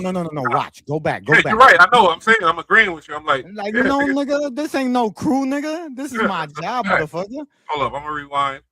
That nigga And crazy. that's the real issue. We ain't gonna put it to the hood, plan.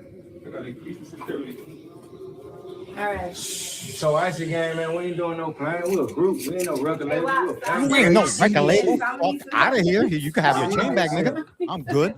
He said we a group. We ain't no record label. Whoa, you can have your chain back, motherfucker. I came here because I thought I was gonna get paid. See, obviously, who up? Because everybody gassed him up all through the years, forever and ever, for what he allegedly did. Because I ain't gonna hold you like, shit. He supposed to have found Young Thug. He's not responsible for none of Young Thug's success. Young Thug was talking greasy about him. He's supposed to have found Migos. He's not responsible for none of Migos' success. Migos assigned to whatever. He's supposed to, a bunch of people. And if I go down the name of the artists, the list, like Rallo, who went to prison, like Blue Magic, the little dude, he went to prison, like even fucking, like, come on now. Hey, Yo Bush. And also, this is like a trend too, because Kodak Black has the same issues with his artists too. To the point where his artists, they end up dead for some reason. Well, we already know, like, okay, you gotta, because these guys are young. When you're older, you realize if you get an opportunity to get famous off of something, you gotta be gratitude and move out of there and don't expect nothing else from the motherfucker. These kids, they be expecting the motherfucker to do, like, you feel me? So I realized that because you can't, he put you on. You was a nobody. Yeah, but he's not putting them on to put them on. He's putting them on as a tax write-off to say he got a record company and to get loans on that. You're right. And he don't put the niggas out anywhere. And he made a lot of money off them. We gonna get to that. They saying 25 million. They probably even got life insurance.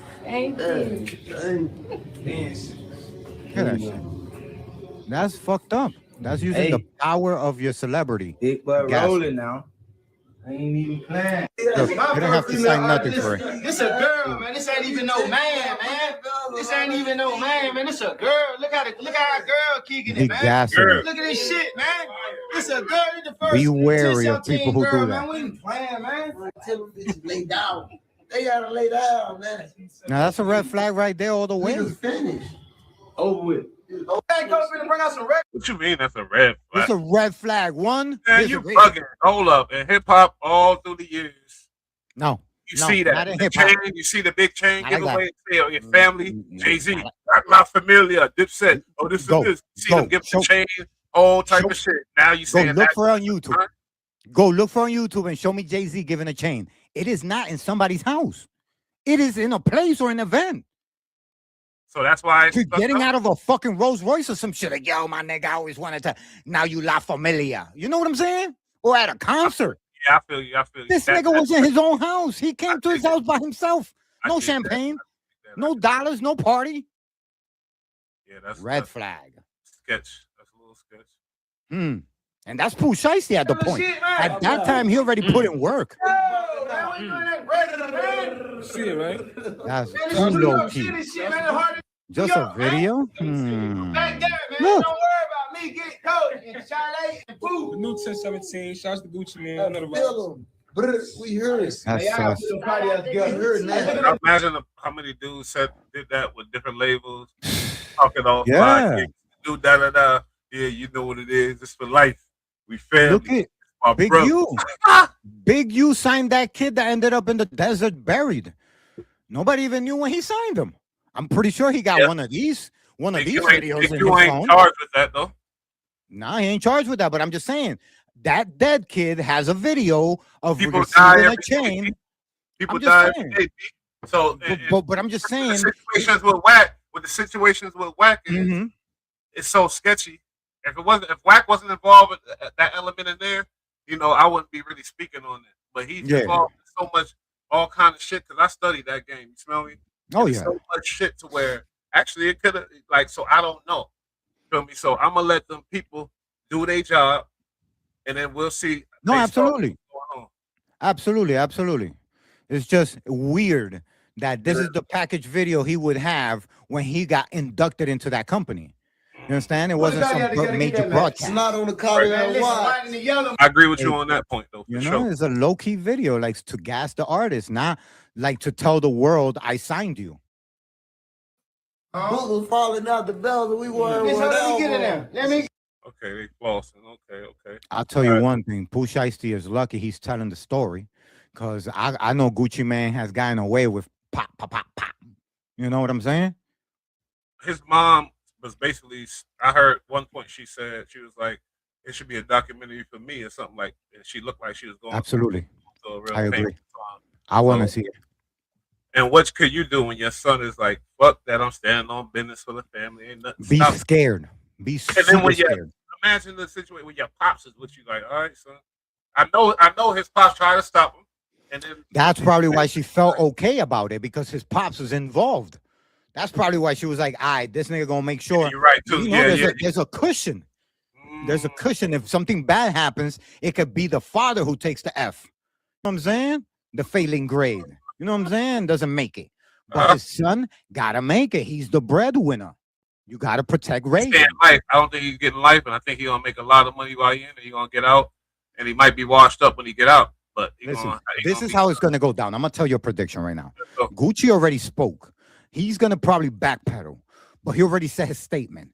You understand what I'm saying? Okay, so let me ask you before you go one question real quick, because it's a topic. I put up a video on it. Finesse 2 times is tapped in with Memphis. He from Memphis. He a Memphis goon. All that. So he know all these people. He was signed to Yo Gotti and all that. But he said in his video, it seemed like he was trying to justify Gucci ratting, and also he said his wife made him rat. Oh.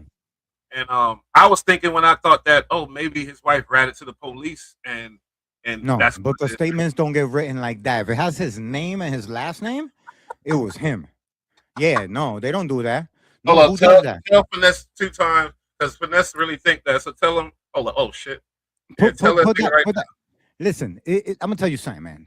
His wife cannot make a statement that the police are gonna write down as Gucci Mane's name. It says his first name, it says his last name, it says his statement. It says the people that arrived and the things that they did, the things that they were holding and the things that they said to him. What they did, what they forced him to do, what they expected, what they removed from him. That is not a statement given by a third party. It says, he said. That's it. Let's leave it at that. And there's no point in time where this is okay unless you're a law-abiding citizen. Now, if Gucci Mane is a law-abiding citizen, then he needs to let us know that, because nobody got the memo. I thought he was banging. You know what I'm saying? If you're banging and you the OG in the corner banging, I'm going to take it for fact that when you're in the back of a police car, you're cuffed. You know what I'm saying? Hey, what the homie say? I hope he on topic, because I don't like when people take us off. And now you've opened the floodgates. Oh, right here, Giovanni Pimentel says, Pooh wasn't guided right. There are ways of doing things in their respective categories. Street style shouldn't resolve business problems. And he's absolutely right. You should not be forced to have to put your fucking A&R or the CEO of a company in a room at gunpoint and force them to sign? Because that's the first thing that makes a document not valid, is that you're inebriated or you're doing it against your own will. They ask you that in any court of law. Is anybody forcing you to do this? Or you understand what I'm saying? Like when you plead guilty to your own crimes, this is what you're facing. Now, to say another thing about Pooh Shiesty, now you put Pooh Shiesty in a situation where he has to explain himself. That's telling too. You understand what I'm saying? So this is like chess. You move the pawn. He don't have to explain himself. He don't have to say shit. Listen, when the feds say you have to explain and they put you on the stand, you say plead the fifth all you want. You're gonna look crazy. You don't have to. Yeah, you could Epstein the shit. I plead the fifth. Nobody got to do nothing. No, that's a fact. That's a fact. But that's just crazy that Gucci Mane said names and addresses because they came for him. Back in 2007, and it's been clear from the jump that he should have just stuck to rapping. Almost every artist he signs either ends up dead or in jail. And today we're breaking down the wild stories behind why fans think his label 1017 is cursed. The biggest reason everyone's talking about the 1017 curse lately is because of Enchanting's tragic death from an overdose. She was a 26-year-old artist who signed with Gucci Mane back in 2020. But after dropping some music on his 1017 label, Enchanting went independent in 2022. When independent? Apparently, Enchanting had been fighting drug addiction for a while. Yeah, so Gucci ain't have nothing to do with that death. No, of course not. Nipsey neither. Not like that, yeah, but Nipsey and Big U, yeah, that was coincidental too when he left the contract. It's when they go independent that people die. It's a dangerous thing. It's like retiring at 65. It's like you got to keep moving or else you're going to die. You got to stay signed or else you're going to die. And a few days before she passed away, she went to her friend's house to try to kick the addiction. Unfortunately, it didn't work out though. And on June 10th, Enchanting was rushed to the hospital because she had a heart attack caused by a drug overdose. Of course. She tragically died the next day. And Gucci hopped on social media to give his respects. But as soon as the news broke, people started talking about the 1017 curse and how Gucci's artists always end up dead or in jail. Gucci's wife, Keisha Kayor, jumped in to defend him. But there's a good reason why. We spoke about this briefly before the show about if you move in a certain way, you don't get away. Yeah. You're going to get away. That grimy way you're moving, you build a bad foundation, it's going to crumble. And I think this is the case with this WAP situation. I'm sorry because it's too much. I look at evidence and I just come to my conclusion. You feel? No, you're absolutely correct. These guys are living a demon life. They're going to have demon results. And I always say that when you go into these respective businesses, that you become an artist, you have separated yourself from being in the streets. Now you're no longer in the streets. Yes, you're selling that image. Yes, you go to the hood to do the biopics and all the bullshit. But I am saying you're literally not living that life anymore. You don't have to go with your homies and do a spin around the block to see if you catch a Vic. You don't have to go and rob the corner store. You don't got to go to another borough. Like, you don't got to do none of that. Catch a Vic. You are free to go spend. Your only problem is your budget, and you're flying your friends. Why the fuck? Oh God! Don't take the show there. Come on. He going. Why the fuck, bro? I get mad. The opportunity's blown because they're so irresponsible. Today's topic. These kids they got money. They're kids. That's the thing. They're kids. Back in 2007, Gucci started his first label, So YC Entertainment. Back then, Gucci didn't sign a lot of artists and was pretty much dropping his own mixtapes through the label. But he did start working with Frenchie, Waka Flocka Flame, and some producers like DJ Drama. Gucci was working with a company called Mizé Entertainment to help him run the So YC label. And after a few years, Gucci closed the label because Mizé Entertainment was allegedly acting shady. According to reports, they were selling Gucci's verses and booking him on shows he never. But you know what's crazy? Because he didn't even go to the No, but you're hearing the accusations, and it's Gucci who says this, obviously. He skipped a lot of shit. He punched the first artist he saw was Mac Breezy, a female. He punched her out on stage. And go look at Bush Knight, go look at the Bullite, it's a video, and I was just going in because somebody in the comment was mad at me about Gucci. So I played the video, and I was just going ham. That's the first insane. Before that, though, he left the dude, Big Cat. I think he's resting in peace, Big Cat. But he did him grimy and foul too. He got a history of the bullshit. That's what I'm trying to say. But let's go. Agreed to. So Gucci dropped him and moved on. The first label didn't work out, but that didn't stop Gucci from trying again. In 2010, he started 1017 Brick Squad and signed artists like Waka Flocka Flame, OJ the Juice Man, and Slim Duncan. Gucci and Waka Flocka Flame were linking up and dropping some of the hottest trap music in the game. But it all fell apart when Gucci started beefing with Waka's mom. Waka's mom, Deborah, used to be Gucci's manager, but there were some money issues behind the scenes, and Gucci claimed that Deborah was stealing money from OJ the Juice Man and Frenchie. 1017 Brick Squad ended up falling apart over the situation, but the money drama wasn't the only issue the label had. Back in 2011, Slim Duncan was at a studio in Atlanta getting ready to shoot a music video for Gucci Mane's track, Push Ups. Another rapper named Young Vito was at the studio that day, and something sparked a beef between him and Slim Duncan. It's not clear exactly what happened next, but at some point, Young Vito upped his strap and tragically killed Slim Duncan. Young Vito skated on the murder charge. What? He was convicted of aggravated assault and possession of a firearm. You don't remember that? No. Yeah, That is crazy. fucking insane. I never heard of these guys in my life. And I ain't gonna say it's Gucci. It's just when you like he want to be so in touch with the streets. He want the real. I guess you feel me. So he picking all of these. They talented, but I don't know. I'm talking too much. But I just want to get to this 20-something million that he finessed Pooh Shiesty out of. And got hit with a 25-year sentence. After it went down, Gucci raps about Slim Duncan and Waka Flocka Flame on the track R.I.P. Slim Duncan and said, "Man, I miss my dunk so much, I dig his up. If I could bring his back, I would dig his up. We would rarely go to..." That's violating. Am I tweaking? That's just crazy to say that kind of shit. Sleep, we're balling so much. BSM and 1017. Dirt Gang, stand up. Remember, Flocka was my goon. Now he ran his mills up. Slim Duncan wasn't the only OG on Gucci's roster who got hit with the 1017 curse, though. OJ the Juice Man came up in the same apartment building as Gucci, and they were tight way before either of them started rapping. OJ and Gucci put out a lot of music together, and back in the day, OJ's mixtapes were popping off in the Southern hip-hop game. Everything was... OJ the Juice Man had some juice back then, because I think, so...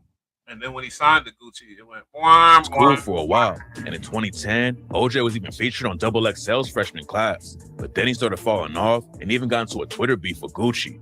Gucci claimed that Waka's mom was stealing money from OJ. And for some reason, OJ got pressed at Gucci over the situation. So let's just recognize what's going on.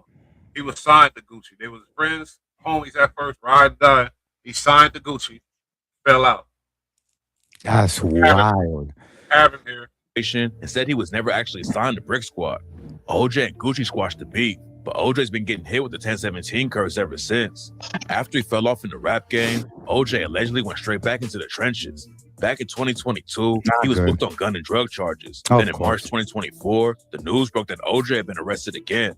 According to the police report, a cop tried to pull him over for speeding in Georgia, but OJ didn't stop at first. OJ started a little chase, but then he decided to just pull over instead of making the situation worse. Speeding and running from the cops is bad enough, but it was about to get way worse for him. When the cops searched OJ's whip, they found cocaine, other drugs, and a gun too. Oh, wow. OJ had been sitting in jail ever since the news broke, and it don't look like he's going to be coming home anytime soon. I didn't even know OJ Brick Squad was falling apart. Gucci started beefing. I didn't even know OJ the Juice. That's crazy. Free OJ. Get your boy out a little bell, a little piece of change. For his bell. I know it wasn't shit to Gucci right now. That's the crazy. curse. Hey, when you think about Jeezy and his fallout, I'm coming to the conclusion that he was the bitch ass nigga in that situation. I'm coming to that. Now that I think about it, remember he stopped Jeezy's man. No. I'm talking about before that. The song. You don't even know the history. It was a song. It was about a song. That's how they had a big fallout and wanted to kill each other or whatever. A song. Oh, word? It was a song that sparked that beef? Gucci and Jeezy, this song called So Icy. Go tap in and do it. You know what I mean? I got to get some phrases. I don't know. I got to get some cool, catchy phrases. I ain't going to say do your research. I'm like, you feel me? Tap in. It's not adding up. The history ain't coming. Yeah, no, I gotta look into that because I'm not a big Jeezy fan and I'm not a big Gucci fan, and I probably like a few of their songs, but I'm not I can't say like I know more than 10 songs of each guy.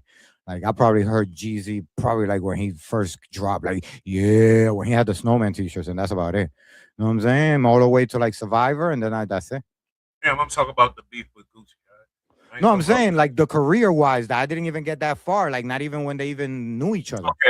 Okay, so yeah, you wouldn't know if you ever fuck with that. I didn't even know these niggas had beef until the verses, and then he said, "Yo, I shot your man," and I was like, "Oh, that's crazy." With his artist Frenchie too. Frenchie is Waka Flocka's cousin, so Frenchie definitely wasn't gonna switch up on Flocka and keep rocking with Gucci Mane. Frenchie even dropped a diss track aimed at Gucci called Sometimes and raps, "We built this company together, now you bugging out."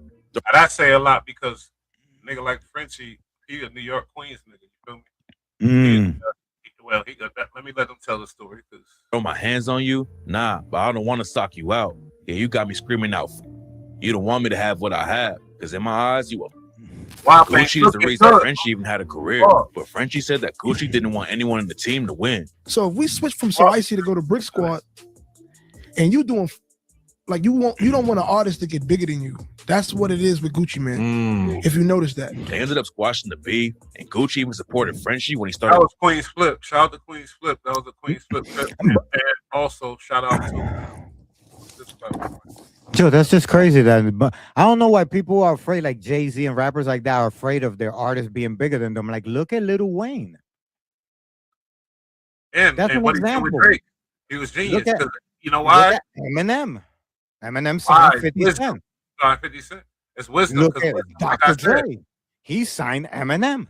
Wisdom bring you gratitude and humility. Motherfuckers be so shiesty and they leave no legacy behind. Nicki Minaj leaves no legacy. Jay-Z leaves no legacy.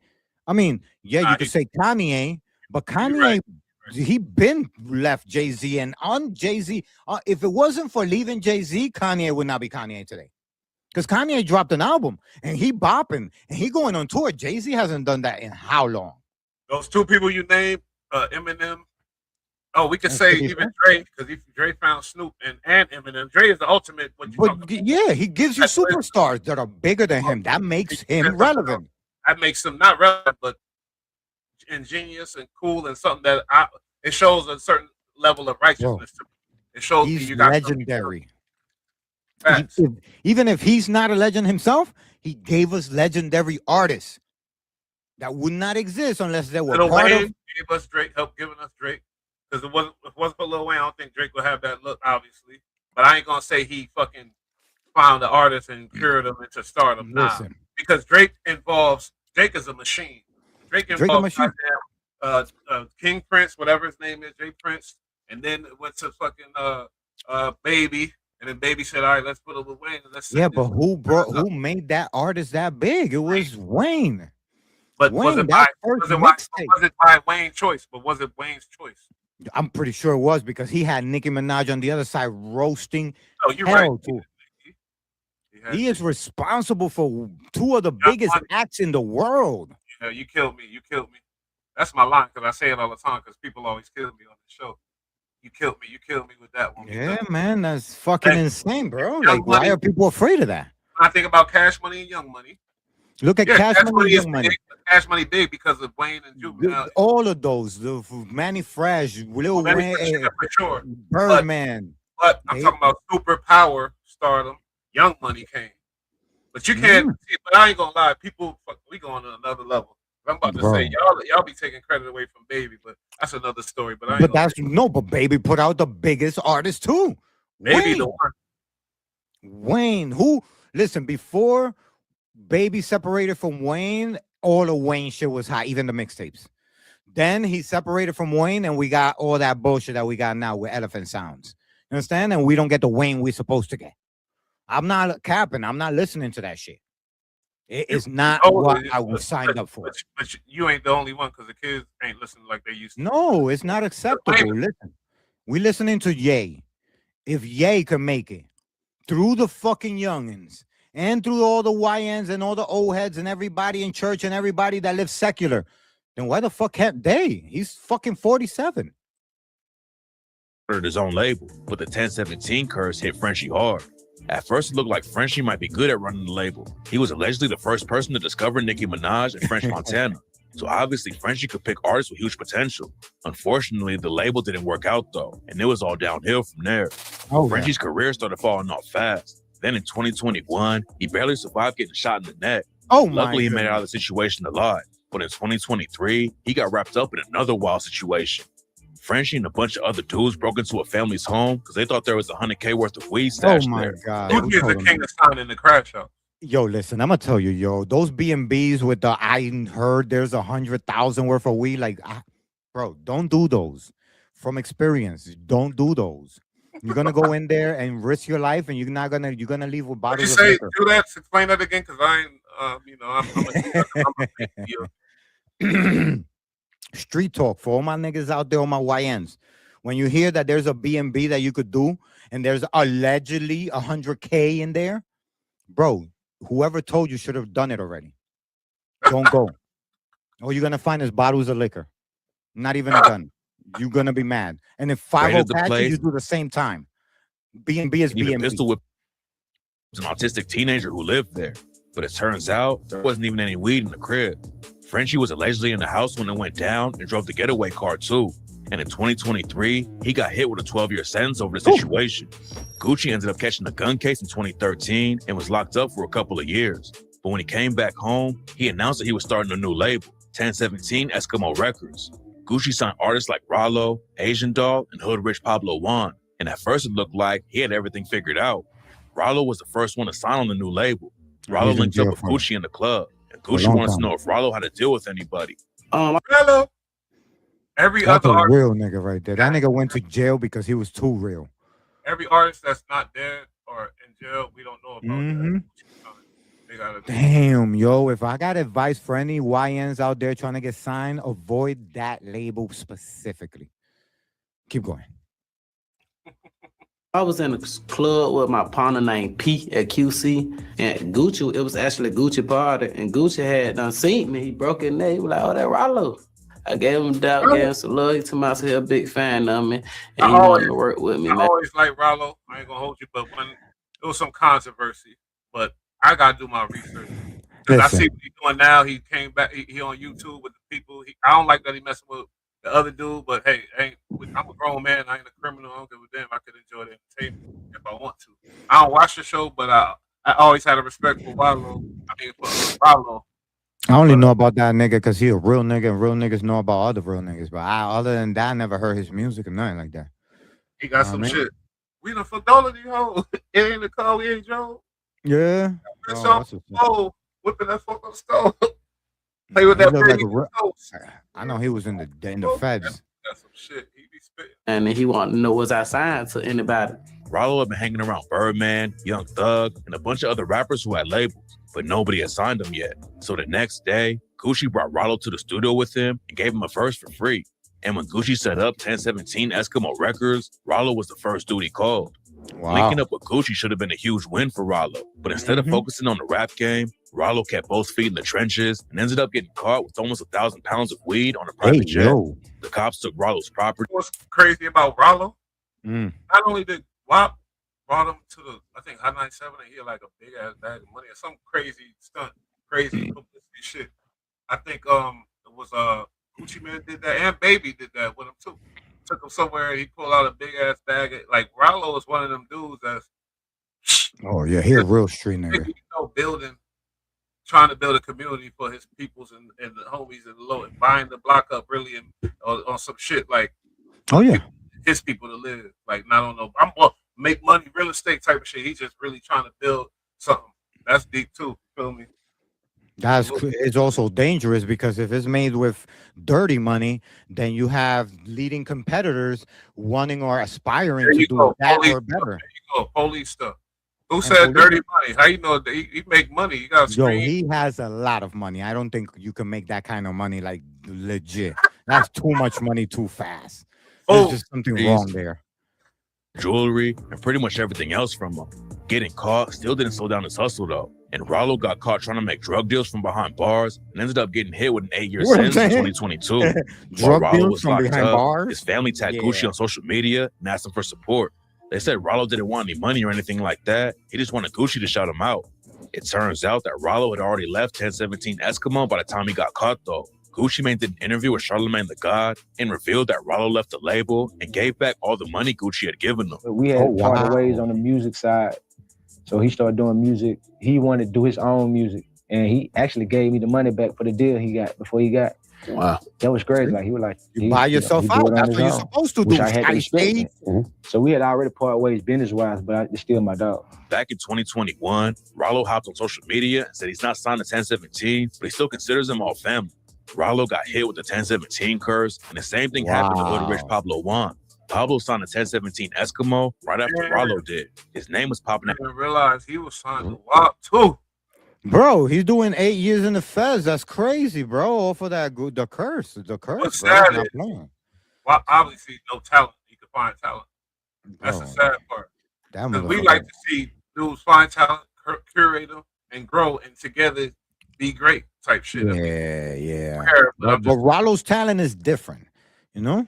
I'm talking about this Juan Pablo. Yeah, all of them. But yeah, you're right. Rollo talent is different, I guess. It's much different. He should not have been rapping shit. Just keep rapping the kilos. You know what I'm saying? You talk about dirty money. What you think? How he gonna wash it? He don't worry about that. Just keep living that life, bro. You're like a movie. Whenever you go, we're gonna be sad, but we're gonna be happy that you changed the hood. You know what I'm saying? Rollo ain't doing that no more. I don't think he is at all. Then choose a life. You can't sell drugs and then be legit too. You gotta just get the fuck out the game, okay? Rollo ain't doing that no more. His ass better not be doing that no more. Because he doing too much good. He got the community for the people in this town. You know they call it Pakistan or something, but it's nice apartment buildings and houses for the people. He better not be doing that dumb shit no more. He let the people down. After he dropped the track, We Don't Love Him, and everyone thought Pablo was going to blow up even more when he linked up with Gucci Mane. That's not how it all works out, though. Pablo started taking L's on social media, and in 2019, people started clowning him for allegedly getting beat, robbed, and stripped naked at a studio. Oh, wow. Then Pablo got his chain snatched while he was trying to squash someone else's beat. Gucci ended up dropping Hood Rich Pablo Juan from the label, but that wasn't the end of Pablo's drama. In October 2020, he got hit with a RICO. Beat, robbed, and stripped naked is ridiculous. He's trying to defend somebody, and then he gets robbed. And stripped naked, you killing me. Oh my God. I'm sorry. That's when you gotta move and change your name. You're not stripping me naked. I ain't moving nowhere. It ain't happening. Period. Like that type of shit. No, I just don't know how that happens to a person. Like get beat out of your Reebok. Be so scared and in shock, I guess. I don't know. Feel me? Bro, I how really did don't get to that point. Like take your clothes off. How? All my brothers got robbed in New York. I ain't never got robbed, victimized, none of that. So I don't know. Nigga, you taking the watch, you taking the chain, get the fuck out of here. I'm not taking my shoes off. Like if I was getting caught, because I could get caught for sure. But yeah taking it, no problem. Yeah. Take this, nigga. I'm not taking my jeans off. I'm not taking none of this shit off. And if it comes to some violating that type of shit, then you have to kill me. That's all. Yeah, I'm going put for a the hole in gun. this shit. Whatever. You got me fucked up. Case, and the cops were claiming he was a member of the Rolling 20s neighborhood Bloods. The cops started investigating him back in 2019, then named Hood Rich Pablo Juan and 45 other alleged Bloods in the indictment. Wow. It's not clear what they thought Pablo actually did, but he caught 2 charges for violating the Georgia RICO Act. And major RICO. That nigga got 2 charges. Nobody knows what he did. That's the fucked up shit about the RICO. I don't like that weird shit either because it makes me think weird. I don't like it, but make me think weird because I want to know what the nigga did because it's different type of crimes. You feel me? That's over. In 2022, he took a plea deal for 5 years in prison and 10 years of probation. There's a chance he'll get out early if he doesn't cause any issues on the inside, but he already got hit with the 1017 curse and his career is pretty much dead at this point. Asian Doll was the first woman who ever signed with YouTube has got some power in the media because you see how you keep referring to the 1017 curse. Mm-hmm. Going in the that shit already. He already got like 6 people he named. This is definitely a curse. That shit was promoted to a curse. Oh yeah, you're right. As a fucking journalist, he said it's promoted as a curse. She'd already been in the game for a couple of years and dropped a few mixtapes, but signing with Gucci was definitely the biggest moment of her career. God. Asian Doll said that other labels had reached out and wanted to sign her, but she thought linking up with Gucci was the best decision. Asian Doll and Gucci made headlines when the deal was signed, and Asian Doll dropped a couple of mixtapes on the label. It didn't take long before issues started popping up, though. A few months after she joined Gucci's label, Asian Doll said she wishes she was still independent. She told the Dallas Observer that being on the label made everything too organized and that she missed being able to drop whenever she wanted to. Before Asian Doll linked up with Gucci Mane, she had dropped 6 mixtapes in 3 years, but the label apparently didn't want her to drop that much. There's a lot of planning that goes on. Asian Doll wasn't stand out as an artist. She was just a regular. Her music wasn't like that. That name, Asian Doll. Like, why do you want to be Asian Doll? Yeah. Asian, like Chinese kid. Guys got chunky eyes. So what, nigga? That doesn't mean you Asian. That means you're original woman. Original women had their eyes like that. But I'm just saying, like, she wasn't special. She was a regular Dottie lyrics, regular and not special. Ice Spice, she sound a little different. She got a different, like, she stood out. If you got that regular old Dottie flow, you gotta stand out somewhere. And Ice Spice got a fatty too. That she that ain't that though. Asian Doll body is way better. Trust me. For real? That ain't that. It's not. Yes, you gotta go look her up. It's not that. It's I don't know. I think I would have heard about it by now. She stood out. First of all, when Asian Doll, when Ice Spice hit, she had the fro. So who would you hear? Who would you hear? If it was Ice Spice or the Asian Doll? No disrespect to your queen. No, I ain't doing that. I can't do that. But my all right. So ask me then. Ask me. Who would you hit? Ice Spice. No, you would hit both. Asian Doll. Only if they both want to get in there. But if it's one and they're like, nah, I'm not gonna do that. I'm not gonna do that, and they got respect for themselves, then I'll just do Ice Spice. I'll tell you right now, if they would stand in front of you, you're gonna pick Asian Doll. I promise you. No, I would pick Ice Spice. I think you crazy, yo. I just want to see that little baddie in like nothing. Guess what? On a perk. I hope my nigga still watching because I know his ass. He's like, I don't want no Dominican girl. No, I definitely don't want no Dominican girl, but she's American. You feel me? Like, it's different. Like, she could definitely get it. Ice Spice, if you're hearing this, no disrespect, but respectfully, I don't care the age difference between us two. Respectfully, you could fucking get it. I swear to my mom, buried in the Dominican Republic, you could fucking get it. DR? Behind the scenes, when it comes to who gets to drop and when, and Asian Doll wasn't rocking with how they were doing business. So in 2020, Asian Doll announced that she was leaving 1017. Oh God, that's when the curse started. She just asked Gucci to let her out of the deal, and he said okay. It was clear that there wasn't any bad blood, but that didn't stop Asian Doll from getting hit with the 1017 curse. Right after Asian Doll left the label, she got picked up on drug charges in Georgia and had to spend a few days in jail. Then in 2022, she was arrested again. Apparently, she had been wanted by the cops for over a year for not showing up to court and for speeding without a driver's license. Asian Doll didn't have to do a lot of jail time over the situation, but her career started falling off fast, and now her new music. Crazy. She don't look.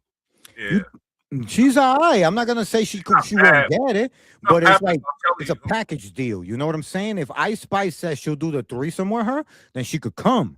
But if she says no, then I would just tell her, yo, are you willing to wait till I finish chilling with her? Because then I'll fuck with you. Know what I'm saying? Music isn't making any noise in the industry at all. Lil Wop was another rapper that Gucci signed to 1017 Eskimo. Even this is the weird shit, if I remember correctly, but I'm gonna let it play out.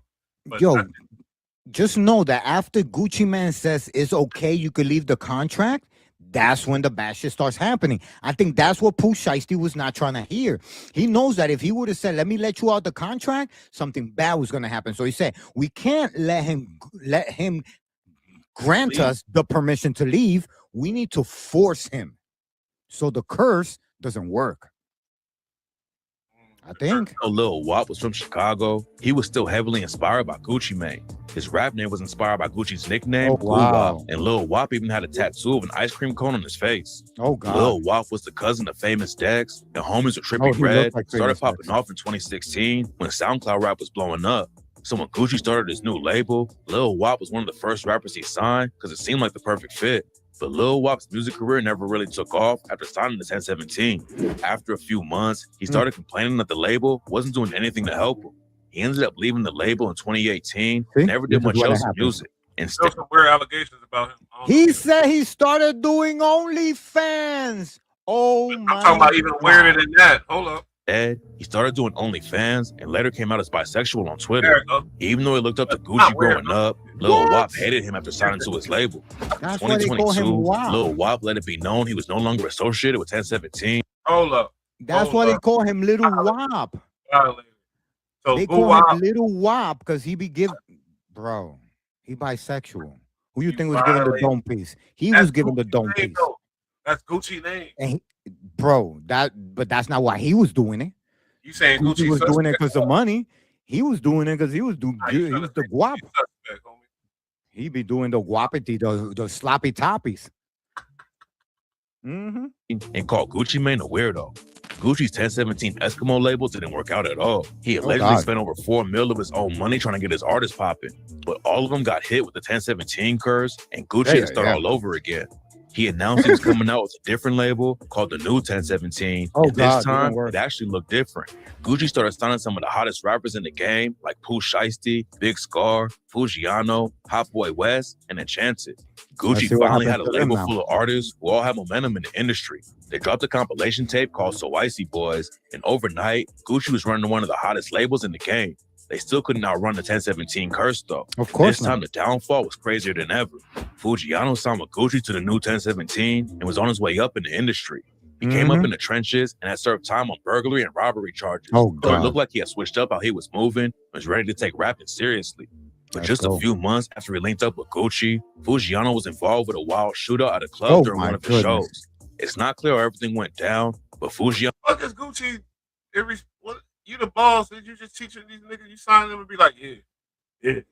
Like, you're not putting underneath. Nah, I can't blame Bro, them. listen. I'm just saying, it's a pattern. So, you're supposed to hire some people that talk to these young artists or something. What the fuck? Yo, Bush. So you telling me that he had the old 1017? At least 7+ motherfuckers saw the curse. Everybody left because the label wasn't helping them. Everybody went through some crazy death, near death, long jail sentence, or big fallout. He starts a new label and he calls it New 1017, and people are signing up. They still got a name. They're the ones that listen. They deserve it. They deserve it. I'm sorry, nobody deserves death. Nobody deserves jail. But why would I sign to the new... Bro, name it something else. There's a million words in the English dictionary. You have to call it New 1017? I don't want it to be the new 1017. I don't want it to be 1017 at all. Showed up during the set, started causing issues. Then both sides upped their straps and started letting off shots while fans ran for cover. 8 people got hit, and 2 of them tragically didn't make it out of the situation alive. Fujiano was in charge of shooting anyone, but his homie Jarquez Cooper was sentenced to 50 years for killing an innocent woman during the shootout. Fujiano's career already took a hit, but it was about to get way worse for him. In December 2020, the homie got a 50 pack. The homie got a 50 pack because your dumbass was out there clout chasing and whatever. Because ultimately the blame is on the artist. Whenever the homie, because what type of niggas you're rolling with, you might be rolling with extra cash out. And now you know what I mean? So the homie got a 50 pack. That's heavy. Wow. He was booked for carrying a gun as a convicted felon. The judge let him out on a $50K bond, but Fujiano burned off his ankle monitor and did the race like Tay K. He didn't last long. Of course he didn't last long. Country boys, they don't give a damn about no sentenced to 5 years after going on the run for a gun charge. Wow. They don't give a damn about no Listen, that's the first right there red flag that this new label is going the same way the old version went down. Them country boys don't give a damn about an ankle monitor. Like Pooh Shiesty went and allegedly did what he did with an ankle monitor. I feel like it's some slave shit that we still got in us, but when you down south, it's like, man, I don't respect nothing.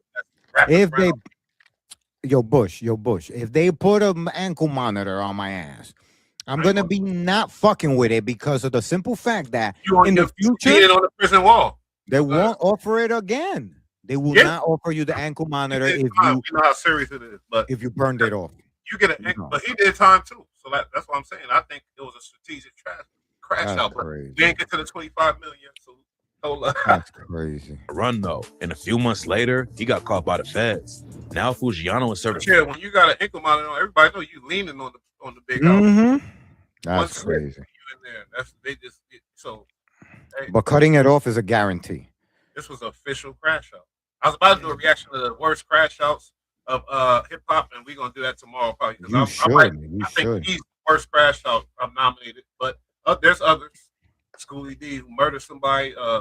Remy Ma. There's others, but we'll talk about it.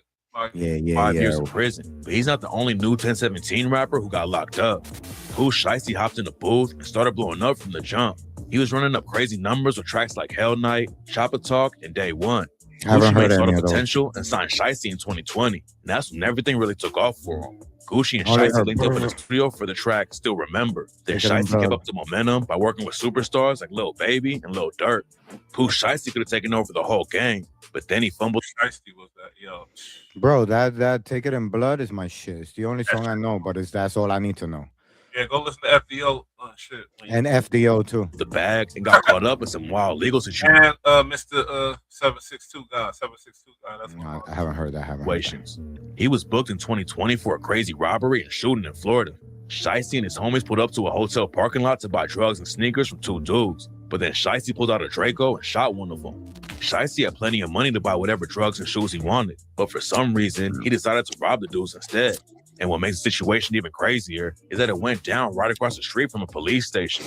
Wow. Shiesty bonded out for the robbery. Then a few months later, he was arrested again for allegedly upping his strap at a strip club.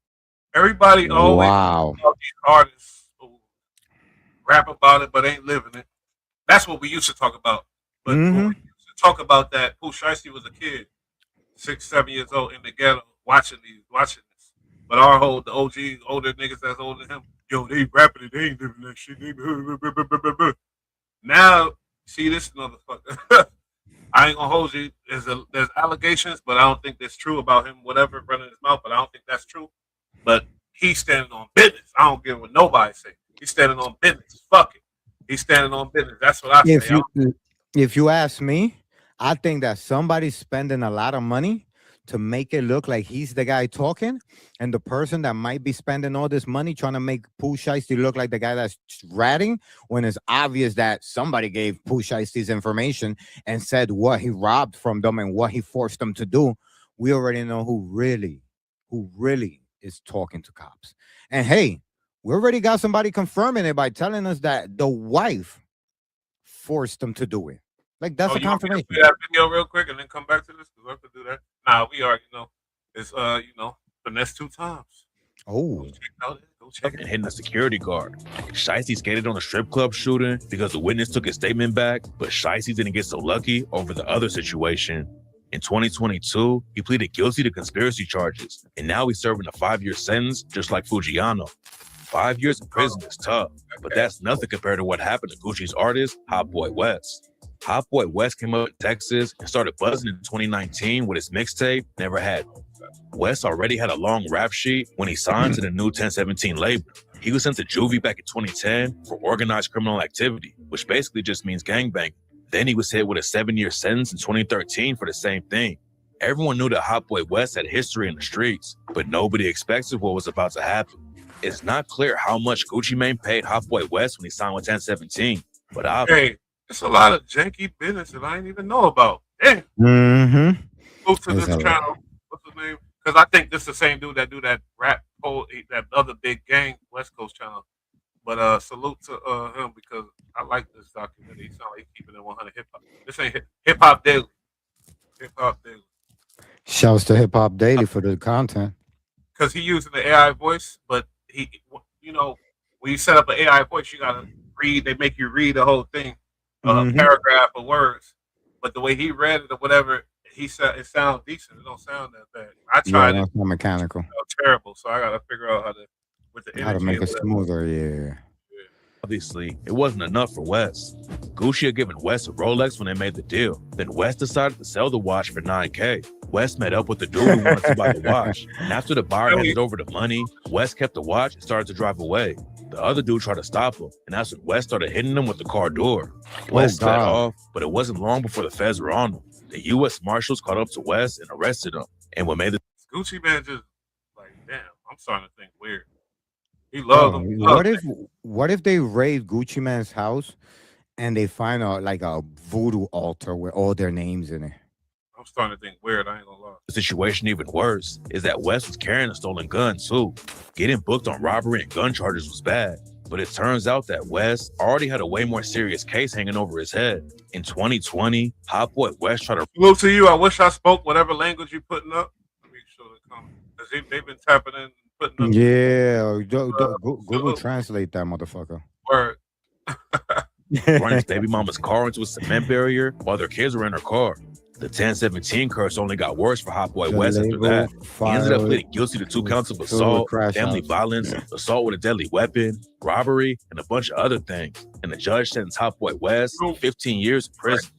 Road Boy was another rapper from Tampa, Florida, who got hit with the 1017 curse. Road Boy signed a 1017 in 2020 after Gucci heard his music and randomly DM'd him at 4 a.m. After he signed, Road Boy had the first verse on the track 1017 Loaded, along with Gucci, Big Scar, Enchanting, Fujiano, and Pooh Shiesty. Because I'm starting to think weird. They all young, all very talented. Bro, that's that Illuminati shit. But like a lot of artists on the label, Road Boy's career didn't last long. Things started to go downhill after a gay dude posted a photo of himself with another man that he claimed was Road Boy and said Road Boy gave him an AP watch. Road Boy denied the rumor on Instagram. And his career went down. That's the second gay guy. Because if it wasn't no truth to that, it wouldn't mean nothing. Nah, bro, there's definitely some truth to that. You know what's up. Oh, hell but no. also used a slur that caused a controversy online. Then Road Boy also took a shot at Gucci, claiming the 1017 chain he gave him was fake, and he'd already been dropped from the label. Not long after that, Road Boy got arrested for burglary and carrying a concealed weapon, and his career never really went anywhere. Hot Boy West, Fujiano, Road Boy, and Pooh Shiesty all getting locked up. You thought he finally hit gold. That's 4 on the new label already, and like 8 on the last label. Yo, what is he trying to do? Like 100? He just stopped trying to be a label owner. Stop it.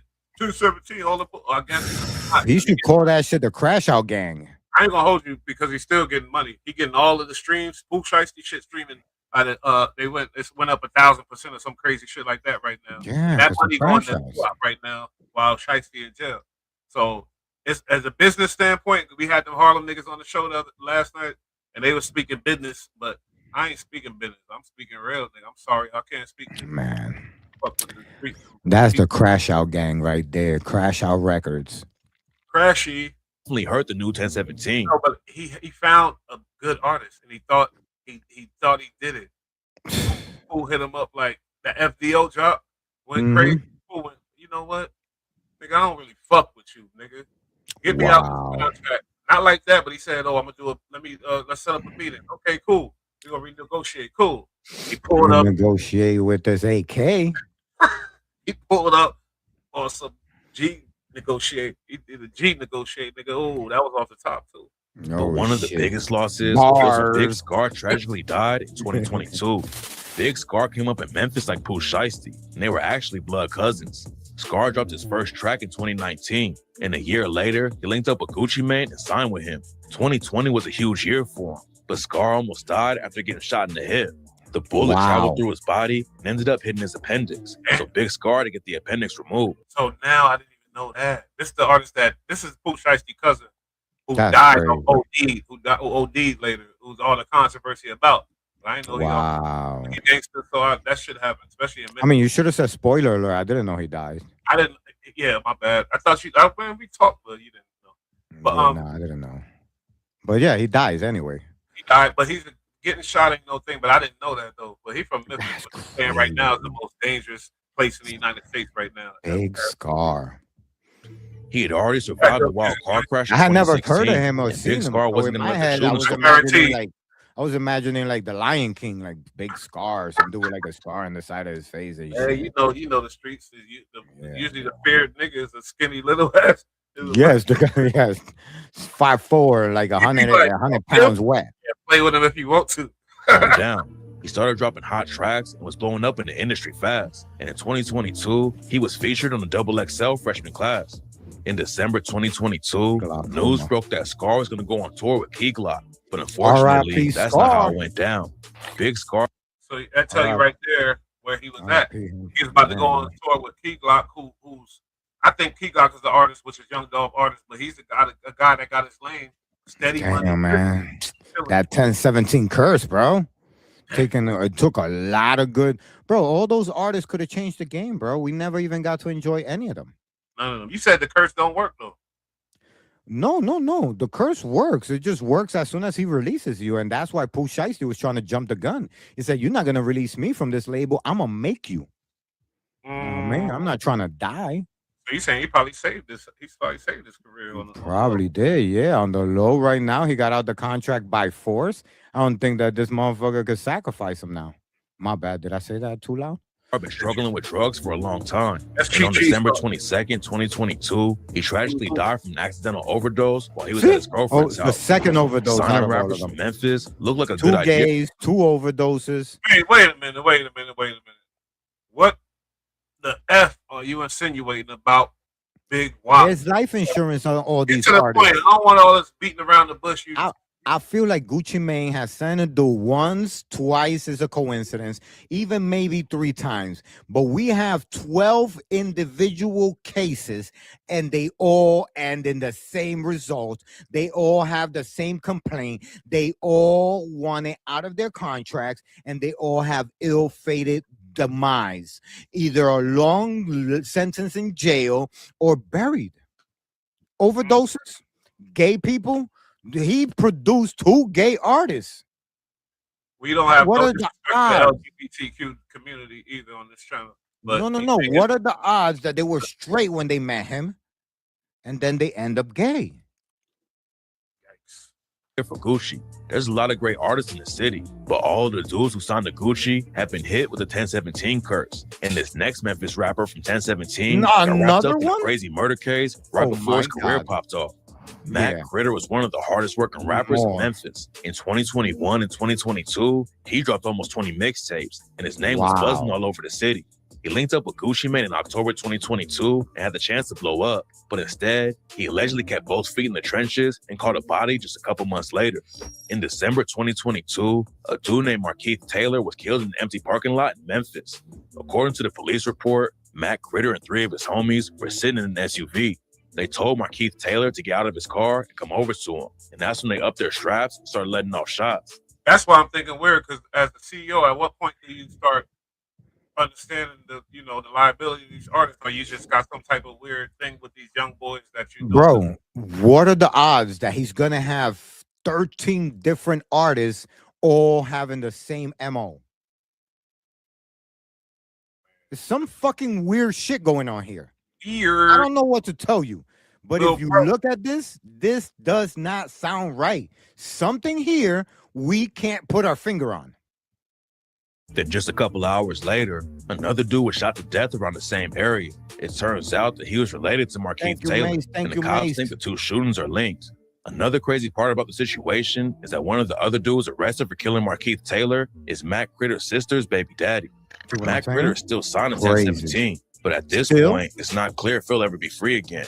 But Matt Critter isn't the only one of Gucci's rappers who allegedly upped his strap on somebody. And this next, go subscribe to that channel right there, Mace Loke. Shouts to Mace Loke. Shouts to Mace Loke. Yo, it's just crazy, bro. Look, there's another one we're gonna talk about. No, this bro. I didn't know that we old. I wasn't tapped in like this. Damn. Bro, there's a string of cases. Now I see why Gucci is participating in providing information. The only way he's gonna get away with this mass serial, I don't want to say murder, but this is some serial behavior. Serial behavior. This is Kato really 2 some times targeting shit. He's targeting the these Memphis rapper who linked up with Gucci. I'm trying to rush through this because I want to get to the 25 million. But yeah, you're right. And I didn't know none of this. And my peoples know.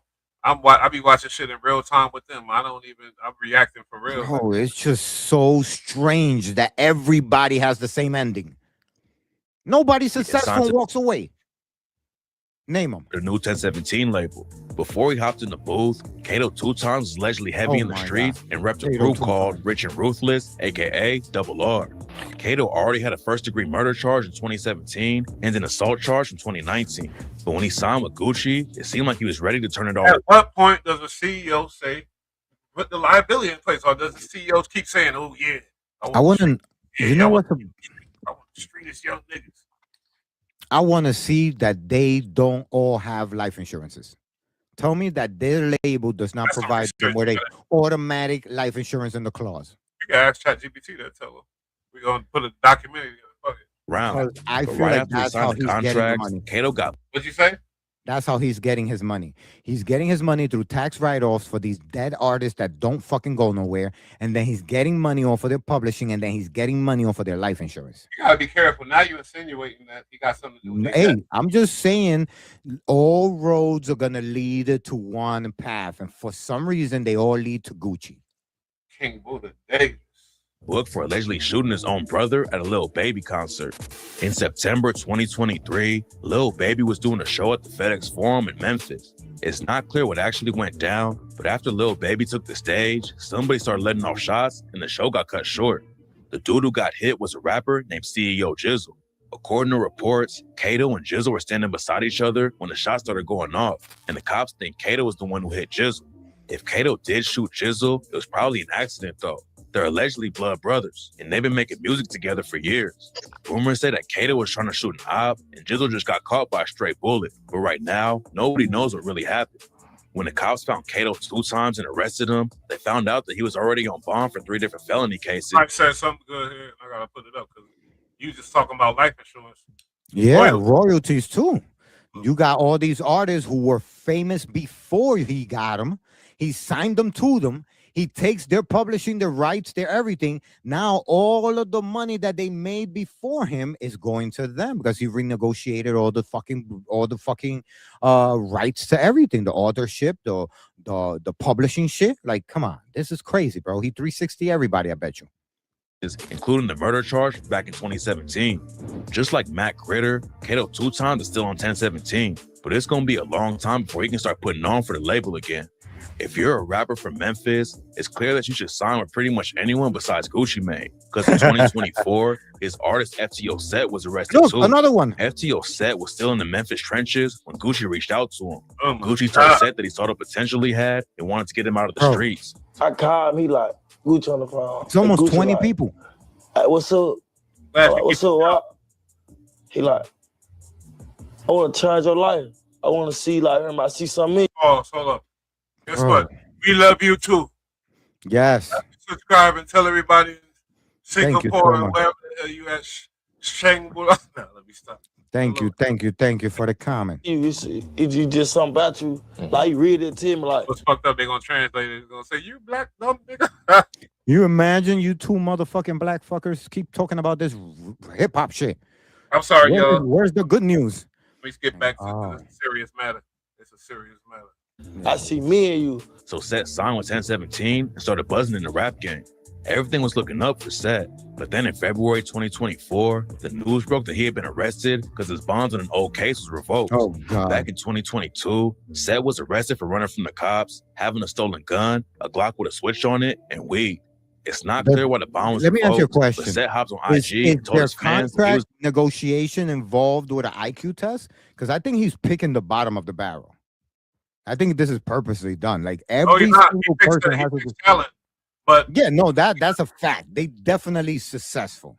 So wait, you're not familiar with the rumor of why this all started over his wife and Yo Gotti banging his wife allegedly when he was in jail? So Yo Gotti was keeping her warm for him. And Yo Gotti's from Memphis. Pocket. The Don from Memphis. So they say allegedly that Gucci he was so pissed off and hurt that he only wanted to sign Memphis artists and create that wed and be, you know what I mean? And shut them down. So then that's probably what's going on here. Yeah. Every artist that took a meeting with Yo Gotti, Gucci came back. Gucci hit him up after when he found out, because you know the industry, everything's on the line. When you got a label, everybody gonna know everything. And he went to the artist and offered them way more money than Gotti and signed them. And it's a whole list. That's believable. But yeah, man. That's kind of like what Beyonce did to every famous singer that came between her career and. I'll say Beyonce. I love the queen. I love the queen. Don't get me wrong. I don't love her. I don't know her, but I'm just saying this is different. This is a spiteful vendetta. Yeah, she ain't signed them. She didn't sign them. This motherfucker signed the people. He literally went out his way to shut them down. I ain't gonna hold you to. Yo Gotti been keeping it gangster for a long time, for a lot of years. Yo Gotti. I mean, I like some of his music too. I like Young Dolph too, but yeah, I like both of them. I never fucked with Young Dolph. R.I.P. him though. I'm gonna come chill. I guarantee you'll fuck with him by the time I leave. I promise you. Yeah, better. It looks like FTO Set bonds it out again and is free now, but he might still be facing some serious charges. Gucci obviously likes signing street dudes from the South, and back in 2021, he gave a deal to Arkansas rapper Big Fizzle. Big Fizzle was still in high school playing football when he signed with 1017. But Arkansas is right next to Tennessee. I drove to Tennessee many times from California. Yeah. Right before you get to Tennessee, you in Arkansas. You know he took a meeting with Yo Gotti. If he was hot and he had a buzz in the street, he definitely already had a buzz in the industry from tracks like Bandit and Superfly. The 1017 curse didn't hit Big Fizzle immediately. For a couple of years, he was staying out of trouble and racking up huge numbers. He had features from dudes like Quavo, and Big Fizzle even had a track on the Fast and Furious soundtrack. Oh, wow. But it seems like when you sign a Gucci Mane, it's only a matter of time before something bad happens. Of and course. in 2024, Big Fizzle got arrested for gun and drug charges. It's not clear if he has to do any jail time over the situation, but hopefully he gets back to the bag and learns how to move smarter. Big Fizzle getting booked like that is good, but at least he didn't get stripped out of his clothes on camera like this next dude. Lil Rise, rapper from Alabama, who started off I'm independent. telling you, yo. Wait now. That's this so is the second one that got stripped out his clothes. I can't shake the fact that that is so synonymous with every single body. It's like instrumental to be in 1017 and something bad happened. And they all look the same, young niggas, young. On his name. One day he was sleeping at his crib and his manager woke him up and said Gucci was on the phone and wanted to talk to him. Lil Rye thought his manager was joking at first, but it turns out Gucci had been trying to link up with him for a while. I was asleep at my homeboy Dave's house, and he woke me up like, Gucci on the phone trying to talk to you. So I just turn around like, then he do it again, and he like, your manager on the phone. He like, Gucci. Always when people want their conspiracy shit, because that's what I say quick. Oh, you're a conspiracy shit. But now, and since Epstein and recent events, and when you said the shit you said earlier, I was like, nigga, but man. Yo. Oh my Just God. think about the tax write-off for a record label that has 20 artists. How much money can you borrow? How many credit cards you could get? And then if you insure every artist because they're high profile, live in a dangerous neighborhood, and something could happen to them. On the car, we get A on lot the of phone. money, bro. Lil Rye chopped it up with Gucci over the phone. Especially if then you ain't Gucci paying flew him that. out to New York and signed him to the new 1017. After he signed the deal, Lil Rye went on the No Jumper podcast, and Adam 22 actually asked him about the 1017 curse. Are you worried at all about the alleged 1017 curse? No, I be hearing about this. I ain't worried about that. You don't buy it? Hell nah. Go look up the first dude that had beef with NBA young boy named G Money. This dude looked just like him, but that's on the side. That's crazy. But that's because he didn't know what was about to happen to him. Lil Rye started beefing with NBA Youngboy because he thought Youngboy dissed him and called him a rookie. Youngboy had been locked up on house arrest in Utah for a while. Lil Rye sent shots at him on the track I Don't Respond and raps, I don't stay too far from Utah. Take a trip to see the view, ha. Who, why, you, die, who, bye, woo. My brother claim he died, move. Ain't but I don't like that stretch. Wow. Rewind it though, because I don't know if we got our fellow homie who's the Don Moo type in. Let me rewind it because I want to try to understand it, but I don't like that stretch. But let me rewind a little bit. stay too far from Utah. Take a trip to see the view, ha. Who, why, you, die, who, bye, woo. My brother claim he died. Okay, yeah. Because woo is a Don Moo type. What up, woo, woo? He said die, woo. It might not be as stretchy as I thought. One more time, though. Stay too far from Utah. Take a trip to see the view, ha. Who, why, you, die, who, bye, woo. My brother claim he died, move. Ain't believe him till I see him draw blood. When you hit him in your head, that blood rush out just like a flood. Lil Ryan, NBA Youngboy started going. My fault, I misunderstood that. Oh, wow. He started beefing with NBA Youngboy. That's not smart. And why? Because NBA Youngboy is known to have like about 13 bodies that allegedly people who beefed with him and they just turned up fucked up. Trap Lord Ross. Yeah, Trap Whore Ross. Back and forth. Then some goons got up to Rye while he was at a mall in Atlanta and robbed him on camera. Youngboy clowned him over the situation, and rumors started flying that the NBA crew were the ones who jumped Lil Rye. But it turns out that it was actually some 4L affiliates who robbed him. After it went down, the 4L dudes banned Lil Rye from Atlanta and said he better get out of the city. Why we ain't take your chain because you ran to the police, 12 ass. Screaming with your 12 ass. Goof ass. Yeah. Yeah, we back with them. Boy, come to this. They get the fuck out the city. You know why we ain't take your Shane, Cody said, tap in. But Rod clapped back and told him to drop their location. The whole situation was a bad look for Rod, though. He was able to. You know what's ill? And we come from a different era. Mm-hmm.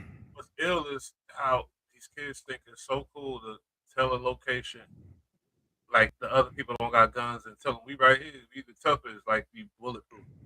When you witness people die coming up at a young age and you traumatized to a certain level, I think a lot of these kids they want to see it because they heard about their friends seeing it. They this, they that. They want it because if you that dumb, you ain't trying to survive. The name of the game is survive out here. Survive. I don't care where you in. Street life, wherever you went, survive though.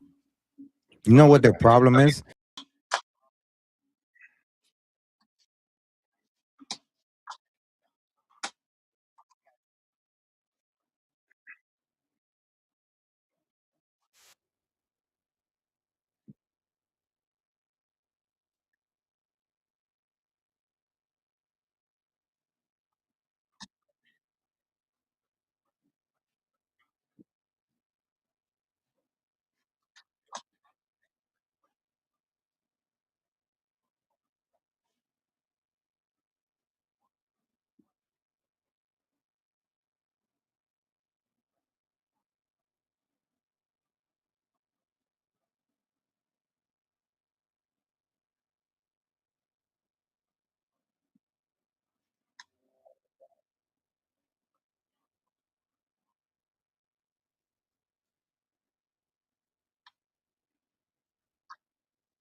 Hitting, you got guns over here, you got machetes over there, you ready to chop them up the next time they show up.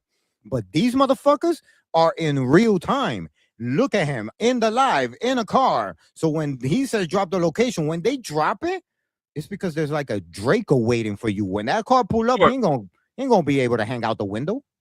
But obviously, police ain't affected with these young dudes. You look at what Pooh Shiesty did. Police ain't affected with these young dudes. I don't think a lot of them. The real crash. You know what it is? Hip hop police is only in New York. No, and not in LA. Police. They gonna clown each other. If you scared of police or you should do something, niggas. These kids is crazy. But that's preservation to them. To them, the way we would consider preservation, like we trying to survive. To them, that's the way they survive. They run to a precinct because now they're talking shootouts. We used to beat people up. They just straight shoot each other. The YNs don't know how to fight. You ever seen a YN fighting? It's fun. Never seen it. I've never seen it. They throw punches like spaghettis. But when it comes to the shooting, they call it duty, nigga. They headshots. Hold up. Got no member. Hold up. Wait. Oh shit. Salute. Oh shit. Let's go. Left side is. This is somebody that fucked with us. Three. Became a YouTube member. That's what's up. Let's go. Let's go. Let's go. But that didn't stop people from clowning him all over social media. Lil Rod was talking tough online after it went down. But the video of him getting robbed like that is probably going to follow him for the rest of his career. That's a straight Even though robbery. he never officially signed to Gucci, Coach the Ghost is another rapper who got hit by the 1017 curse. Coach the Ghost is a rapper from Europe. I know about Coach. He's the guy that go, ooh. He used to be dissing Pop Smoke. That's how I know about him. Coach the Ghost. Wow, that's how he shut down. That's who shut down his career, bro. That nigga was on the rise, bro. And then out of nowhere, he just shut down, bro. Fucking Gucci. Fucking Gucci. Taking on New York rappers. Who's affiliated with a set of the GDs that are known to be for Crip rappers like Pop Smoke. One thing that's I guess impressive is the amount of fucking talent. I mean, I don't know a song from the nigga, but I do remember he'd be like, woo, and I remember that weird shit. I used to like, oh, that's fire. Smoke and 5 Foreign. Coach the Ghost blew up with a song called Hit List, where he dissed Pop Smoke right after Pop had just died. Right after Gucci Pop heard the died. song and asked fans on Instagram to help him find Coach so he could sign him to the new 1017. Gorgeous. Soon after, Coach the Ghost posted photos of himself rocking a 1017 chain, and everyone thought he signed to the label. But when the So Icy Gang compilation dropped with all the new artists on the label, Coach the Ghost wasn't on it. Sparking Gucci lame. Oh my God. So I said, nigga, his name is stupid to me now. Bro, that's he was already dropped. Coach the Ghost later revealed that Gucci helped him get a deal directly with Atlantic, the label that owns 1017.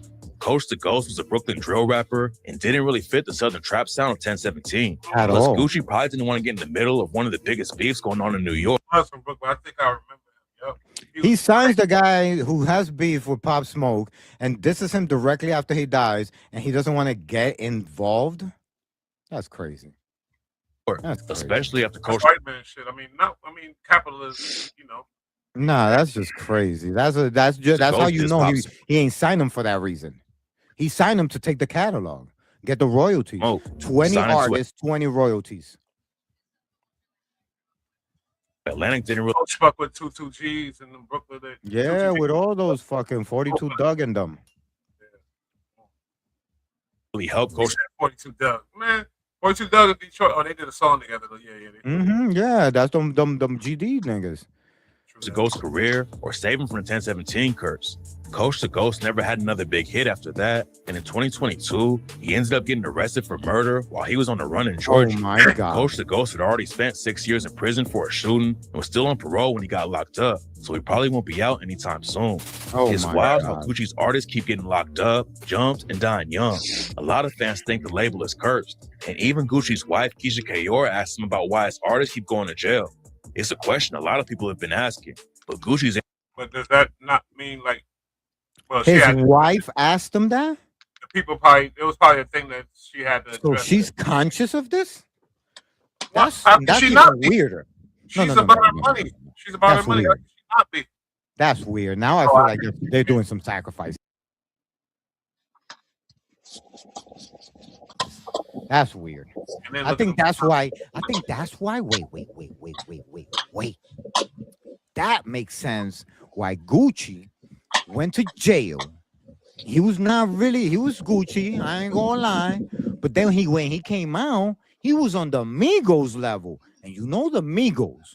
The Migos are like. This is like talking about helmets. This is about Hermes. This is about like top designer. How he came out of jail and landed Migos was crazy for me. Oh, he knew Migos before he went to jail. Still, nigga, a lot of people know Migos. No, but what you said was crazy because when you talk about these designer and the level of high end, Gucci when he went to jail, he wasn't high end. He wasn't that. He was a lean drinking motherfucker. He found Migos. He found Young Thug, allegedly, whatever they say. But he looked like a different person. People were saying he was cloned. Yeah, they did say that. This means that was the pact. And the pact was, how many people can you sacrifice? But guess what? What doesn't make sense is you called. Hi, chat. I'm back. Let's see what we can watch. You guys are stuck with me today. You guys are stuck with me today because I don't want to let you go. Let you go. You can watch everything that I watch on this show. Streamer gets girlfriend stolen live. What?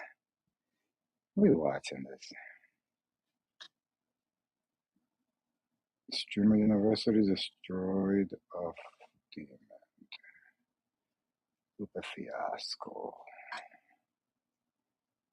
Blackboy Max live. Oh, we've missed a couple of his episodes, huh? DDG and his brother embarrassed themselves. Tupac stands will never forgive Island 22. No TJ gets humiliated by a streamer. This is the one we're looking for right now. Join Google Fi Wireless and get Pixel 10a on us. Hope everybody's doing great. Welcome to today's episode. We are back. I had to go get some food. I left you guys with some reruns. You can't say y'all were watching The Gang. That's Intune Perspectives. That's Lite. Him and B-Rad have some shit called Bull Rad. Go check them out. Very interesting shit. They touch all that West Coast topic and all the media culture. A lot of real life shit. I don't want to get too specific because we are about the culture. So shouts to B-Rad, shouts to Bull Lite and Bull Rad, the Bull Rad show and the Bush Talk show. You already know. chat. It's your boy King Buddha, and we're here. Let's watch what we got here. And before we start this, we got, you know how we start this shit, chat. Come on, stop it. You acting like you don't know what I'm about to do. You acting like you don't know what I'm about to do. You act like you don't know what I'm about to do. I'm about to do this. Because we got to start every episode the proper way, right? So let's just go ahead and start this episode the proper way. All right, let's not play ourselves. All right, let's not play ourselves. It's the cheap challenge. It's the cheap. It's the cheap challenge. King Buddha, it's never too late to awake you. King Buddha, it's never too late for mistake to. King Buddha, it's never too late to awake you. King Buddha, it's never too late for mistake to. King Buddha, shut up or shut up. King Buddha, shut up or shut up.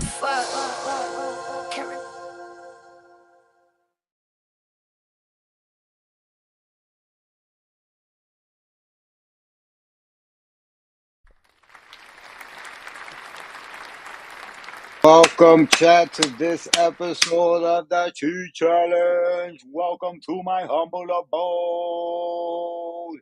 You guys are now in my house. Welcome to my house. Welcome to my house. There we go. There we go. Whew. Welcome to my house, guys. And this is the Cheat Challenge with your boy, King Buddha himself. And we are here live and direct. Bring you nothing but what's going on here? Pow, whatever. I'm gonna see what's going on here. I should be able to reset this. Oh, here we go. Reset. Pow. Reset. There we go. That's what we want to do. Oh, I don't know. I don't know what happened there. He's gonna do this.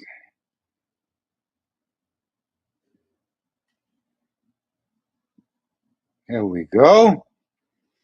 God, I just learn how to use this shit more every time, chat. This is the more you do it, the better you get at it. And this we're gonna just crop up like this. It's a lot, chat. It's a lot.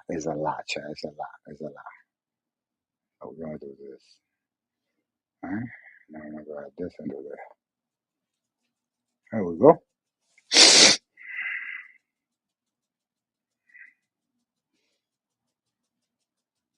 Let me just grab this and bring it up there. Pow. There we go.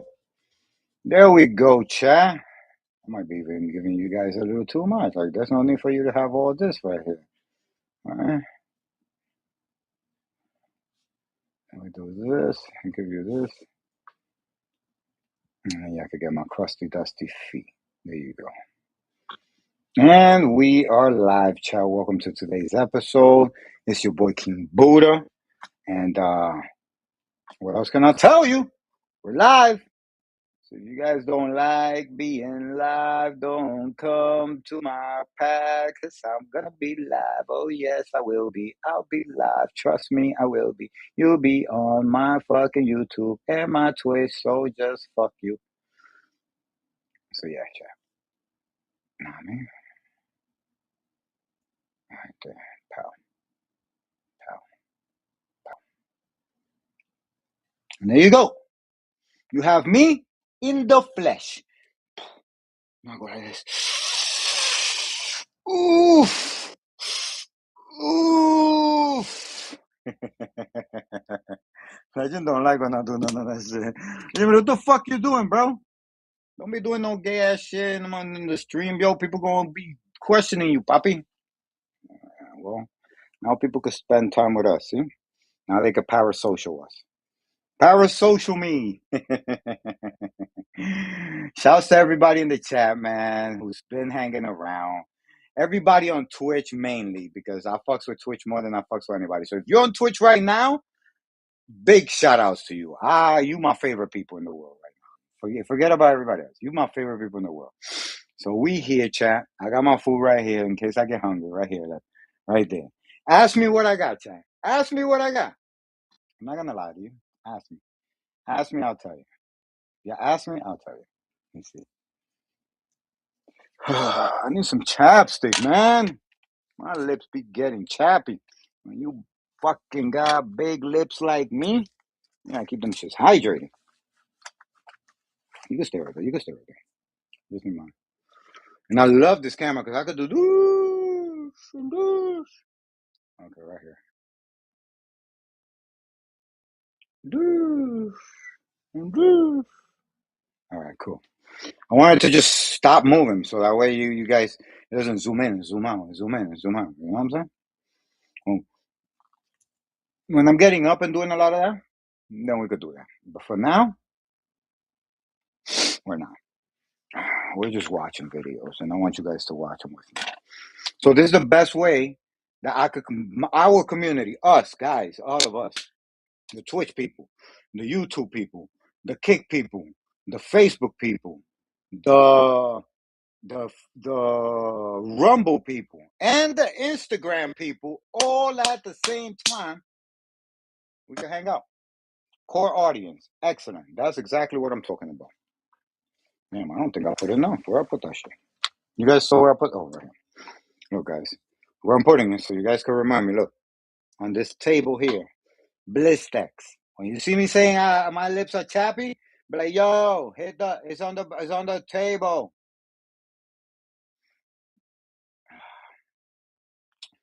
But we're back, chat. If you guys are wondering if we're gonna play some PlayStation today, if you guys want me to play PlayStation, you could put it in the chat. I follow that. All right. If the chat says we play PlayStation, then we play PlayStation. But right now, we got a great episode for you guys. Is hello Yasin. Oh, you know what? I want to do this here because I wanted to see this right here real quick before we get into anything.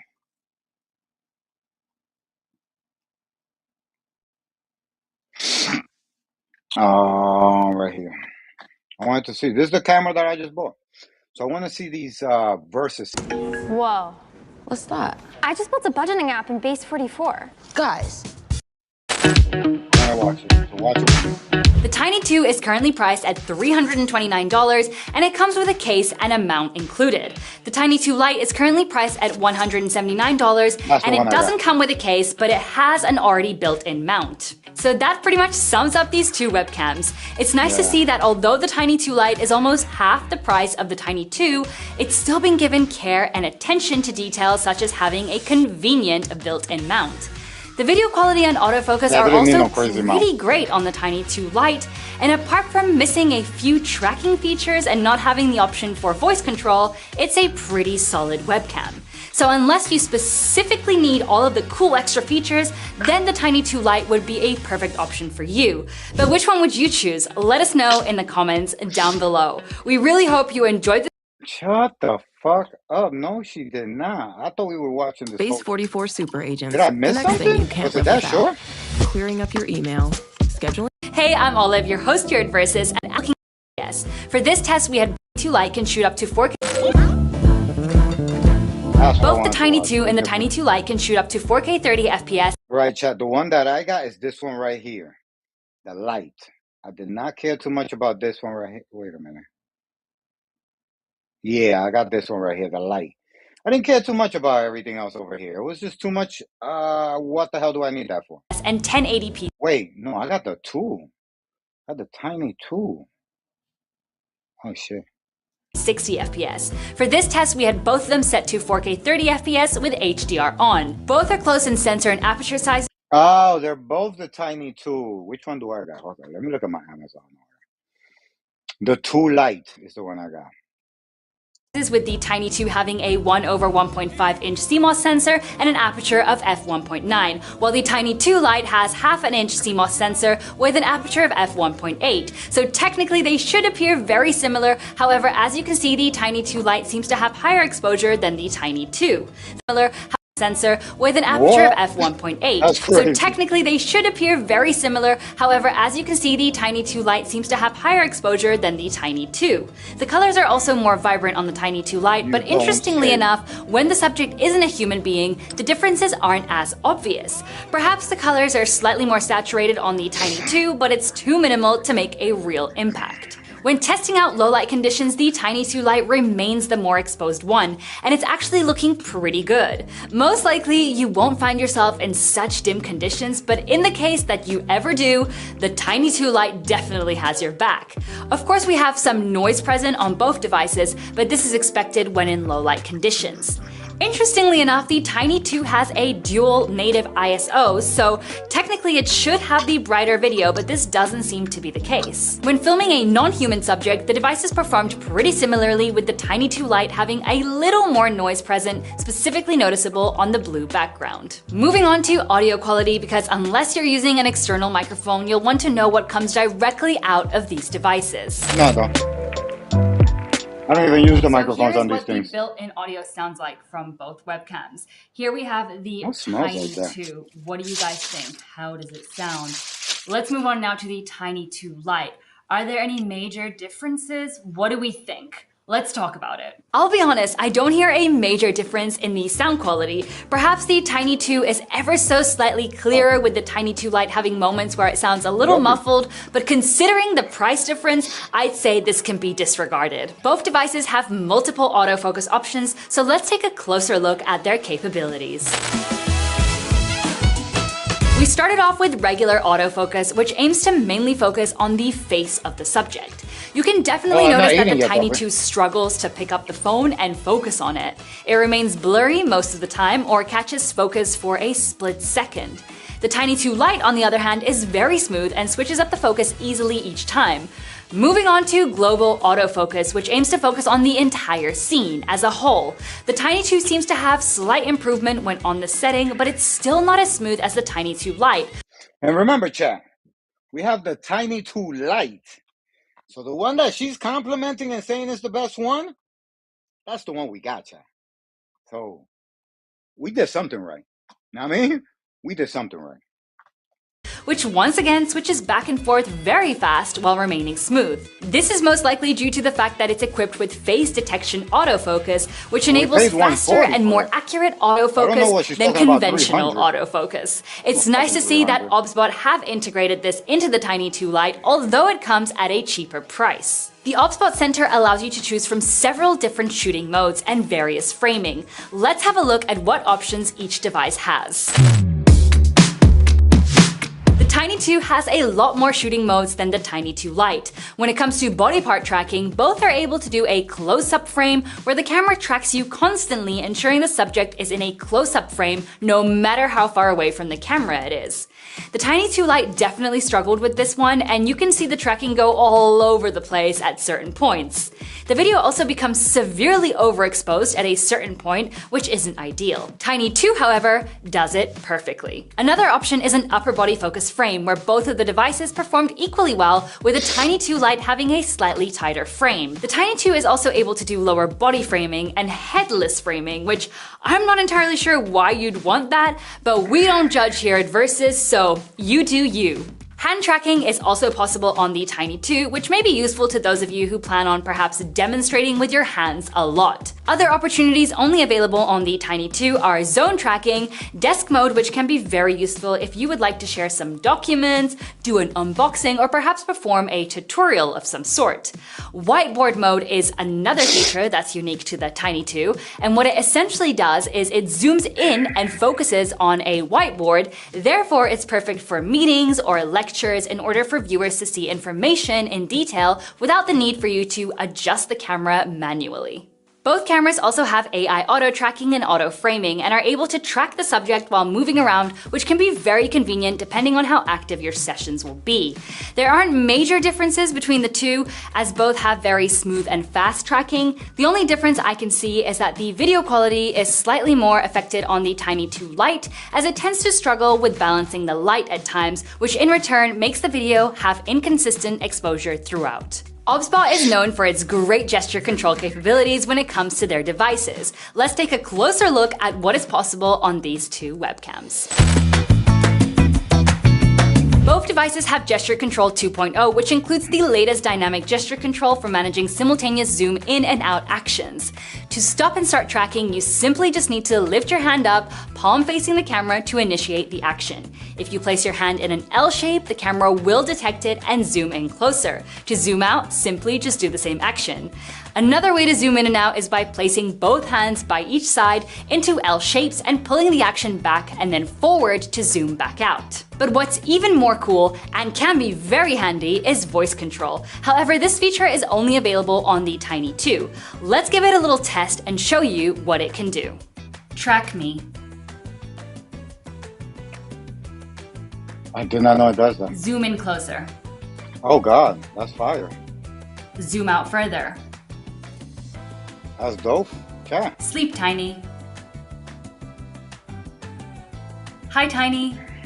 I personally really love this option and it works very well. It's fast, super smooth, and allows for easier control when you're perhaps not up close to your screen. All of these features can be easily controlled through the OBSBOT Center with just a few simple clicks. You also have the option of a beauty filter, which is definitely interesting. I suppose it's probably more popular in Asia, but I don't think I'd personally use it. Finally, let's take a closer look at the design of both devices and see if there are any major changes to the new Tiny 2 Lite. It's evident that the Tiny 2 is generally smaller and has a more premium feel. This is mainly due to its weight, which stands at 95.6 grams without the mount, and it has a very robust build. The Tiny 2 Lite, although bulkier, weighs less, standing at 91.4 grams with the built-in mount. It does feel a little more plastic in hand, but nevertheless it has a sleek design, and for its price point, it's understandable why it is how it is. However, what's really nice about the Tiny 2 Lite is that OBSBOT has now integrated the mount so that it is directly built into the device, whereas on the Tiny 2, you need a separate mount which you can then magnetically attach to the device. It's not the biggest issue, but it's great to see that they have taken this into account and improved on it. Finally, let's take a closer look at the price differences. The Tiny 2 is currently priced at $329 and it comes with a case and a mount included. The Tiny 2 Lite is currently priced at $179 and it doesn't come with a case, but it has an already built-in mount. So that pretty much sums up these two webcams. It's nice to see that although the Tiny 2 Lite is almost half the price of the Tiny 2, it's still been given care and attention to details such as having a convenient built-in mount. The video quality and autofocus are also pretty great on the Tiny 2 Lite, and apart from missing a few tracking features and not having the option for voice control, it's a pretty solid webcam. So unless you specifically need all of the cool extra features, then the Tiny 2 Lite would be a perfect option for you. But which one would you choose? Let us know in the comments down below. We really hope you enjoyed this review, and make sure to also subscribe to be a part of our Versus community if you aren't already. As always, give this video. Yeah, man. Everybody, jump on it. You already see what we're doing. I put a code that you guys are gonna get 15% off on. So feel free to jump on that. You know what I mean? Feel free to jump on that.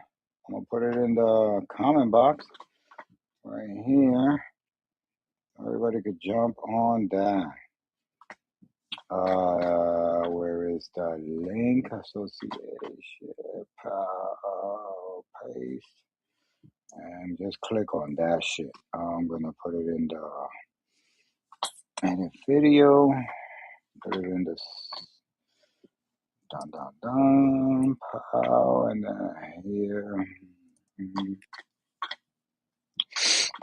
I'm gonna copy this right here.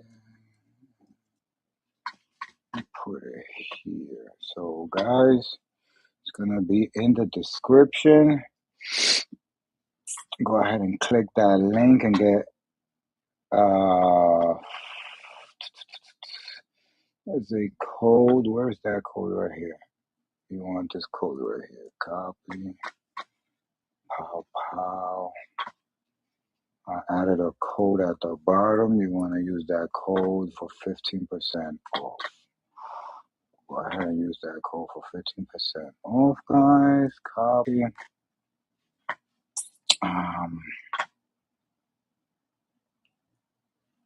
Sorry if I'm taking too long. I'm new to all this crap. But it's one of the best sellers. If you guys want to jump on that, I caught it for $1.40. So I'm almost certain, and you guys could get it for a better price. You feel me? So that being said, I'm gonna go ahead and paste this here and put this apply all and save that so everybody can have it. It's in the description, guys.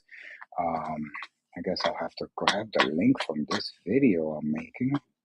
All right. And put it on Amazon because they're gonna want me to say that I reviewed this shit. And I want to make sure that they get this.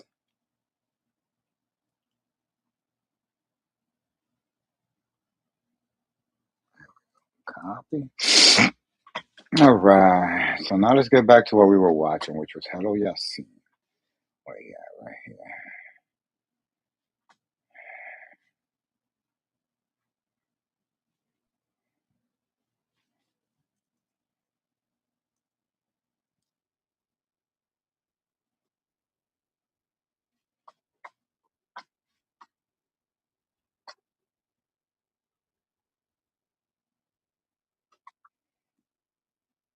All right, this is it right here.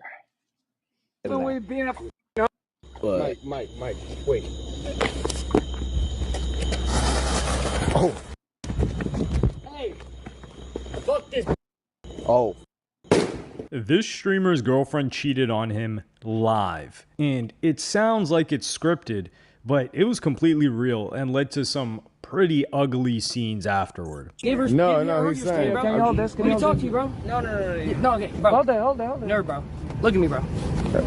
This humiliating betrayal was entirely captured on camera, starting off with this incident at a restaurant. Mike Danger and his girlfriend Abby were in Austin, Texas, and decided to stream with an individual by the name of Nerdballer, who was best known for doing party vlogs and was one of the early pioneers of street interviews in Austin, Texas. They first met up at a restaurant, and the chat started to notice how Abby was looking at Nerdballer. Wait, how long have you been here for? I've been here for like a couple days. Oh, okay, so yeah. The new AutoTune 2026 has been in the gym. It runs lighter, faster, and simpler, but it's still powerful enough for any professional session. Same accuracy, but rebuilt for speed and today's workflow. When you're tracking vocals, low latency mode helps you hear tuning instantly. Then, when it's time to mix, I haven't really had that. Right. They spent the rest of the night bar hopping along 6th Street. When Mike was turned away from one bar, Abby and Nerdballer found themselves alone together, and the inevitable happened. Yeah, outside the club, Mike immediately confronted them. No, what's up? How you doing, bro? What's up, bro? Yeah, you drunk? Yeah, bro. How's it going? It's going great. You have fun? You must have fun. Get that camera on my face. Really? We went to church this morning. Hey, look. We went to church this morning. We don't want to. You met my dad. You know, I mean, you could do whatever you. Hey, I'm not gonna lie. I'm not even mad, cause now I know. Ow. I guess it was inevitable, bro. What happened? No, y'all going to Uber? You going to his house? What are you gonna do with all your stuff in my house? Oh, he's kicking her out. I don't fucking care. You know, Garrett. Wait, so I have a question. Why all this time you just do this? It's like you just let it happen. Like what am I? Am I just a thug? So me introducing your mom, dad, going to church, you're just like. Abby went back with Nerdballer to his place, and Mike did much more than just get rid of her stuff. What happened with being a Mike, wait. Yeah, hater. Oh. Hey. This. Oh. Oh, he butt her. That hurt. Hey, let's go. I got hit. That hurt like a. Then Mike was asked if he would ever take her back. I bought this church. You think I'm about to bring it back? Try control Over with, all right? Bro, I'm just letting I'd you be a know. rich motherfucker if I went back. I'm just letting you know, bro. Bro, I'd be dumb as if I went back. You would. Like, bro, I'd look like if I went back. You look like Mike. With all due respect,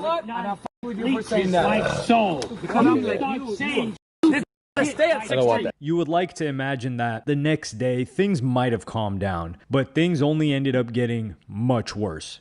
Nerdballer streamed the next day where the chat laughed and joked about what they got up to the night before. Keep the baby, name it Mike? No. Or get an Abby boy. Why is she And an sitting on AI her image lap? was generated of what their child might look like. I just made the best decisions in the world. Soon, Nerdballer and Abby were reunited with Mike once again, and Mike clearly hadn't calmed down since. Obviously. Give her the stream. Yeah, no, I'll go through. Give her a stream. Wait, chill. Give her a stream. Nah, I'm Sure, saying. no. Give her. No, he's saying. Can you hold this? Can you talk to you, bro? No. No, okay, bro. Hold that. Nerd, bro. Look at me, bro. Hold on. yo, no, don't push me back. Yo, what's up? Just talk to me. Chill the f out. Hey, Turn your screen off, dude. Give her the stream. I can't. Just me. That is not good. Don't go with him. He's a registered. Oh, registered sex? Get out of my way, bro. Get out of my way. Get out of my way. Turn that stream off. Okay, let me put my in my back, bro. You're not scared. Bro, Turn the stream off if you're not scared. Turn Bro, the stream off. No, I'm trying to put my in the car. Turn the stream off. I want to talk to you. I want to talk to you. Angle the camera up for sure. Bro, I got you. Angle the camera up. So, Got you. don't touch me. I swear to God. Fuck with you. Hey, here you go. I'm not gonna get arrested. No, bro. I'm not gonna get arrested. No, they got good cameras. Stay back. Okay. Hey, all right. It's away. I'm with Mike. I helped get her away. I'm Mike's. Wow, that got ugly really, really fast, chat.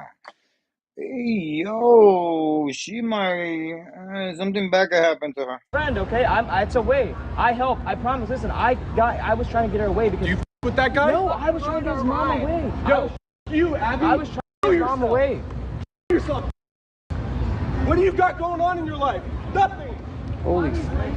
Yeah, obviously. You should do yourself. Do it. You're great. Who wants you? I got a girl. Look out, cheat on me. People nowadays are ridiculous. Then, Nerdballer informed the chat that this wasn't scripted and was very real. Shut up, chat. This is real life. This is not chat. This is real. This is not for the stream, bro.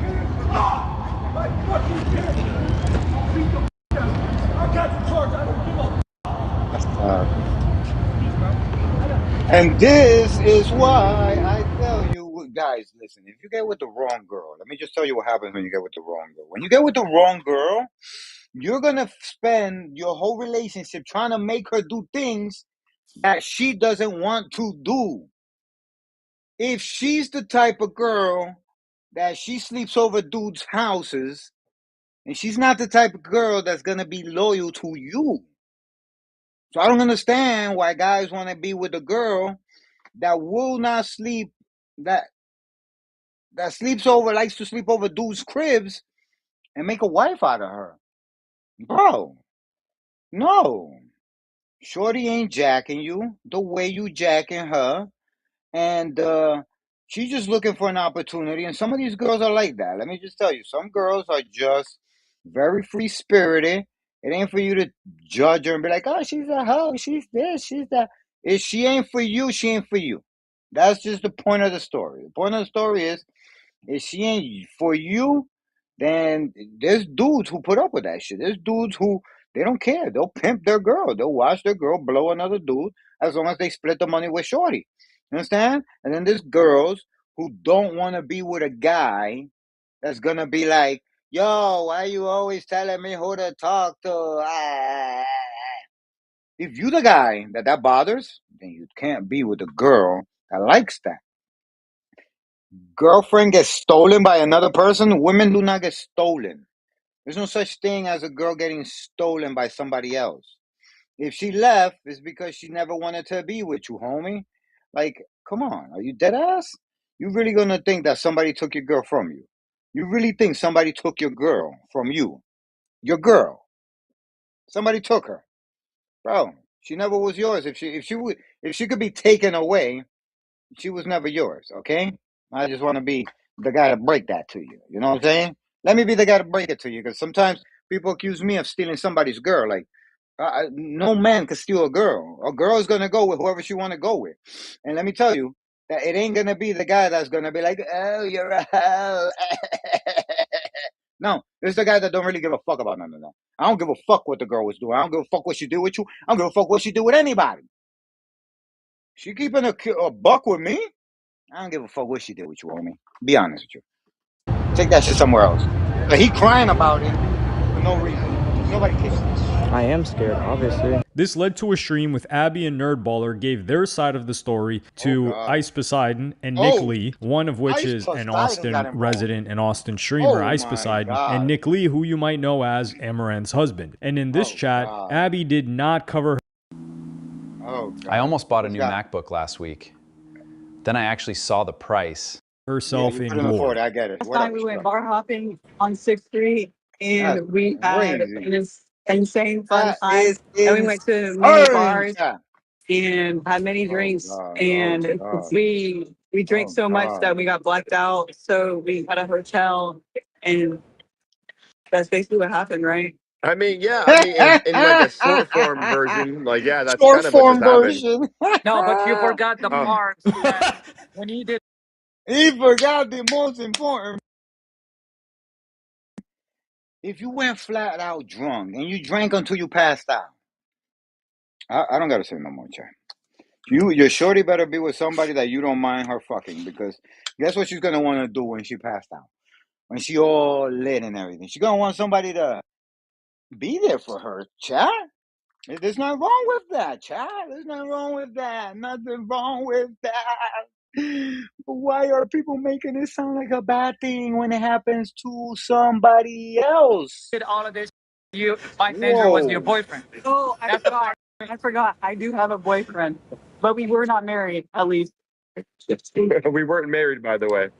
We Gotcha. weren't So married. What was does it that just mean? the alcohol, or like did you just like while you were in the club decided that it wasn't working out, or?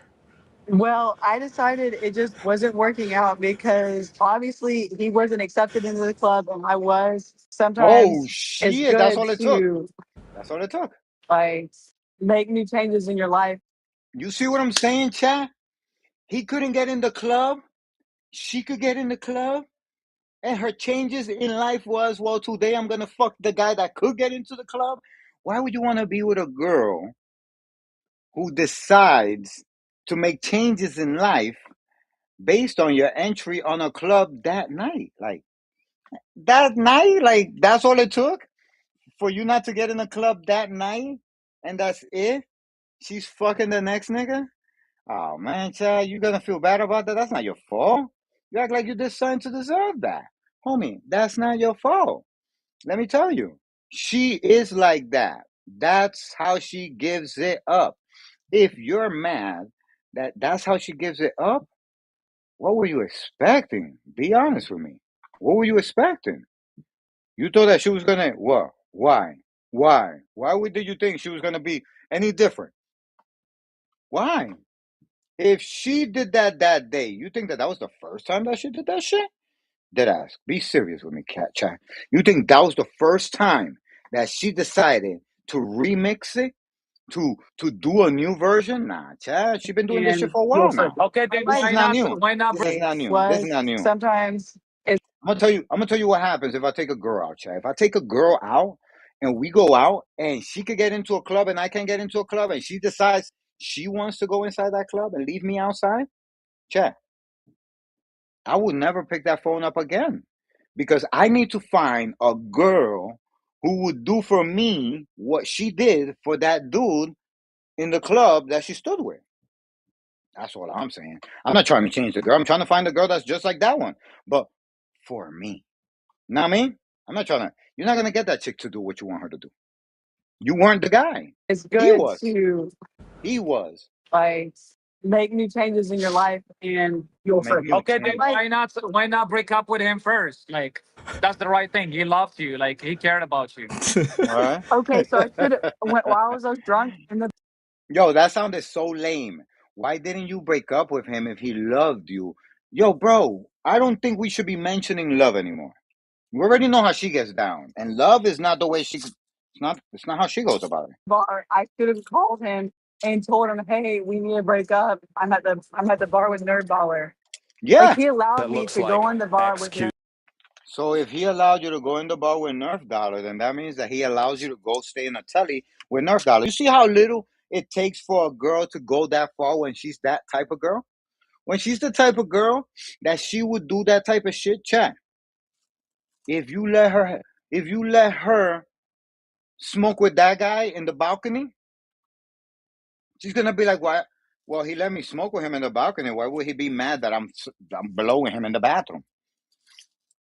And if you do drugs and you're like, "Nah, let him give her a hit or whatever they doing," and he's gonna take her to the bathroom, he's gonna box it out, and then he's gonna come back. She's gonna come back and be like, "Well, he didn't care that I was doing blow with him. Now all of a sudden he cares that me and him did something in the bathroom. I was high." Like, nah, Chad, you don't deserve that, Chad.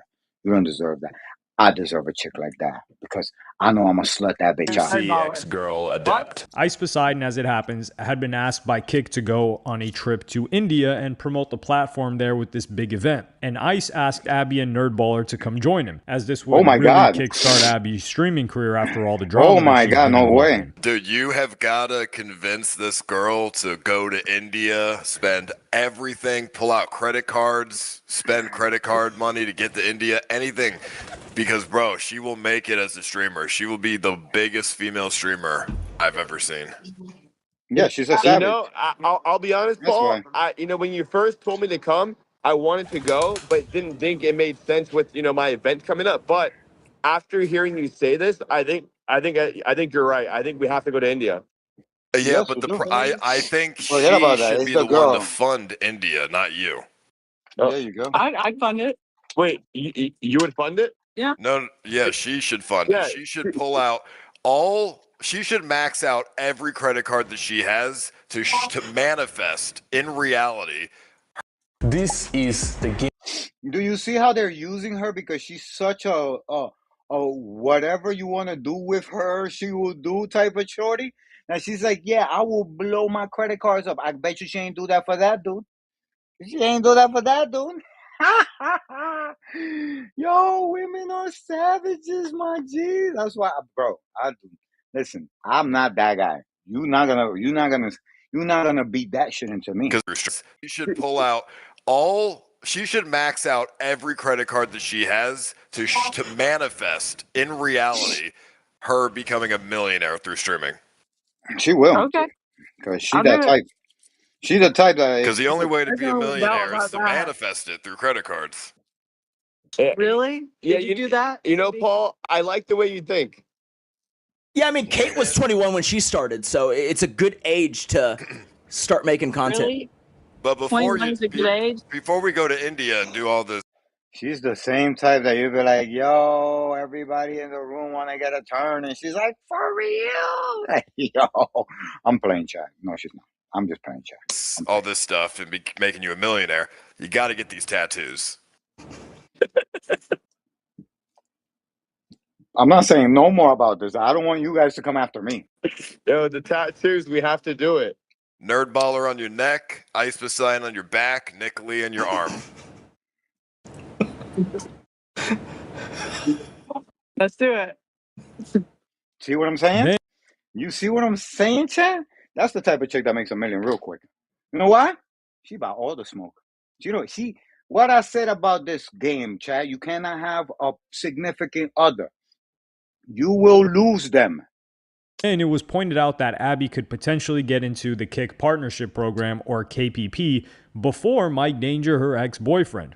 Wait, you're going to speedrun her to KPP before Mike even has it, huh? Because he doesn't have it yet. Yep. Who's Mike? That's hilarious. Yo, the whole stream is about Mike getting his girlfriend stolen. He's literally talking to Mike's girlfriend, and he doesn't even know who the fuck Mike is. Do you see my point, chat? Do you see how the boyfriend became nobody? And the dude that's using her like a cum sock is the nigga that's getting a tattoo on her neck. Yo, he's gonna have his name on her neck, and her own boyfriend couldn't even get her to do that. Mike has Danger, her ex-boyfriend. Wait, you're gonna speedrun her to KPP before Mike even has it, huh? Because he doesn't have it yet. Who's Mike? I brought Mike to the party because I was invited. and I Her didn't want boyfriend, to. Clip that! as of Yo, Twitch, clip that. it was her boyfriend Bro, before that's Nerdballer. She met Nerdballer. Oh, yeah. That's Oh, that guy. Oh, he came up to me. He came up to me on the 4th of July. Yeah, what did he say? That's so sad. He said that he was in love with this girl. Ew? Oh. Ew? That's what he said to Ice at the party. Ew? You in love with her, bro? Oh, God, you should have been her best friend. That's why I be telling people, like, they got this whole idea of, like, what love is. Love is not what you think it is. Love is when you put up with people's bullshit time after time after time after time after time. Think about your brothers. Think about your cousins. Think about all the people who you wish you could be like, fuck you! And you can't, because you're going to see them at another fucking family party, right? That's called love. You see how that's not so beautiful, like the way they paint it? Love ain't that shit, bro. It ain't, I love to fuck this bitch every day. No, that's not love. Love is when she fucked your best friend and she said, I'm not going to fuck him no more. Are you going to believe it? Are you going to stay with her? And if you end up still with her, then yeah, you love her. You see that guy? Yeah, he loves her. Yuck. Party. Yeah, he said he was in love with her because Ed Matthews was trying to flirt with her. And then he was like, come on, Ed. Like, I love this girl. Like, don't do that to me. And then he stopped. I don't remember Ice Poseidon doing that. Doesn't Ice Poseidon have a... No, Ed, Ed, no. He's saying Ice is saying Ed Matthews, the British guy, was trying to flirt with you at the party. Then we learned some very interesting things about Abby's past. Okay, how much money do you have? She's I don't know, but I'm getting a prenup if I get married. Oh, you're getting a prenup. Yeah, I'm getting a prenup. Wait, do you come from money? This is what I'm trying to tell you guys. Motherfuckers be trying to make these girls do shit they don't. Listen, you want to get the best out of a girl, it's like getting the best out of your relationship. You know how you do that? You fucking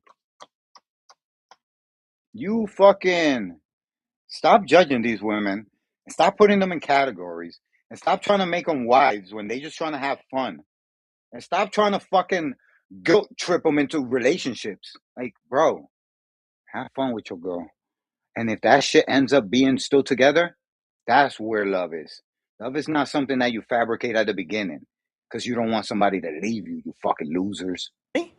No, I'm not going to say that because my moms and dads are locked up in the cell. Wait, you said moms and dads, or did you just mean mom and dad? Yeah, my parents are locked up in the cell right now and they got life. Wait, what? Yeah, they got life right now. So I got, their money, obviously. What? Can you just give us an approximation of what happened there? Murder happened. Like they did it together?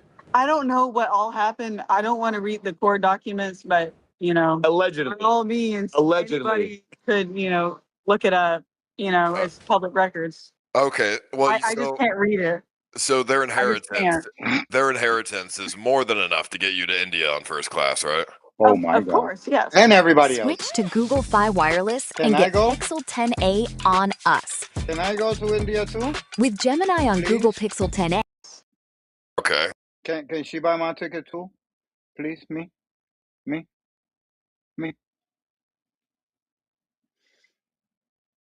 Shit.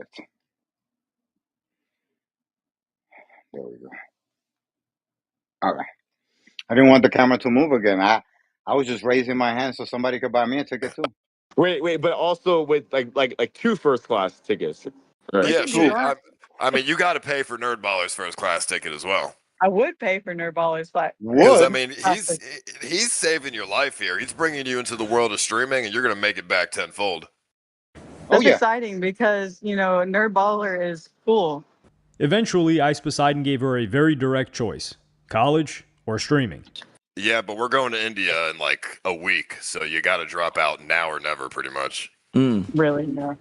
Otherwise, Because you're not going to have enough time to go to India and do college. It's impossible. You have to pick one or the other.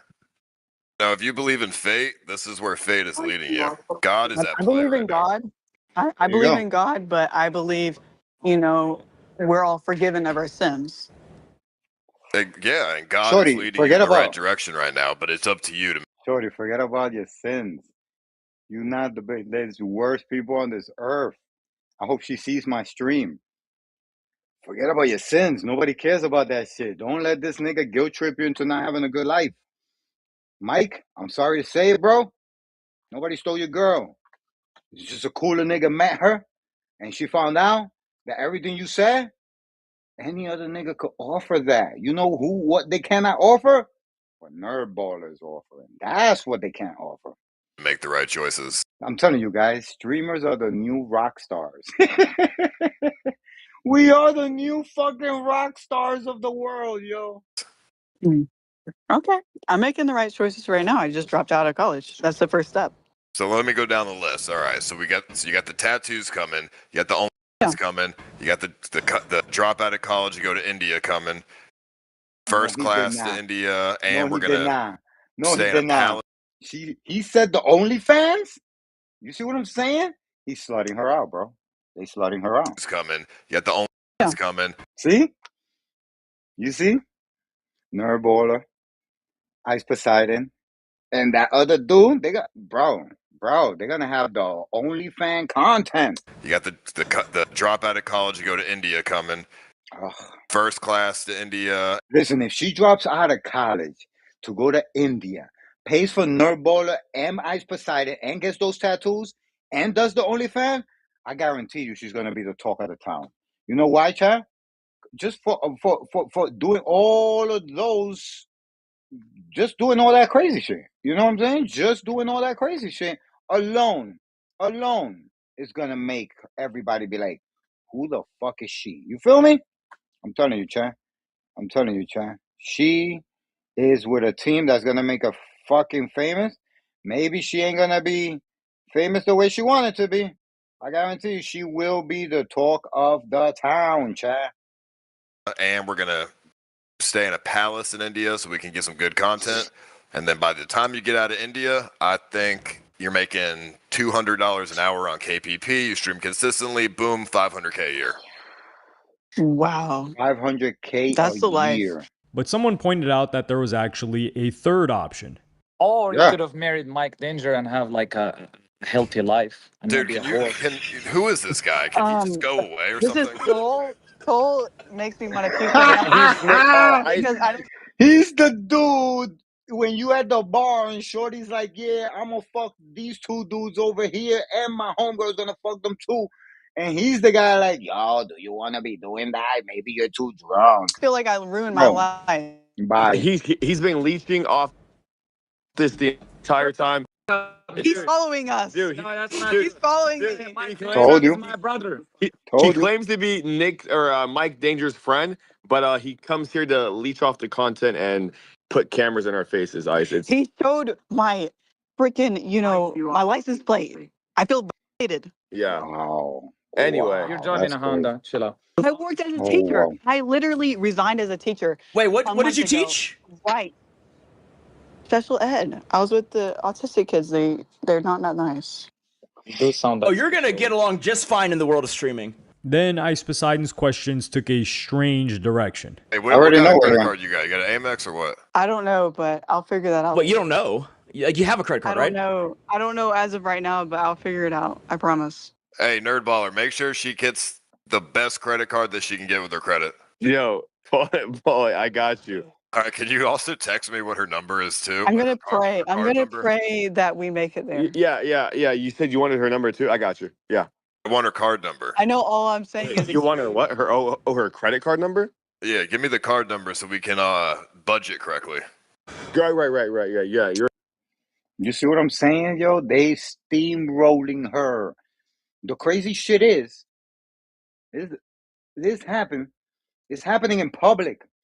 Usually I watch this happen, but nobody's watching it happen. You know what I'm saying? Like you in the room, but you like Shorty's so excited about these two new niggas that she don't know about, and she ready to drive these niggas all the way to Miami, and you're like,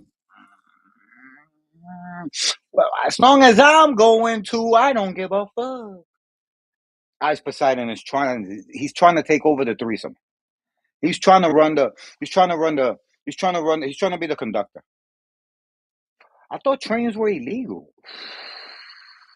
I'm just saying. People look like they're gonna get in trouble over this. You're a great friend. No. It's okay. I can do it. Okay, well, she says she can do it, but we'll talk separately, Paul. Yeah. And once Abby and Nerdballer were off the call, Ice Poseidon revealed his true intentions. Nick, you know what we have to do. What do we have to do? Retribution for Mike. And what do you have in mind? I mean, we just talked about it with her. You know what we got to do. Hey, Mike, what is that? That's Iron Beam, your go-to place for future. I mean, Mike was in the chat for part of that. No, we need to give this girl the most record-breaking fastest CX effect to ever. Chat. They're gonna blow her pockets up. They're gonna have her tattoo names on her back. They're gonna have her open her OF. All of that shit just in retribution to Mike. It already sounds like people could get arrested. Oh my God. Never exists on this planet. I mean, it seems like you've set it up already. I mean, she's going to be blasting a bunch of money on first class. It's truly up to Nerdballer. God, I hope that he actually follows through with it and he doesn't start to get feelings for her. I hope not. I mean, I think it'll be fine. I think he learned almost as much as we did on that phone call. Yeah, I want to see a speed ran CX effect. Dude, that people like that, they just deserve it. He's right, but who are you to play God? That's what I'm saying. I don't be liking to play God. When people do shit like that, I just step away and I let them go do them. Because at the end of the day, chat, karma is a motherfucker. And as a Buddhist, that's why I got it tatted on my neck, chat, to remind myself of my stupidities. Because being human is something we cannot escape. Nerdballer has her pay for a hotel all the way until India, and then she pays for his first. So here's my thing. So let's say they're doing it for the right reasons for their friend Mike. My question is, even if Mike gets that retribution, right? They're the ones playing God. Now their karma has become that of a person who has been vindicating and playing vigilante, which means that you owe karma. Karma got to pay you for that dumb shit, right? So then the day that you do some dumb shit, it might not go under the rug the way it should have. It might get crazier than it was supposed to. Chat. Never, as a Buddhist, equal exchange. Give what you want. Do not take more than you need. Do not eat in gluttony. Do not want what other people have, because if you don't have it, it's because it's not your time. First class to India, and that, bro, I'm just hoping, like, what if